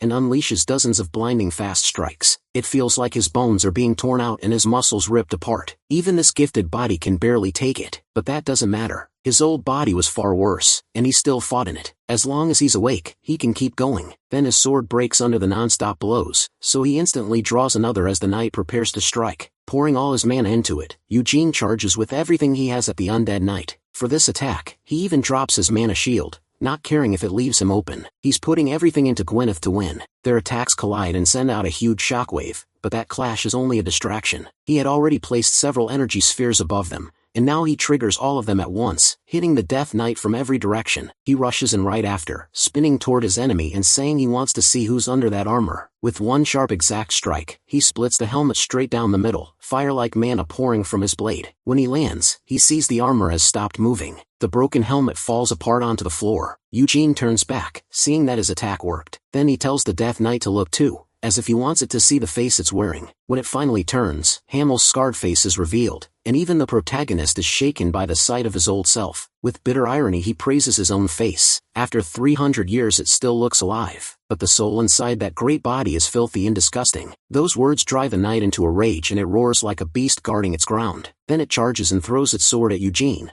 who dodges it with nothing more than a slight tilt of his head, the side. But when MC looks back, the Death Knight is already right in front of him and drives a punch at him. He barely gets his sword up in time, even block the hit sends him flipping backward before he can stop. Eugene wonders why the knight threw away his sword, then realizes the monster is much faster now. This must be the real power of the soul inside it, a power it couldn't use well before. He quickly thinks through the problem. A Death Knight can heal right away, and the only way to kill one is to destroy the core in its heart. The trouble is, the protagonist isn't sure he can still do that after burning so much strength in his last attacks. Without the white flame formula, he knows he would have died already. Still, he forces those weak thoughts aside and decides he'll do the impossible here. The Death Knight rushes him again, forming red claws that nearly rip Eugene's head off. While the monster is still in the air, MC fires his energy spheres again, but the knight twists around them all and lands like a beast. Now claws cover its hands and feet, and he realizes it's using demonic energy. Its savage style feels less like a swordsman and more like an animal. When it hits him, the soul in Hamel's body is a lycanthrope. He can't believe it, but the knight doesn't let up and keeps coming at him. Eugene yanks a magic crystal from his dimensional cape and throws it at the undead's attacking right hand. The moment it touches the demonic mana, it starts canceling it out. Still, the Death Knight rips it away and keeps attacking. That shocks the protagonist. Even a fragment of the Moonlight Sword can't fully erase the demonic power, only weaken it. As he reaches for another stone, an idea hits him, and he charges straight at the Beast Knight. The knight charges too, just as fiercely. Their attacks crash together with a huge shockwave, but the knight moves first and swings again. Its claws slash Eugene across the stomach, but in that opening he plants the magic stone on the undead right over the chest plate. Before the stone can touch the demonic energy, the false Hamel lets out a wild scream and blasts spikes of demonic power in every direction. Several hit Eugene, but he stays on his feet. He notices the spots where the demonic energy faded are less protected, and in that short opening he strikes, driving his attack through the heart and core. At the same time he unleashes his energy spheres to hammer the exposed monster again and again. After giving everything he has, a piece of the magic stone flies off and Eugene can barely stay on his feet. Then he sees the beast man rise again and demands to know what that thing on its chest is and how it dares call itself Hamel. As the armor cracks apart, the core in the knight's chest is revealed. The creature tries to cover it and begs MC not to look. He coldly asks if that's supposed to be his heart. Enraged, the knight lunges again, slamming its shoulder into Eugene's stomach and launching him through a wall. The hit wrecks the protagonist, making him cough up blood. Even so, he calls the knight a fool. It's not Hamel, just a Death Knight, and beneath that only a lycanthrope. The monster keeps insisting it's Hamel, but MC knows those words mean nothing. Mad with rage, the knight pours out more demonic energy and digs its claws into Eugene's shoulders. The pain is overwhelming. He tells himself he can't die here, not after being reborn. He can't end like this for nothing. He raises a hand, knowing that if he uses that power now and something goes wrong, he won't be able to move for a while. But if it works, he'll win this fight for sure and carve his old body apart until nothing is left. The cost will be brutal, but he has no choice. So Eugene prepares the strongest technique he used in his past life. Before he can ignite it, Layman appears and shouts the protagonist's name. The moment he arrives, he sees his young master in serious danger. MC can't believe this idiot came back after being knocked out so he could escape. Pulling his sword, Layman yells at the monster to let Eugene go. Instead, the undead tightens its grip and lifts him higher. Then it hurls him into a wall like a thrown ball. Seeing the protagonist slam hard into the pillar scares Layman, but he rushes the undead anyway. One move is all it takes for his weapon to be shattered, and then he's grabbed by the neck. Layman shouts for Eugene to run while he keeps the monster busy, but MC asks how he's supposed to do that when he's already trapped in its grip. Even now, Layman is stunned that he can still smile. There's no time to think, though. The undead gets ready to throw him. It tosses Layman straight at Eugene, who tries to brace himself but gets smashed into the wall with him. On the floor, Layman worries over his young master. He helps the protagonist stand, but the strength is gone from the protagonist's eyes. Layman says he'll make an opening, and tells MC to run when he gives the sign. MC says that won't be needed, then points behind them. There's a door right there. The undead nervously says that door never opens, and no one has ever opened it. That only makes Eugene want to try more. As he reaches for it, he decides that if he has to use his special power, he will. But first he needs to know what's beyond this door. This is his tomb, and if Sienna or someone else arranged his reincarnation, they may have made it so only the original owner could open it. With one light push, the door starts to open, and the Death Knight is terrified. Eugene and Layman are pulled into the room, and before the knight can react, the door shuts by itself. Layman lands face first on the floor. As he starts looking around, he knocks him out again with a quick chop to the neck. At least he tried, so the protagonist decides to let him sleep inside instead of dying to the madman outside. Then Eugene looks around the room and freezes. Vermouth really left that here? 300 years ago, after they killed the Demon King of Carnage, MC and the others found tunnels underground. At the bottom, they discovered ancient relics with no clue how long they'd been there. Sienna could read the old language and guessed they were from the mythic era. In the deepest chamber, they found the Moonlight Sword. Back then, Hamel had lost all his weapons fighting the Demon King of Carnage, so he said he'd take it, and asked if anyone had a problem with that, but the truth was, he couldn't even get near the sword. He dropped to his knees, coughed up blood, and in the end, Vermouth was the one who kept it. The Moonlight Sword stands before him, and Eugene wonders if this is Vermouth's way of honoring him as he stares at the huge blade floating above an altar. The name Moonlight Sword may be simple, but it fits. After Vermouth claimed it, he never used his holy sword again. This one was that powerful. Thinking back on what the weapon meant, Eugene looks up and sees a crescent moon hanging above it. The first time they found it, that moon was full, so the sword is probably weaker now. He thinks it might react to the moon fragment, but then remembers he left that fragment stuck in the Death Knight's chest. Looking at the weapon again, he wonders if Vermouth left it here because Hamel wanted it back then. Then he laughs and calls Vermouth an idiot. What good is a gift after someone's already dead? Still, this isn't the time to get emotional. The room holds only the Moonlight Sword and a single exit, so if he leaves, he'll have to fight that insane Death Knight again. And that's not the only danger. He has no idea when Amelia will return. That means he needs to kill the knight and escape fast. Eugene walks toward the Moonlight Sword, still unsure why Vermouth put it here. But if it's right in front of him, there has to be a reason. The only answer he can think of is simple. It was left here for him. In his past life, he couldn't even touch the Moonlight Sword, but now reborn as Vermouth's descendant, maybe he can. More than that, if this is truly a gift from his friend, he has to take it. So Eugene reaches for the sword, then he stops. The aura pouring off it is terrifying. He hasn't even touched the blade, only the light around it, and already he can barely breathe while his mana screams through his body. Realizing his mana could go wild, he activates the white flame formula and forces his arm forward. He can also tell the sword is far weaker than before, so it really has been broken into pieces. At last, Eugene grabs the hilt, but a burst of mana throws him hard to the floor. Even so, he doesn't let go of the Moonlight Sword. For the first time, he's truly holding it, so he draws it, wanting to see the condition of the blade. What he finds is exactly what he expected. There is no blade, it was shattered into fragments. Then the crescent moon above the sword starts to glow brighter and bursts into many fragments, which fly into the hilt and begin coming back together. A blue energy blade forms from the gathered moonlight, and Eugene is glad to see the sword has taken shape. To test it, he pours mana into the Moonlight Sword and waits to see what it can do. Right away he realizes the weapon is devouring his mana like it's starving. Worse, the amount it's draining is absurd. He can handle it, but not easily right now. As he puts it away, he thinks the sword is both terrible and amazing, broken yet still insanely strong. With this, he won't need ignition. The Moonlight Sword should be enough to beat the Death Knight. Still, before leaving, he decides to check his own coffin. Eugene walks over and opens it. Just as he expected, there's no body inside. But then he notices something beside it. It's a message. Maybe someday they'll meet again in the world he dreamed of. He freezes when he recognizes Sienna's handwriting. He also finds a leaf that's perfectly preserved, even though no tree is anywhere nearby. Outside the chamber, the Death Knight keeps staring at the door. He tried to smash it over and over but couldn't leave a single mark. Even his master couldn't open it. Yet some kid got inside without trouble, so he decides not to kill Eugene until his master returns. He'll likely be furious when she sees her helmet and armor damaged with a claw exposed. He has to prove he's still useful, otherwise he'll be thrown away. Then suddenly, something in front of him makes him flinch. It's Eugene, calmly stepping out of the room. Looking straight at the Death Knight, he asks if he was searching for him. The fake Hamel asks how he got inside. The protagonist answers with a grin that he just pushed the door open and walked in.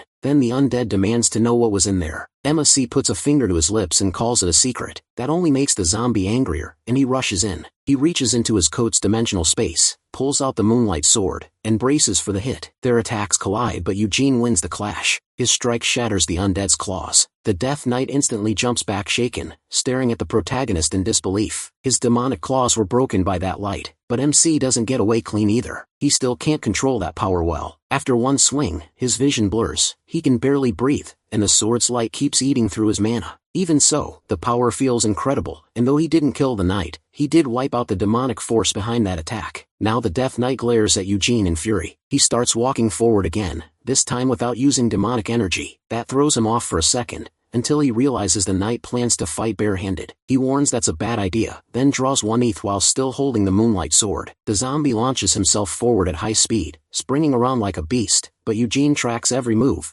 catches the attack coming from behind, and strikes back at once. The Death Knight barely slips away. The protagonist taunts him, asking if he's already scared when he hasn't even landed a hit yet. Then he uses one ETH to stir up a storm, creating a tornado under the Death Knight and tossing him into the air. The spinning force slams him hard into the ceiling. While that happens, Eugene gathers his mana and spreads it through the broken rocks around them. Then he fires all of them at the airborne Death Knight at once. As MC closes in, he says that if he were in better shape, the fight would already be over. He stomps the ground, burns more mana, and forms a giant hand that surges toward the zombie. The Death Knight barely avoids it and crashes down as the attack misses. But when he glances at his shoulder, he sees more of his armor has broken off. That sends him into a rage, and he activates another ability. Demonic aura starts pouring from his whole body. Eugene scoffs, asking why he didn't use it sooner, since saving it was pointless. The Death Knight sees the mana hand coming back and dodges 3 more blows, but he misses him closing the distance, saying the skill was already wasted. More demonic energy spreads from the zombie, yet the protagonist doesn't stop. Suddenly, a moonstone fragment shoots toward the attack and smashes into the Death Knight's demonic energy. With the moonlight sword in hand, Eugene can move the fragments however he wants. He uses that opening to strike at the zombie's core. It only takes a second. The Death Knight tries to hit back, but MC's blade is faster. It pierces his heart and hurls him into the wall. When the body drops, MC looks completely drained. The strain makes him cough up blood. Even using the smallest amount of power was still too much for his body. Still, it's better than using ignition. Looking at the hilt,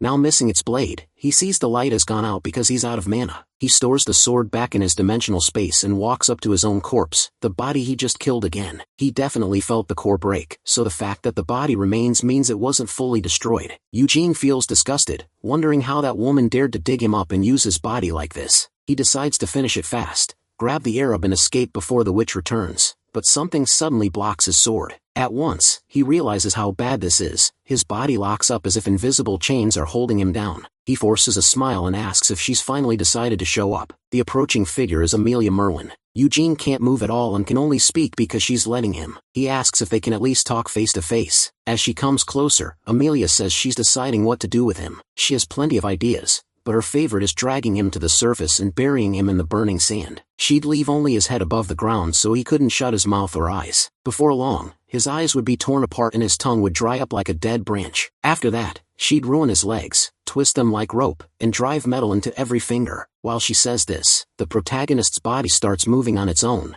drawing nearer with a deadly presence. Amelia adds that his arms would be fixed out forever. Blind and unable to see anything, he'd still feel every bit of that pain. Eugene says he'd die from shock first, but Amelia calmly tells him no, because she wouldn't allow it. He'd become a scarecrow in the desert, left there until she got bored of looking at him. Just hearing that nearly makes MC piss himself. Then the woman asks if he wants to know who she is. He already does and says her name is Amelia Merwin, master of the Blackthorn Desert Dungeon, harbinger of death, and the strongest witch. She says he broke her little pet. Useless or not, it was still hers and only its owner had the right to mistreat the Death Knight. Eugene calls that pet disgusting, and asks why she didn't at least wash it. Before he can add that the corpse reeks, she smacks him across the head, sending him flying and knocking his sword away. Amelia looks down and says only she gets to talk about it that way. As he spits out blood, he notices the paralysis spell is gone and wonders if he can kill her like this. He quickly understands the truth. Amelia is on a whole different level, and even his trump card won't be enough. He wanted to avoid using the Black Magic Tower Master's card and owing him anything,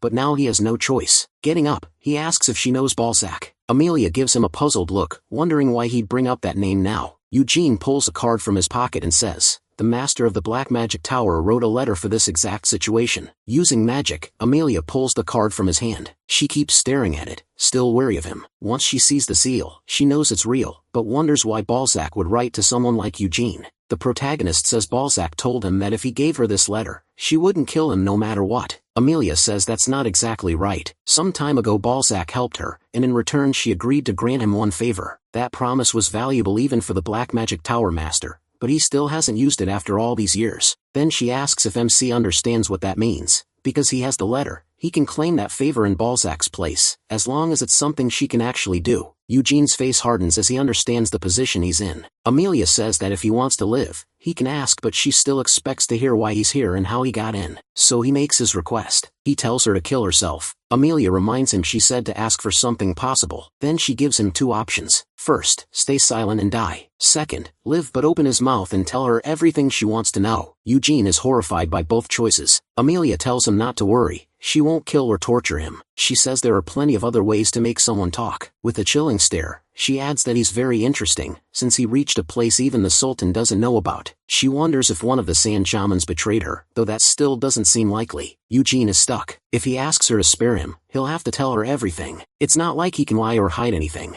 A mage at her level could pull every secret from him in a moment. As Amelia steps closer, she says he's been thinking for a while now and asks if his silence should be taken as his answer. With no real way to win, the protagonist considers using ignition. Run, but drops the idea right away. Amelia could just paralyze him again. Amelia says she'll count to 3. She won't wait any longer. Eugene briefly thinks about using his family name to get out of this, but the odds are terrible. As he reaches for him, he wonders if telling the truth is better, that he opened the door and found the moonlight sword. But if Amelia learns that, she'll definitely take it. Then something unexpected happens. Just as she finishes counting, Amelia feels a huge presence and spins around. Heima's body is standing again and Eugene is hit with a very familiar disgust. Amelia drops to her knees before her master and asks why he's here, calling him the Great Demon King of Incarceration. That hated title instantly fills MC with rage. Before he can react, the Demon King of Incarceration calls him by name and says he's been watching through Balzac's eyes. Eugene is stunned to learn he'd been observed the whole time. The Demon King says he came to leave flowers for his ancestor's friend. Since he saw the statue outside, he should know this tomb belongs to Hemoldinus, a man the world called a fool even though he wasn't one at all, and a companion of his dear Vermouth. Hearing a Demon King praise Hemold like that catches Eugene off guard, but the moment he hears dear Vermouth, the irritation comes right back. The Demon King says he understands the protagonist's hostility, but explains that he and Vermouth understood each other and became friends. He adds that it would be unfair to force that bond onto someone born 300 years later, so while he respects the Lionhearts as Vermouth's descendants, he does not demand their respect. Then he says that over the 300 years since Vermouth died, he has seen many Lionhearts, but Eugene carries the great hero's blood more strongly than any of them. Those words make Amelia take more interest in MC once she hears his family name. Looking him over, she says his features match Keel's. She didn't expect the Demon King to use a Death Knight's body as a vessel, and asks how she's supposed to take this. The Demon King tells her that's for her to decide, but Amelia asks if he came all this way just to protect a mere lion, and he answers that Eugene is a descendant of his dear friend. Amelia brings up her freedom and asks if he'd strip it away for nothing more than that. The Demon King of Incarceration says Vermouth may be dead, but his blood still lives on, and now he seems more like the hero than anyone in many years. He says he respects Amelia but he values his friendship with Vermouth far more, so he will not let her harm one of Vermouth's descendants. Amelia pushes back, asking if someone dead for 300 years matters more than the one standing before him, then instantly realizes she went too far. The Demon King's magic nearly crushes her on the spot. Pinned to the ground, Amelia begs her master for mercy. He tells her the freedom he gives can never go beyond the respect she owes him. He let her act freely even when she entered Hamel's tomb, but he will not allow her to harm Vermouth's descendant for now. That last part makes Eugene pause, wondering what he means by for now. Amelia tells the protagonist to show proper respect to the Demon King of Incarceration, but MC barely reacts. The Demon King says that 300 years ago he made a promise with Vermouth, and ever since then he has treated the Lionhearts kindly. He gave them freedom and never asked for respect, but that kindness should not be mistaken for duty. After all, he is still the Demon King of Incarceration, ruler of countless demons, Just hearing his voice locks Eugene's body in place, and leaves his heart reeling. The Demon King says freedom needs responsibility, without it it's just indulgence. Then he orders him to return home and tell his family this. If they keep refusing to fear him, he will stop showing them respect as well. The protagonist understands at once, this is a warning. He asks why it's coming now, after 300 years of silence. The jailer answers that the promise he made is nearing its end, and the wheel Vermouth stopped is beginning to turn again. A new oath will be needed, but who will surpass their ancestor and stop that will once more? Eugene asks what oath he means, but the Demon King only smiles and says MC has no right to know because he is not Vermouth. With a cruel grin he calls him a foolish lion. In that moment he realizes something, but the Demon King keeps going, saying the protagonist's soul and very existence could only be born in these 300 years because of that oath. The words leave Eugene confused, and his necklace starts glowing crimson. The Demon King orders Amelia back to her dungeon, but she snaps that there's still something she wants to hear from the boy. He shuts her down at once, saying there's nothing she wants from him. That only annoys Amelia more because MC killed her creature and opened the door even she couldn't open. The Demon King glances aside then releases his aura. A second later they're moved to the door. With just a wave of his hand the supposedly indestructible door starts crumbling into sand. Inside there is only the Arab and Hamel's tomb. He tells Amelia to look carefully. There is nothing there, and there is nothing in this place that she wants either. Frustrated, Amelia falls silent and accepts his order. Then she asks if he had grown attached to that body. The Demon King says his time here is done and he will return Hamel's body. Amelia mocks him, asking if he's really giving it back when it belonged to his precious friend. In a cold voice he answers that he does not like Hamel, and finally leaves the corpse. Eugene's old body drops to the ground. Getting back up, Amelia tells him he's lucky and next time things won't go like this. She casts dark magic on Hamel's body, turning it into a small ball of energy. Then she heads for the exit, thinking she can't do anything to this kid today. But once the peace oath ends she'll have her way with him, and from the smile she gives Eugene she clearly can't wait for that day. The protagonist stands there watching her leave. He clenches his fist, trying to hold back his anger, but it doesn't work. He shouts, eyes full of hate, and punches the wall before kicking a pillar too, wrecking the ruined place even more. Then he remembers being called a foolish lion, and realizes the Demon King knows he reincarnated. He even wonders if Vermouth's oath with Baphomet was what brought him back, but he quickly rejects that idea. If Vermouth really meant to protect him, he would have focused on killing the demons first, so the oath is probably a peace deal, not the reason for Eugene's return. The Demon King's claim that he didn't like Hamel clearly stings, but MC hates demons too, and he's already thinking of countless ways to crush him. Amelia took the Death Knight made from his body, and he couldn't stop her. On top of that the oath Vermouth made is nearing its end, and someone else may have to take his place to stop the wheel again. Eugene isn't in the mood for riddles, and he's furious that this Demon King keeps talking in circles just because he's old. He's not interested in replacing Vermouth in any oath. He plans to destroy the Demon King's will altogether. If the Demon King is tied to the protagonist's reincarnation, then there's no way he'd want MC to keep any system like that going. Still, Eugene picks up the leaf that had been on his tomb and remembers that 200 years ago someone broke into this tomb after Vermouth's death. When Sienna Murden found out she rushed here at once and fought the intruder with everything she had, but later had to go into hiding. The leaf inside the coffin came from the World Tree, the sacred tree tied to all elf faith. A leaf like this lets an elf return to it from anywhere. Sienna probably used it to escape in danger, but who could force the world's strongest mage to do that? Then one name comes to mind, someone powerful enough to make even her kneel. But if Vermouth really fought her, why fake his death to do it? Eugene remembers when he first met the group as a wandering mercenary. Sienna Murden was the first to question Vermouth's choice, looking down on him as she did. The second was the saint, who acted anything but saintly and even called him a street dog. Molen Roar was an idiot, same as ever, but Vermouth stayed firm and said he wanted Hamel Dynas to join him on the journey to defeat evil. Eugene didn't care about that hairy guy at all and said he wouldn't take orders from someone weaker than him. Vermouth answered that if he won, then Hamel would join him. The fight starts and Hamel is quickly knocked to the ground. That hairy guy really is stronger than him.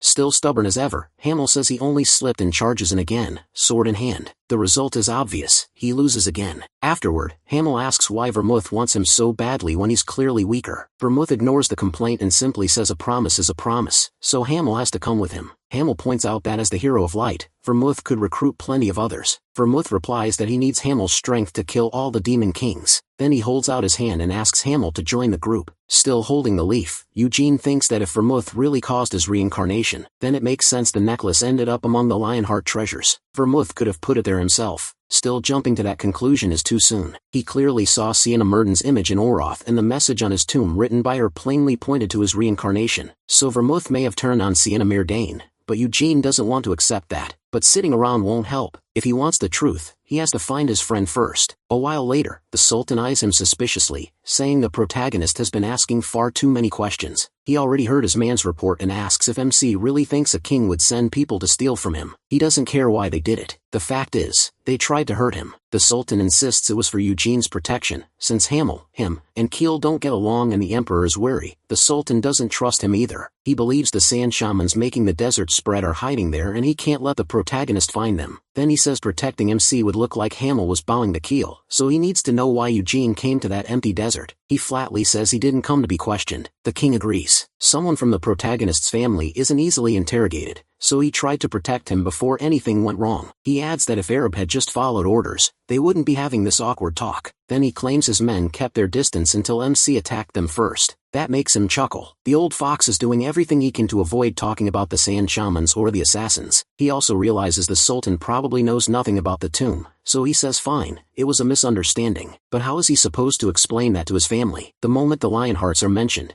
the king gets nervous and pretends not to know what Eugene means. The protagonist reminds him that misunderstanding or not, his life was still put in danger and he has no clue how his family will take that. Of course, being so kind, he'd rather this not end badly, especially if it could spark a war between two nations. So the Sultan asks what he wants. Eugene answers, 500 million and 5 waifus like the Black Witch. He says that's a cheap price to fix the damage from this little misunderstanding. The king says that for a 19-year-old, MC is pretty sharp and if 5 gothic waifus are enough to cool his anger and smooth things over, he'll hand them over. With that settled, he asks what he found in the Kazani desert. The protagonist says the Sultan was right, there was nothing there at all. Really there isn't. He already took everything useful, from the statue to the tombstone, and as long as the gothic waifu keeps quiet, what happened there stays secret. He also says he's taking Layman with him, since the man has to pay for threatening his life. Eugene says, if that's the case, he can order Layman's punishment right away, which terrifies our favorite Arab, but Eugene says he doesn't want that, he'll just bring him home and make him clean toilets instead. The Sultan agrees. Soon after, MC recalls an old memory of Hamil walking up to the saint, who for once is actually acting saintly and praying for soldiers wounded in battle. She admits that sometimes she doubts her God. If God is truly all-powerful and knows everything,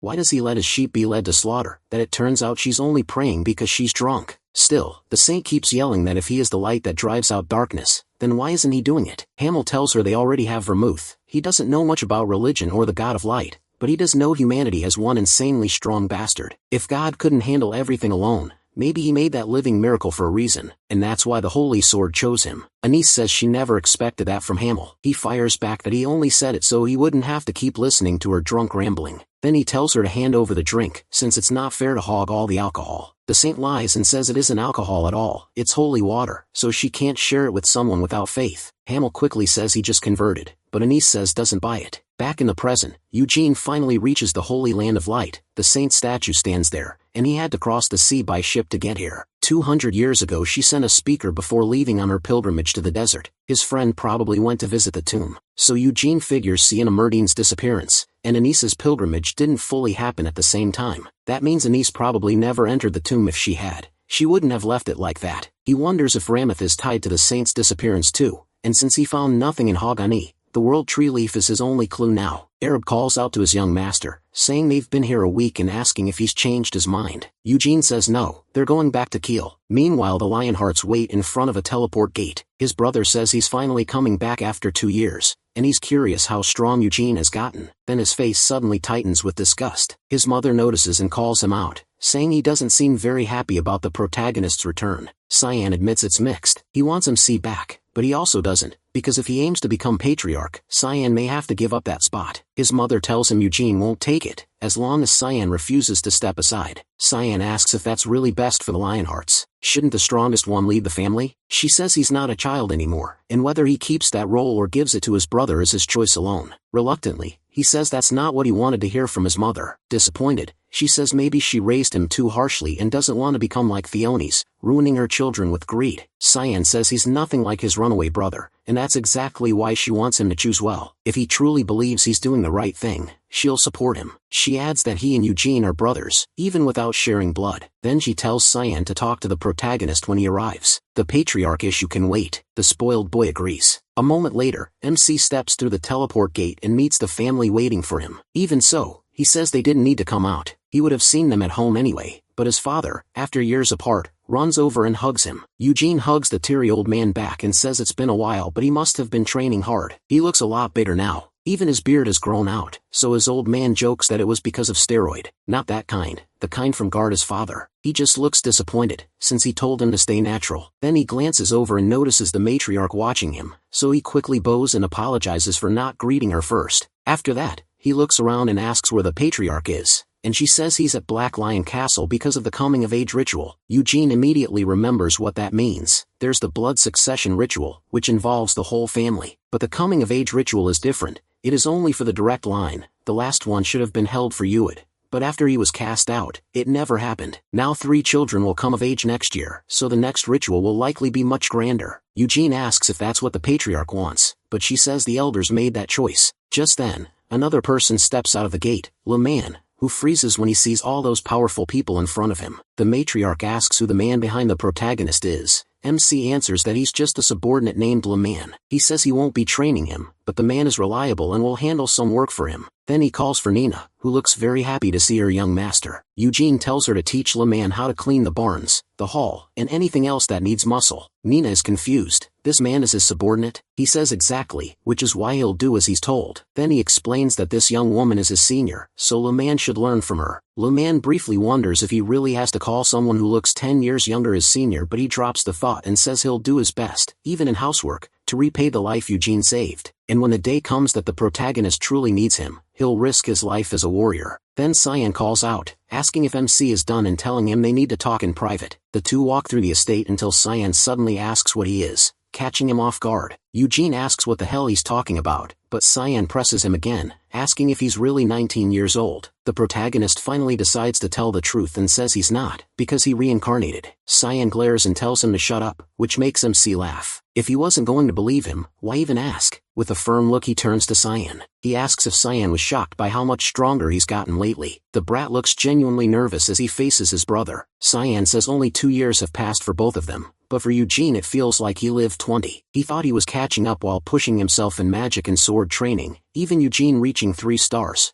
But he hit the 4th star of the white formula in no time. Then Cyan firmly says he should become the next patriarch of the Lionhearts. That catches the protagonist off guard, and he asks what nonsense he's talking about. Cyan says now that he's seen Eugene's strength up close, he knows he can't do it. How could he be patriarch when his brother is clearly superior? MC still doesn't get the issue, and says if Cyan wants the spot, he should just take it. Then he adds that if Cyan insists, they can settle it with a duel, and if he loses he'll go along with whatever is decided. That only confuses Cyan more because if he won, then he should be the one becoming the patriarch, leaving the protagonist stunned by that amazing logic. Still he says Cyan should take the role anyway, since that kind of job suits someone with ambition. Besides, Eugene has no interest in a bothersome position like that. Cyan lets out a sigh of relief and suggests a practice match instead of a serious duel. MC tells him it won't matter. He still has no chance of winning. Of course Cyan already knows that. A little later several onlookers watch an alarm. They're gathered around Cyan and Eugene's training match. As he blocks, he studies Cyan and notices his swordsmanship has gotten much sharper. His mana is impressive too, especially for his age. Someone like that would be rare anywhere on the continent. But Cyan feels something is off, because he's tiring out way too fast. It's like he's swinging at empty air, and even though Eugene only defends, his blade keeps getting pulled off course. Even so, Cyan keeps pressing the attack, trying to land a hit. The people watching all say it's pointless. Some even wonder if any of them could beat young Master, the protagonist. One of them answers no, saying MC was already absurdly strong 2 years ago, and now he's on a whole different level. Cyan has grown a lot, but Eugene keeps stopping every strike without even leaving his spot. Then a single swing sends his brother flying. Cyan drops to his knees and stares up, asking what that technique was. He's never seen anyone handle attacks like that. Eugene casually says it was just a normal parry, which only irritates Cyan more. He knows that's a lie when their swords met. His blade slid away and made him waste far more mana than it should have. He praises the analysis, and Cyan immediately asks him to teach him. The protagonist pauses, thinking it over for a moment, then he gives him a sharp look and asks if he's really sure. Cyan tries not to snap at that, and MC finally agrees to help.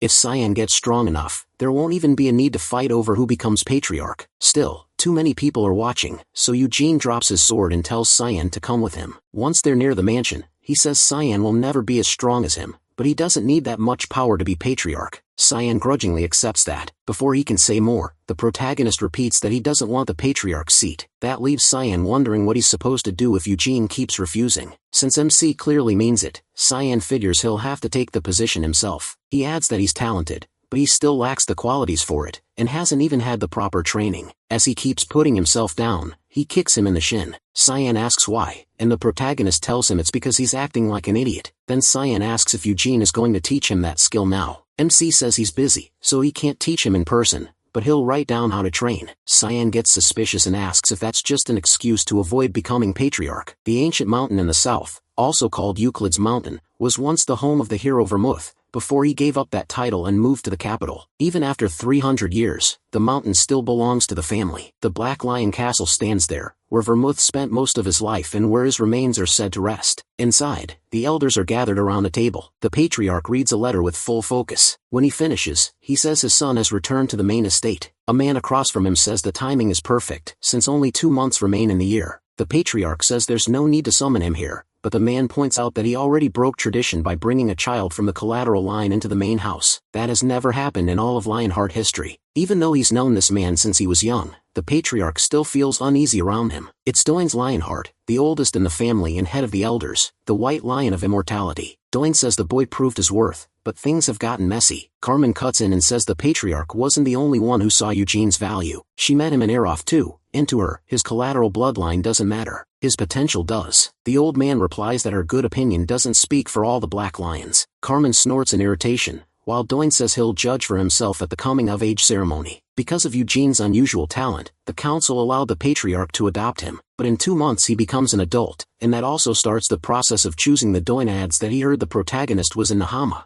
and before that he studied magic. From what he's heard, the boy is gifted enough to become the disciple of the Red Tower Master. Doin says the Lionhearts live like a pride, and once a lion is raised, it can't be allowed to leave the pack alone. The patriarch answers that the choice belongs to MC. Doin says he'll respect that choice, but only within limits. Then he asks if the patriarch intends to put Eugene forward as the next patriarch. His father says he wants to leave that option open, if he chooses it himself. Carmen closes her watch and says the protagonist won't want that. Sal told her he's been refusing the patriarch position. With a cold look, Doin says he hopes Eugene doesn't change his mind. A few hours later at the main estate, MC asks about the Black Lion Castle. His mother confirms it and says she expected the elders to come for the ceremony, but instead they're inviting the 2 of them there. He asks when they leave, and she says as soon as they're ready. Since the protagonist is always ready, he immediately tells Cyan to prepare. They're leaving now. As they walk through the mansion halls, Cyan is holding the training notes Eugene gave him. Nervously he asks if what's written there is really right,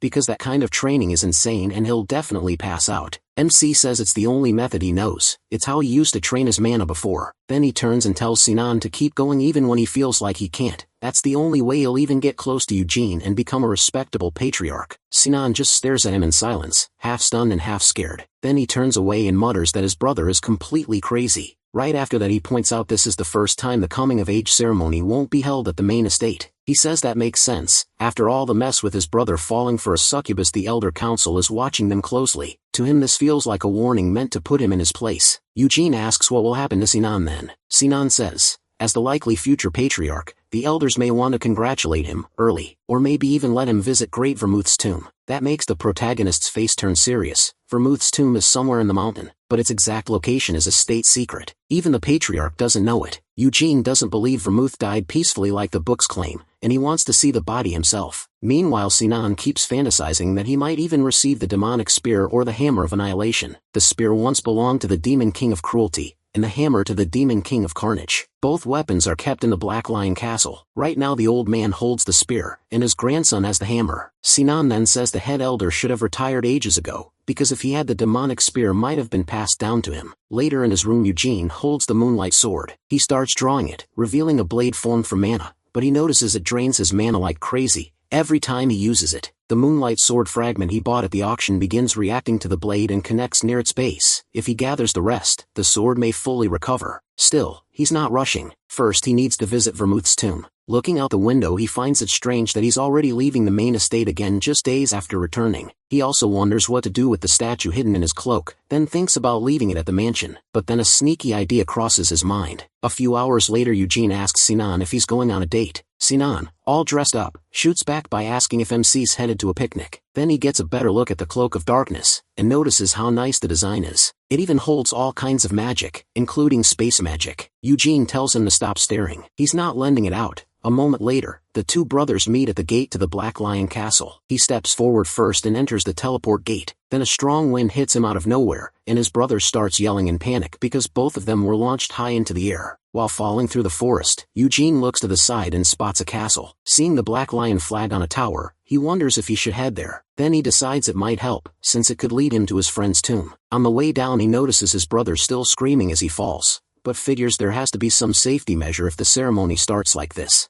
So he leaves his brother to deal with it and focuses on himself. Back at the castle, several people watch them fall. They're the Lionheart elders, along with Eugene's father. Doins asks if this is also part of Winnet's power, but learns the protagonist is using flight magic. Since MC stayed calm the whole time, Doins praises his skill. He asks how good he is, and an old woman says his flight magic is at least 4th circle. After seeing him recover so smoothly from that height, she guesses it may even be 5th circle. Doins then asks the patriarch how far Eugene's white flames have grown. Gilead says the protagonist was at 3 stars before leaving for Aerith, and later sent word that he had reached 4. The old man is impressed that MC got that far at only 19, and thinks he may be even stronger now since a year has passed. Another elder says reaching 5 stars before adulthood is impossible, but Carmen fires back that someone's lack of talent doesn't set the limit for everyone else. The old man turns to her offended, and reminds her he's been on the council for over 10 years. She snaps back, telling him not to call her that. People might think he's her father or grandfather. He says that's only because she uses magic to look young, even though she's really an old woman, and she answers that it's still better than looking worn out. That makes him furious, and he says she has no class. If she's on the council, he says she should at least look old like the rest of them. That comment sets the old woman off, and he quickly shuts his mouth. Doins cuts in, saying the boys have finally landed, and now it's Dominic's turn to move. Dominic is his son and the captain of the Black Lion's 1st Division. Hearing that, the patriarch says they should wait until the kids reach the castle, but the old man says this isn't a test. Since this ritual is different from the usual succession ceremony, there's no reason to go easy because of age or experience. The patriarch says that if that's true, then his eldest son should be allowed in too. The old man asks if he still hasn't let that incident go, and says that even if it's his son, he needs to leave him alone. He's living a peaceful life with his mother now, but the patriarch answers that Edward is still the eldest son of the main family, and has the right to take part. The old man puts a hand on his shoulder and says, that's unfortunate. That child is already an adult, so he can't join anymore. Elsewhere, 2 goblins rush in to attack, but Eugene cuts them down in one quick move, and it turns out they were a 2-headed ogre. The monster drops to its knees while he stands unfazed. He realizes this is the second 2-headed ogre he's seen, and monsters like that usually claim an entire forest for themselves, so there shouldn't be 2 in one area. They had to be raised in captivity. Not just them, but this whole forest is a monster farm. Eugene also notices something is limiting mana, and there's no way they were dropped from the sky just to fight monsters. As he moves deeper through the forest, he senses something nearby and smiles, thinking he knew this would happen. A huge monster suddenly lunges at him, but Eugene jumps back and avoids it, then asks, since when she had a wyvern, that's when we see the rider as his sister, Seal. She asks how he dodged that. The protagonist says the wind warned him, though she clearly doesn't buy it. He changes the subject, saying it's been a while, and asks if attacking him is really how she greets family. Seal asks if his head hurts, and he's confused, until she explains the whole forest is covered by a barrier that should mess with his mind. He admits he felt a little sick when he entered, but says the barrier couldn't do much because his mind is hard to break. Seal explains that the barrier is supposed to turn a person's fears into illusions, and says their other brother is probably screaming at ghosts right now. But Eugene has already endured endless mental attacks in past lives, so a barrier like this won't break him. She says they were meant to watch how he handled fear, but instead she had to attack him herself. Drawing her sword, she says she doesn't have a choice. Even MC didn't expect to fight his sister like this, but he has no plans to hold back just because she's a girl. Seal jumps from her wyvern and rushes him, while Eugene simply waits with sword in hand. With one clean move he knocks her blade aside and sends her upward. She uses a tree to catch herself and comes right back, but even then she still can't break through his guard. While she's still in the air, several mana orbs form around her. Eugene asks if she can dodge this mid-air, but the wyvern suddenly roars and slashes with its wings, knocking Seal away. He realizes she used the beast to gain momentum. Seal keeps pressing the attack. She thrusts again, and the protagonist dodges by jumping up, frustrated that none of her strikes are landing. She chases him into the air, but Eugene pulls a whip from his spatial cloak and locks down her movement, then slams her hard into the ground. After catching her, MC says he's got her, Seal Call says the fight isn't over yet. A second later, the wyvern charges at Eugene and he barely dodges, letting go of the whip as he gets ready to strike back. Then he hears his sister yell for him not to kill Draggy, which completely throws him off in the middle of the fight. As he wonders what kind of name that is, she begs him to spare her pet. Eugene gets annoyed. She was the one who jumped him first. So when the wyvern comes again, he says it's the lizard's lucky day. Third rate. He kicks it under the chin,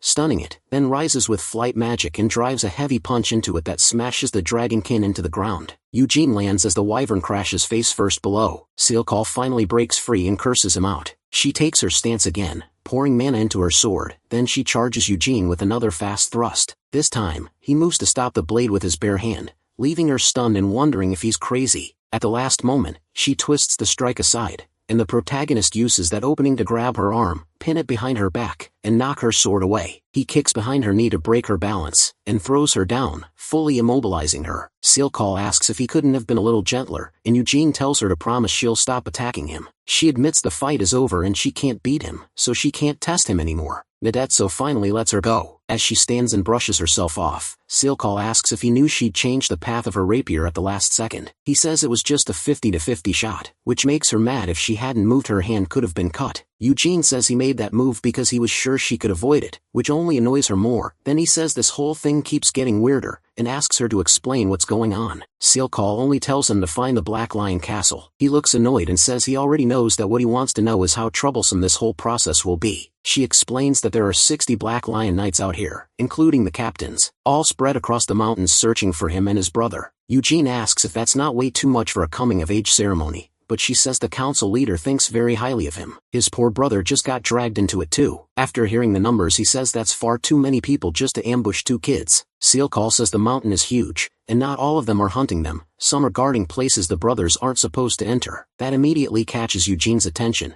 and he suspects one of those places is Vermolf's tomb. He asks where those off-limits areas are, but Seal Call says they're simply the dangerous zones, because the mountain is full of monsters, and deeper in there are even demons strong enough to kill them easily. That instantly puts the protagonist on edge. He asks why demons would be kept here at all. Seal Call says they're apparently used to train the knights, but MC snaps back that demons aren't tame animals. If they're raising them here, that means they're loose in the same forest as Vermolf's tomb. Seal Call asks why he's taking it out on her, but of course she's part of the Lionheart family too. And Seal Call asks, since when he started caring so much about family pride. She adds that as far as she knows the demons aren't near the tomb. She's been on several hunts and never found any sign of them. Eugene realizes the council leader is probably watching him, so pretending to head for the castle while sneaking to the tomb won't work. That means he'll need plan B, and for now, he should head to Black Lion Castle. As Seal Call gets back on her wyvern to leave, he asks if she can give him a ride to the castle. Seal Call answers like that was obviously never going to happen. She gives him one warning, run now because the other knights will be here any second. Eugene glances aside to check if she means it, then suddenly rushes at Seal. The move catches her completely off guard. She springs back at once, trying to get away from him. The protagonist doesn't let up and casts wind magic. Since she's already airborne, he blasts her even farther away. Then he jumps onto the wyvern, which panics too. It thrashes around, desperate to throw him off. Eugene warns it to obey, unless it wants another beating. The fake dragon flies off right away. Still stuck in the air from his spell, Seal Call can only stare as her brother steals her mount. When she finally hits the ground, she glares up at them. Furious, she shouts for Draggy to come back. Eugene says if it does it's dead. Then he spots something that shocks him. A whole squad of wyvern riders is already waiting. Carmen isn't with them, and MC can't sense any captains either. One of them reminds the others this is only a test, so they must not go too far. He can tell the Black Lions are highly trained, better than most knight orders even from his past life. Still, holding back won't test him much, so instead he'll be the one testing them. He leaps off the wyvern and charges straight at the riders. They panic, wondering if he's coming all out, and yell for everyone to stop him. Several knights ready their bows. They fire while Eugene is still midair. He opens his dimensional cloak and swallows the arrows, spins through the air, then sends them flying back. The knights react fast and slice the arrows apart before they hit, but that brief distraction is all Eugene needs. He rushes one rider and knocks him off his mount with wind magic. The old man from before comes at him with a spear. The protagonist slips past the thrust and realizes this must be Nashon Lionheart, the 3rd Division captain he saw on Aerith. The old man gets back on his flying mount and says, Seal must have reached Eugene first, then asks where she is. Pulling out a spear, MC answers that she's down below, then he lunges at the old man. Both use spears, trading a rapid chain of attacks and blocks. This time Eugene comes out on top. Nashon is stunned that he lost a spear clash, but he doesn't stop to finish it. He darts past him toward the castle, thinking there's no need to keep fighting. Then he suddenly spots a huge boulder flying at him. He barely dodges the stone launched up from the ground. Eugene freezes for a second, trying to figure out where it came from. Carmen appears behind him and casually says hello. A kick follows immediately, sending him flying. He barely blocks it in time and uses wind magic to soften his landing. As Eugene rises, Carmen drops to the ground in front of him. Kyle already warned him the captains would join the ambush, so her presence doesn't surprise him. Carmen asks if her greeting was too rough. At the same time, a group of Black Lion Knights lands behind her. The protagonist asks if this much force is really needed for one person. Carmen says he's doing better than expected. Shaun Lionheart is still lost in his own fears. She tells Eugene not to take offense. It only means people are paying attention to him. Since she came in person, the test should end soon. Opening her pocket watch, she says for 3 minutes if he can endure her attacks she'll escort him straight to the castle. MC asks if she's serious. With a sharp look, Carmen says that if he manages it,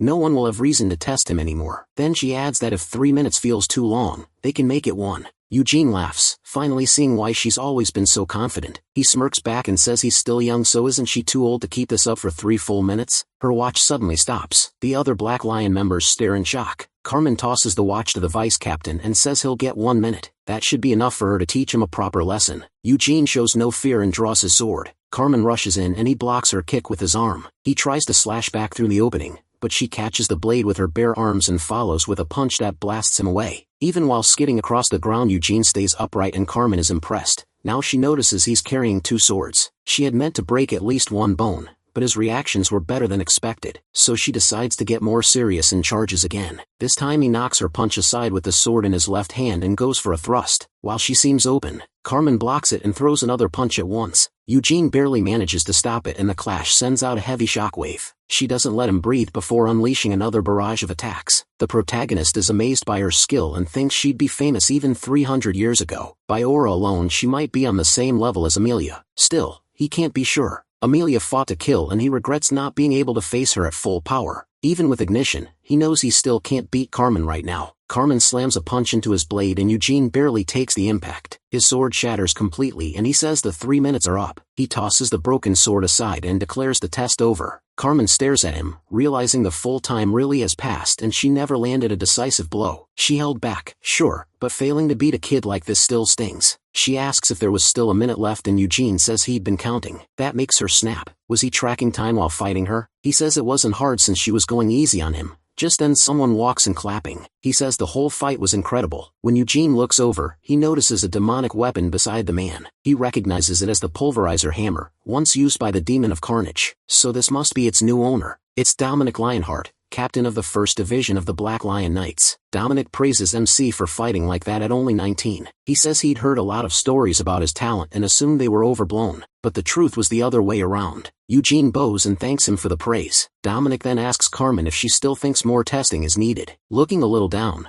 she says this was enough. Then she tells the protagonist to come with her to the castle. Sometime later, Seal catches up and starts scolding him. She asks how he could just leave her behind like that. Eugene points out that she found him just fine and even compliments her pet for bringing her here on its own. In fact, he's glad she came. He still needs a ride to Black Lion Castle. Seal blushes, thinking he wants to ride with her on the Wyvern. MC asks if she has a problem with that. She quickly says she doesn't mind at all. Later several Wyverns fly toward the castle on the mountain. Seal tells Eugene to move closer before he falls, but he says a fall like that won't kill him. She complains that he shouldn't grab Draggy's scales like that. He says if it can't handle that much, it's just a flying lizard. Seal insists Draggy is a wyvern and a sensitive one. Then Eugene moves in, puts his hands on her waist and asks if this is better. Smiling, she says yes. A moment later, she starts veering off their route. The protagonist asks what she's doing. Seal turns and says they're taking a little detour before heading to the castle. He complains but she says all she'll hear there is useless nagging anyway, so she tells him to enjoy the ride for now. Sometime later at Black Lion Castle, Carmen walks through the halls with Eugene. She explains that the Black Lion Order doesn't have many members, and for a family that's lasted over 300 years, the order is far too small to guard everything. MC asks what they can even do, since unlike the White Lions at the main house, the Black Lions are made only of family members. Carmen says their job is cleaning up Lionheart's dirty business, so outsiders can't be allowed in. Then she asks Eugene to join the Black Lion Knights. He reminds her he already turned that offer down years ago. Carmen says back then she hadn't seen his talent with her own eyes,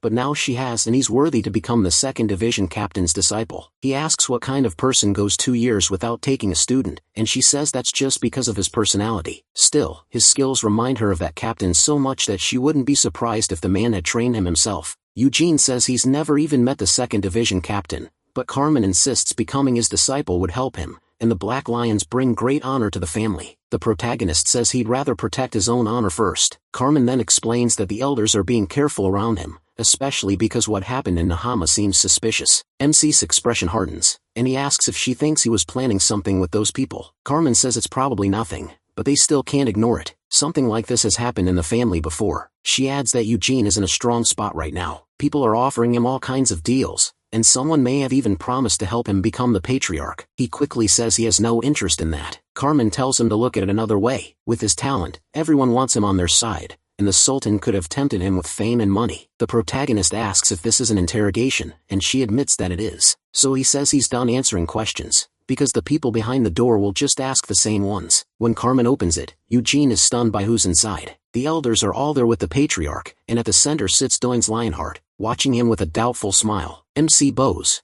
greets the elders, and gives his name. Then he reaches into his cloak and says this may be sudden, but they need to see something. He pulls out Hamel's statue and gravestone. Even the head elder is shaken. One old man can't tell what he's looking at, and asks what those items are. Doyne's Lionheart rises at once and walks over to inspect them himself. He reads the name on the stone and realizes it belongs to Hamel Dynas. That shocks the patriarch, who jumps up and asks if this is Hamel the Fool's tombstone. Doyne's Lionheart demands to know where Eugene got them, and he says he found them in Hamel's tomb. That answer leaves one of the elders badly shaken. The protagonist explains that he spent 2 years studying magic, and learned about Hamel's tomb from a grimoire in Sienna's hall. When Doyne's Lionheart asks how he managed that, Eugene says this may be the first time a Lionheart ever dug into witchcraft. He believes Sienna Merdane left that path for them. Hamel was a friend of their ancestor, and unlike the others, he never came back. He gave his life for his friends. MC says he wandered the desert and eventually found the tomb, though admitting all this feels a little embarrassing. By the time he arrived, the tomb was already badly ruined. Only the statue and gravestone were still whole. There was also a death knight made from Hamel's body, and after beating it, he ran into Noir. One elder blurts out, asking how he made it back alive after meeting the death attendant. Eugene says the demon king of incarceration stepped in. The moment he says that, the patriarch stares at his son in shock. Another elder asks if Helmut's ruler really appeared in person. He says he stopped Noir from draining all his strength, and gave a warning. Freedom without responsibility is just laziness, and his kindness won't last forever. Doyne is visibly alarmed by that. Eugene thinks he has to pass the message on, since he doesn't know how far his friend's promise really goes. He adds that the Demon King said if people show him no respect, he won't show any either. That leaves Doyne as deeply uneasy. He returns to his seat and lowers himself down slowly, saying he never expected news like this from a child. They meant to question Eugene about his actions, but this is a far bigger issue. One elder says peace should last as long as they don't push his goodwill too far, but the patriarch warns that if the Demon King ever feels threatened, peace will end sooner or later. Nahama has attacked Tirtha for centuries, so he thinks incarceration may have acted because of that. Doyne tells him to go and ask the Demon King himself. Still, he says he wouldn't be surprised if peace collapsed at any moment. The two strongest Demon Kings are still alive, and their forces are spread across the continent. 300 years ago, Vermouth Lionheart and his companions beat many demons,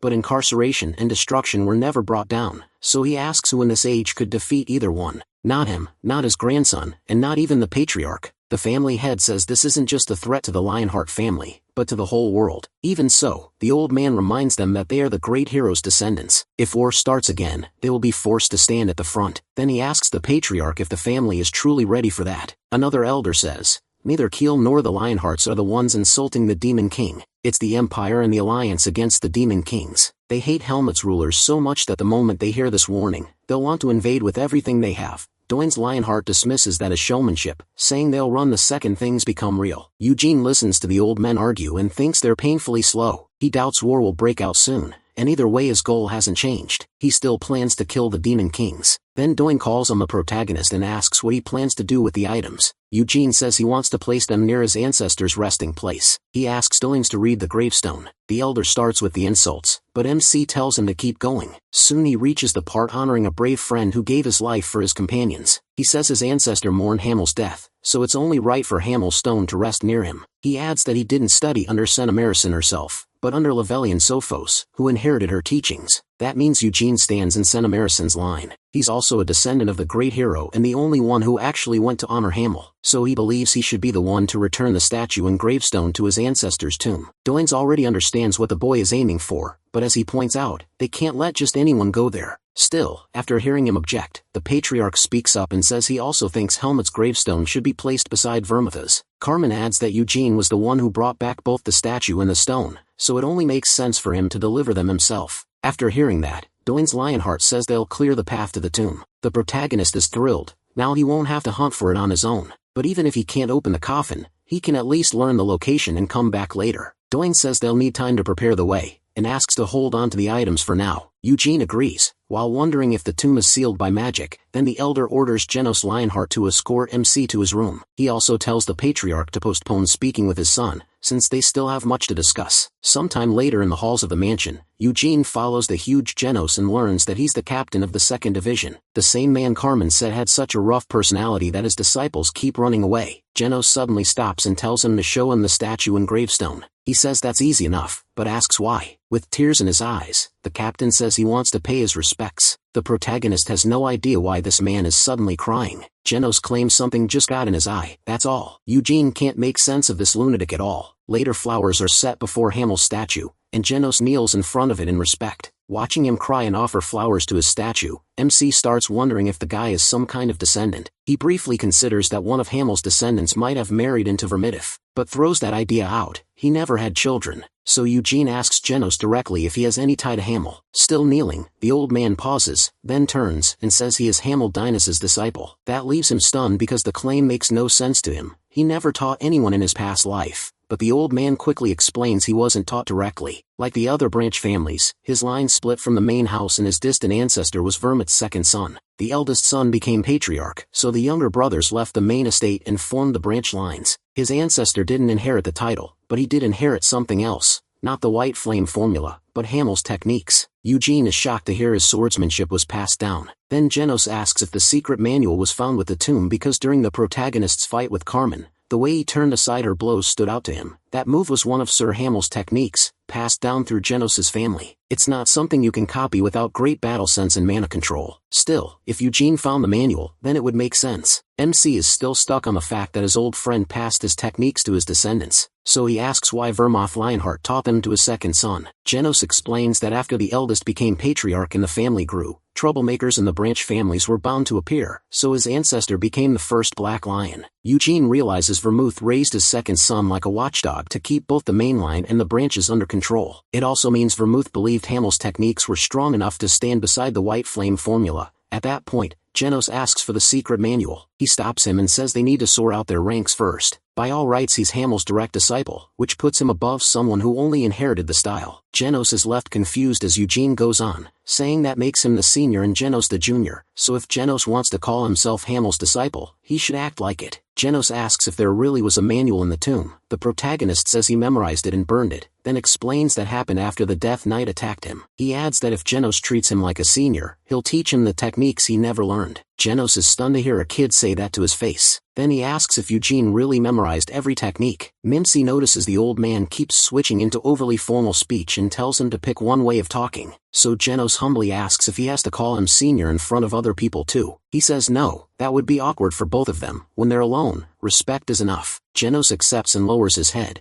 Eugene immediately enjoys having the upper hand. Then he asks if Genos was going to show him the room or not. Once they get there, the two sit across from each other. The old man explains that his family passed down 10 skills. That even surprises the protagonist. He thinks, genius or not, did he really leave that many behind? The only one he clearly remembers naming was Ignition. The others were just names he made up on the spot. He tells Genos to go through them, and Genos starts with the core of the Hamel style, Ignition. Eugene cuts him off right away. He asks what this Hamel style is, and whether Vermouth gave it that name. Genos says he isn't sure, that's just what his family always called it. That annoys MC. Of all names, his friend really went with Hamel style. Genos keeps listing all 10 techniques, but the moment he hears their names, old memories he wanted buried come rushing back. He remembers his past self yelling, Azure of Fury, as he unleashed a storm of attacks. Sienna asked if he'd lost his mind, screaming while swinging his sword. Hamel shot back that she tossed tiny flames around and called it something like flaming burst. Embarrassed, she said she didn't name it herself. Mages have to say spell names before casting.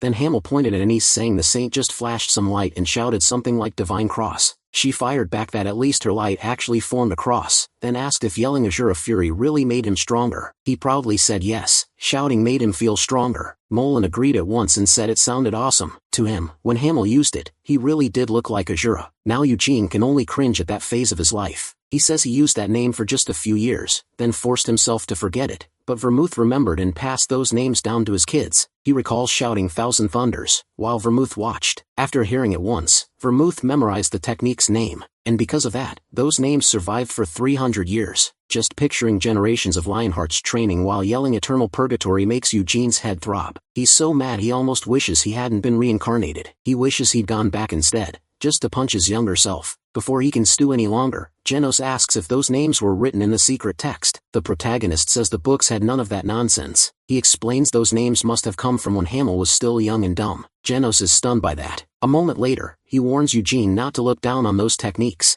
MC clarifies that he respects Hamel's skills, if the names that are the problem. Then he tells his junior to put a hand on his chest and answer honestly. Doesn't he find those names embarrassing too? Genos thinks about it for a moment, then remembers Carmen's ultimate move is called Destiny Destroyer. Eugene tells him to forget the names and write down the techniques themselves, so he can fix any mistakes. A while later, Genos starts writing furiously, like he's inventing the theory of relativity. While he works, he asks if he's ever entered Vermouth's tomb. Genos says every captain must go there and swear loyalty to the family. The protagonist asks what kind of place his old friend rests in. Genos says it isn't flashy, but in a way it's like a temple. Maybe Vermouth became a god after death and was placed there to be worshipped. Strangely, Eugene doesn't dismiss that idea. If Vermouth really reached that level, bringing back a dead friend might be possible. Still, if he'd truly become all-knowing and all-powerful, why would he have fought Sienna? Next, Genos finishes writing and hands the paper to his superior. MC reads through all the techniques and thinks it's a total mess. Time changed them, and people patched over the awkward parts. After looking it over he says, it's pretty different from what he remembers. The first thing he does is cross out the title. Genos asks why he's deleting the name Hamel Style. Eugene says the technique isn't great enough to carry his name,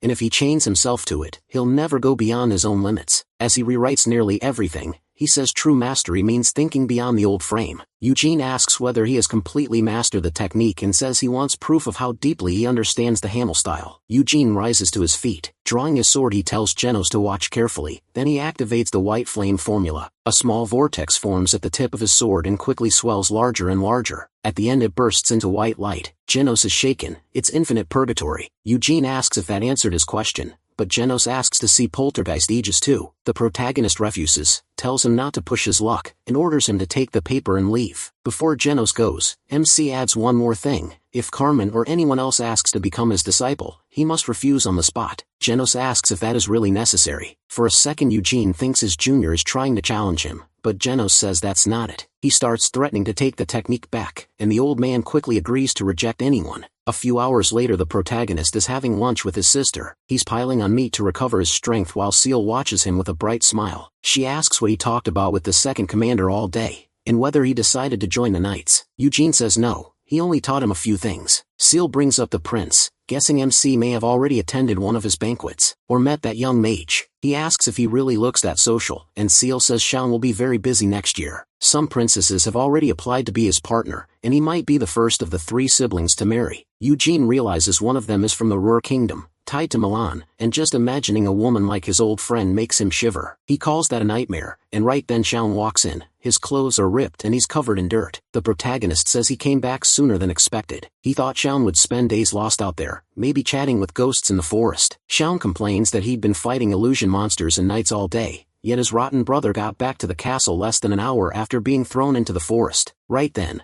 a maid rushes in with urgent news. A guest is arriving soon, and everyone must prepare and head to the teleport gate. Shaun says she hadn't heard anyone was coming today, and the maid explains the message just arrived. The visit was decided during the elders' meeting. Eugene asks what kind of guest is important enough to need a full welcome, and learns it's Assistant Bishop Christina Rogerus of the Holy Empire. Soon after, the whole family gathers at the teleport gate. Christina steps out first, followed by 3 holy knights. The moment OMC sees her, he freezes. She looks just like Anise. Christina thanks them for receiving her. One of the elders admits he didn't expect her to come personally. Christina says it's her duty to answer any important call herself. Then she heads toward the castle with the elders and her knights. Eugene watches her closely until she suddenly stops and looks straight at him, giving him a bright smile. In that instant he feels like he's found a saintly rival to the Gothic one. Shaun asks if he's met her before, but he says this is his first time seeing her. Shaun gets jealous over the way Christina smiled at him. A few hours later, Eugene is back in his room. He learns that Christina Rogerus is the adopted daughter of one of the Holy Empire's 3 cardinals, and part of the line that followed Anise. She isn't officially called a saint yet because she's still young,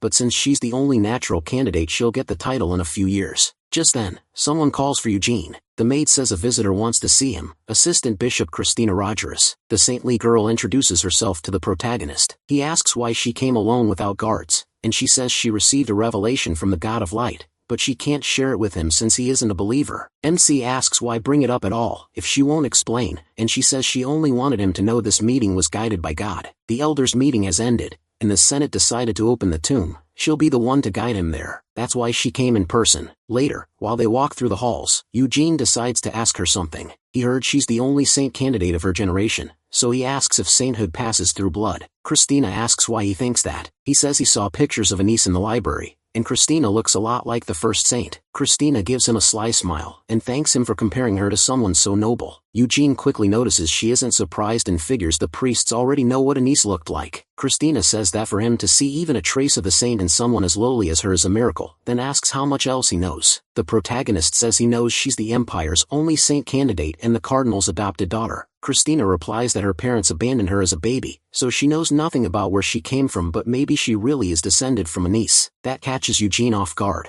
because Anise never had children, but the current saint says Anise was human too, so maybe she did want a child. MC thinks a sly woman like her might have even hidden a whole family during her travels, but asking Christina Rogers about her bloodline when she knows nothing about it would be cruel. They keep walking along the castle wall. After a while, Eugene mentions how cold it is. He pulls out a coat and drapes it over her shoulders. Then he asks if they're heading to the Round Table Tower, and she says no. They're going behind the castle, where the path to Vermouth's tomb begins. When they get there, Christina Rogers says he seems deeply interested in the heroes from 300 years ago. She adds that Hogany lies in Kiel's land, but many still call it holy ground of the Sacred Empire. A lot of believers pass through it on pilgrimage. Because of that, the Sacred Empire keeps watch over the area and knows why Eugene went there. He already guessed that, since he felt eyes on him the moment he entered Hogany, so he asks if that's tied to her revelation, but she only repeats that she can't say more to a non-believer. The protagonist lets out a small laugh. Her personality is just as nasty as his old friends. Back then, everyone else talked about their pasts, but Anise never did. She always stayed quiet whenever the cardinals who raised her came up, and that silence usually came with a twisted smile, like she hated where she came from. Soon they reach the tomb's entrance, but instead of a doorway there's only a huge cliff, making Eugene wonder if they're supposed to jump. Christina Rogers warns him not to use flight magic on the way down. She says he'll understand once they fall, then tells him to take her hand. Together they jump. As they drop, she pulls a staff-like item from her pocket, then she activates magic that forms angelic wings. The sight shocks Eugene, and for a second he thinks he's looking at an angel, but it's really just his companion right in front of him. Still shaken, he says he honestly saw an angel for a moment. Christina Rogers asks if he's taken some kind of drug. She says it's only a basic spell used to protect people from long falls. Even so, MC is certain the angel had the same face as his old friend. Before he can dwell on it, the saint says they've arrived. Then the space around them starts to change. When they open their eyes, a wide plain stretches out before them. Christina Rogers plucks some grass and says she can't sense any life in it. Eugene explains that this place was made with spatial magic, but making a subspace this huge is far beyond ordinary magic. A little later they arrive at a statue of the great hero Vermouth Lionheart. Then the patriarch appears and asks if they don't find this place beautiful. He says that if it didn't need to stay protected, he'd let every family member come here and pay their respects. He even says putting Hamel's bronze statue in the founder's mausoleum isn't a bad idea. Then his gaze shifts to the saint. He reminds her that entering this place requires approval from both the patriarch and the senate. Those two keys were made by the founder to keep others out. Christina Rogers immediately understands he's calling her behavior disrespectful. Still, she says she had to come because the matter is too important. The patriarch cuts in, saying her timing was wrong. Even so, she stubbornly insisted on following his son to the mausoleum entrance. As patriarch, he could have rejected that bold demand, but he allowed it because of the family's long alliance with the Sacred Empire. Christina Rogers answers that she came because of a divine revelation, and after the demon king of incarceration shattered the peace, the whole world was put on alert. In times like this, she says, a revelation can't be ignored. So how long does he plan to keep this hidden? Then Christina Rogers steps forward, drawing out her sacred staff. She says she has to speak plainly. As the cardinal's adopted daughter, an assistant bishop, and the Sacred Empire's only saint candidate, she now speaks in the name of holiness, the Pope, and as a newly acknowledged saint, she demands that they open the tomb of the great Vermouth. Vermouth's soul, she says, never reached heaven. According to the revelation, it has wandered the earth, so she must learn what happened at the hero's end. The elder says the decision belongs to the patriarch, and he'll accept whatever choice is made without causing trouble. Sometime later, the patriarch is already inside the tomb with the other two. As they move through it, Christina Rogers notes that despite its grandeur, the place is empty. The family head says that was the founder's will. She says there's something beautiful about a brotherhood that has lasted 300 years. She also calls Eugene's discovery of Hamel's tomb a form of divine guidance. At that he asks if using Hamel's body to make a death knight was divine will too. She says no, that's exactly why God sent him there, to bring light to the darkness below. That answer makes the protagonist realize how sharp she really is. Even his old companion never used God's name this openly. At last, the three reach the chamber where the tomb is sealed. The patriarch says he's about to open it, so they should watch closely. Eugene grows uneasy. From the bottom of his heart, he hopes his friend's body is inside. If Vermouth is truly dead and resting here, maybe MC can finally let go of his doubts. But when the coffin is opened, it's completely empty. Seeing that, Eugene is filled with rage. The patriarch can only wonder that if the body isn't here, then Vermouth may be hiding somewhere. Christina Rogers doesn't know either. For now, all they can do is guess, but she says she'll at least share the revelation with him. She turns to him and declares that from this moment on, he is the next hero meant to succeed Vermouth, Lionheart. She says this is the will of the Pope, the god of light, and her own will as a saint. Personally, she believes Eugene may even be the reincarnation of Vermouth Lionheart, and if that's true, then it explains why his soul never entered heaven. It stayed behind to face the dangers still coming for this world. Hearing that, the protagonist starts laughing, like he's already tired of this. In a cold voice, he asks what nonsense she's talking about and why her god thinks he can interfere with people who are minding their own business. To begin with, Eugene doesn't even believe the god of light exists. He's MC Lionheart, not some hero she can shape just because she wants one. If she needs a hero that badly, she can turn one of her believers into it. Then he looks toward the patriarch. He apologizes for his tone, but says he has no intention of accepting anyone's claim that he's a hero. He doesn't plan to become patriarch, and he has no wish to join the Black Lion Knights either. That said, he won't disgrace the Lionheart name, so if possible, he wants his father to keep supporting him as before. Intimidated by his son, the patriarch quickly agrees to respect his choice. Then Eugene reaches into his coat and says the saint can pass a message to her mighty god of light. He raises his middle finger, leaving the patriarch stunned. Christina Rogers is just as shocked by what he did. Then Eugene turns away and says he's done talking. He's going to bed. His father asks about the bronze statue, but the protagonist says Hamel wouldn't want to rest in a place where his companion isn't. And that's where Season 2 of Damn Reincarnation ends. When Season 3 comes out, it'll be back on this YouTube channel, so leave a like and subscribe. See you next time.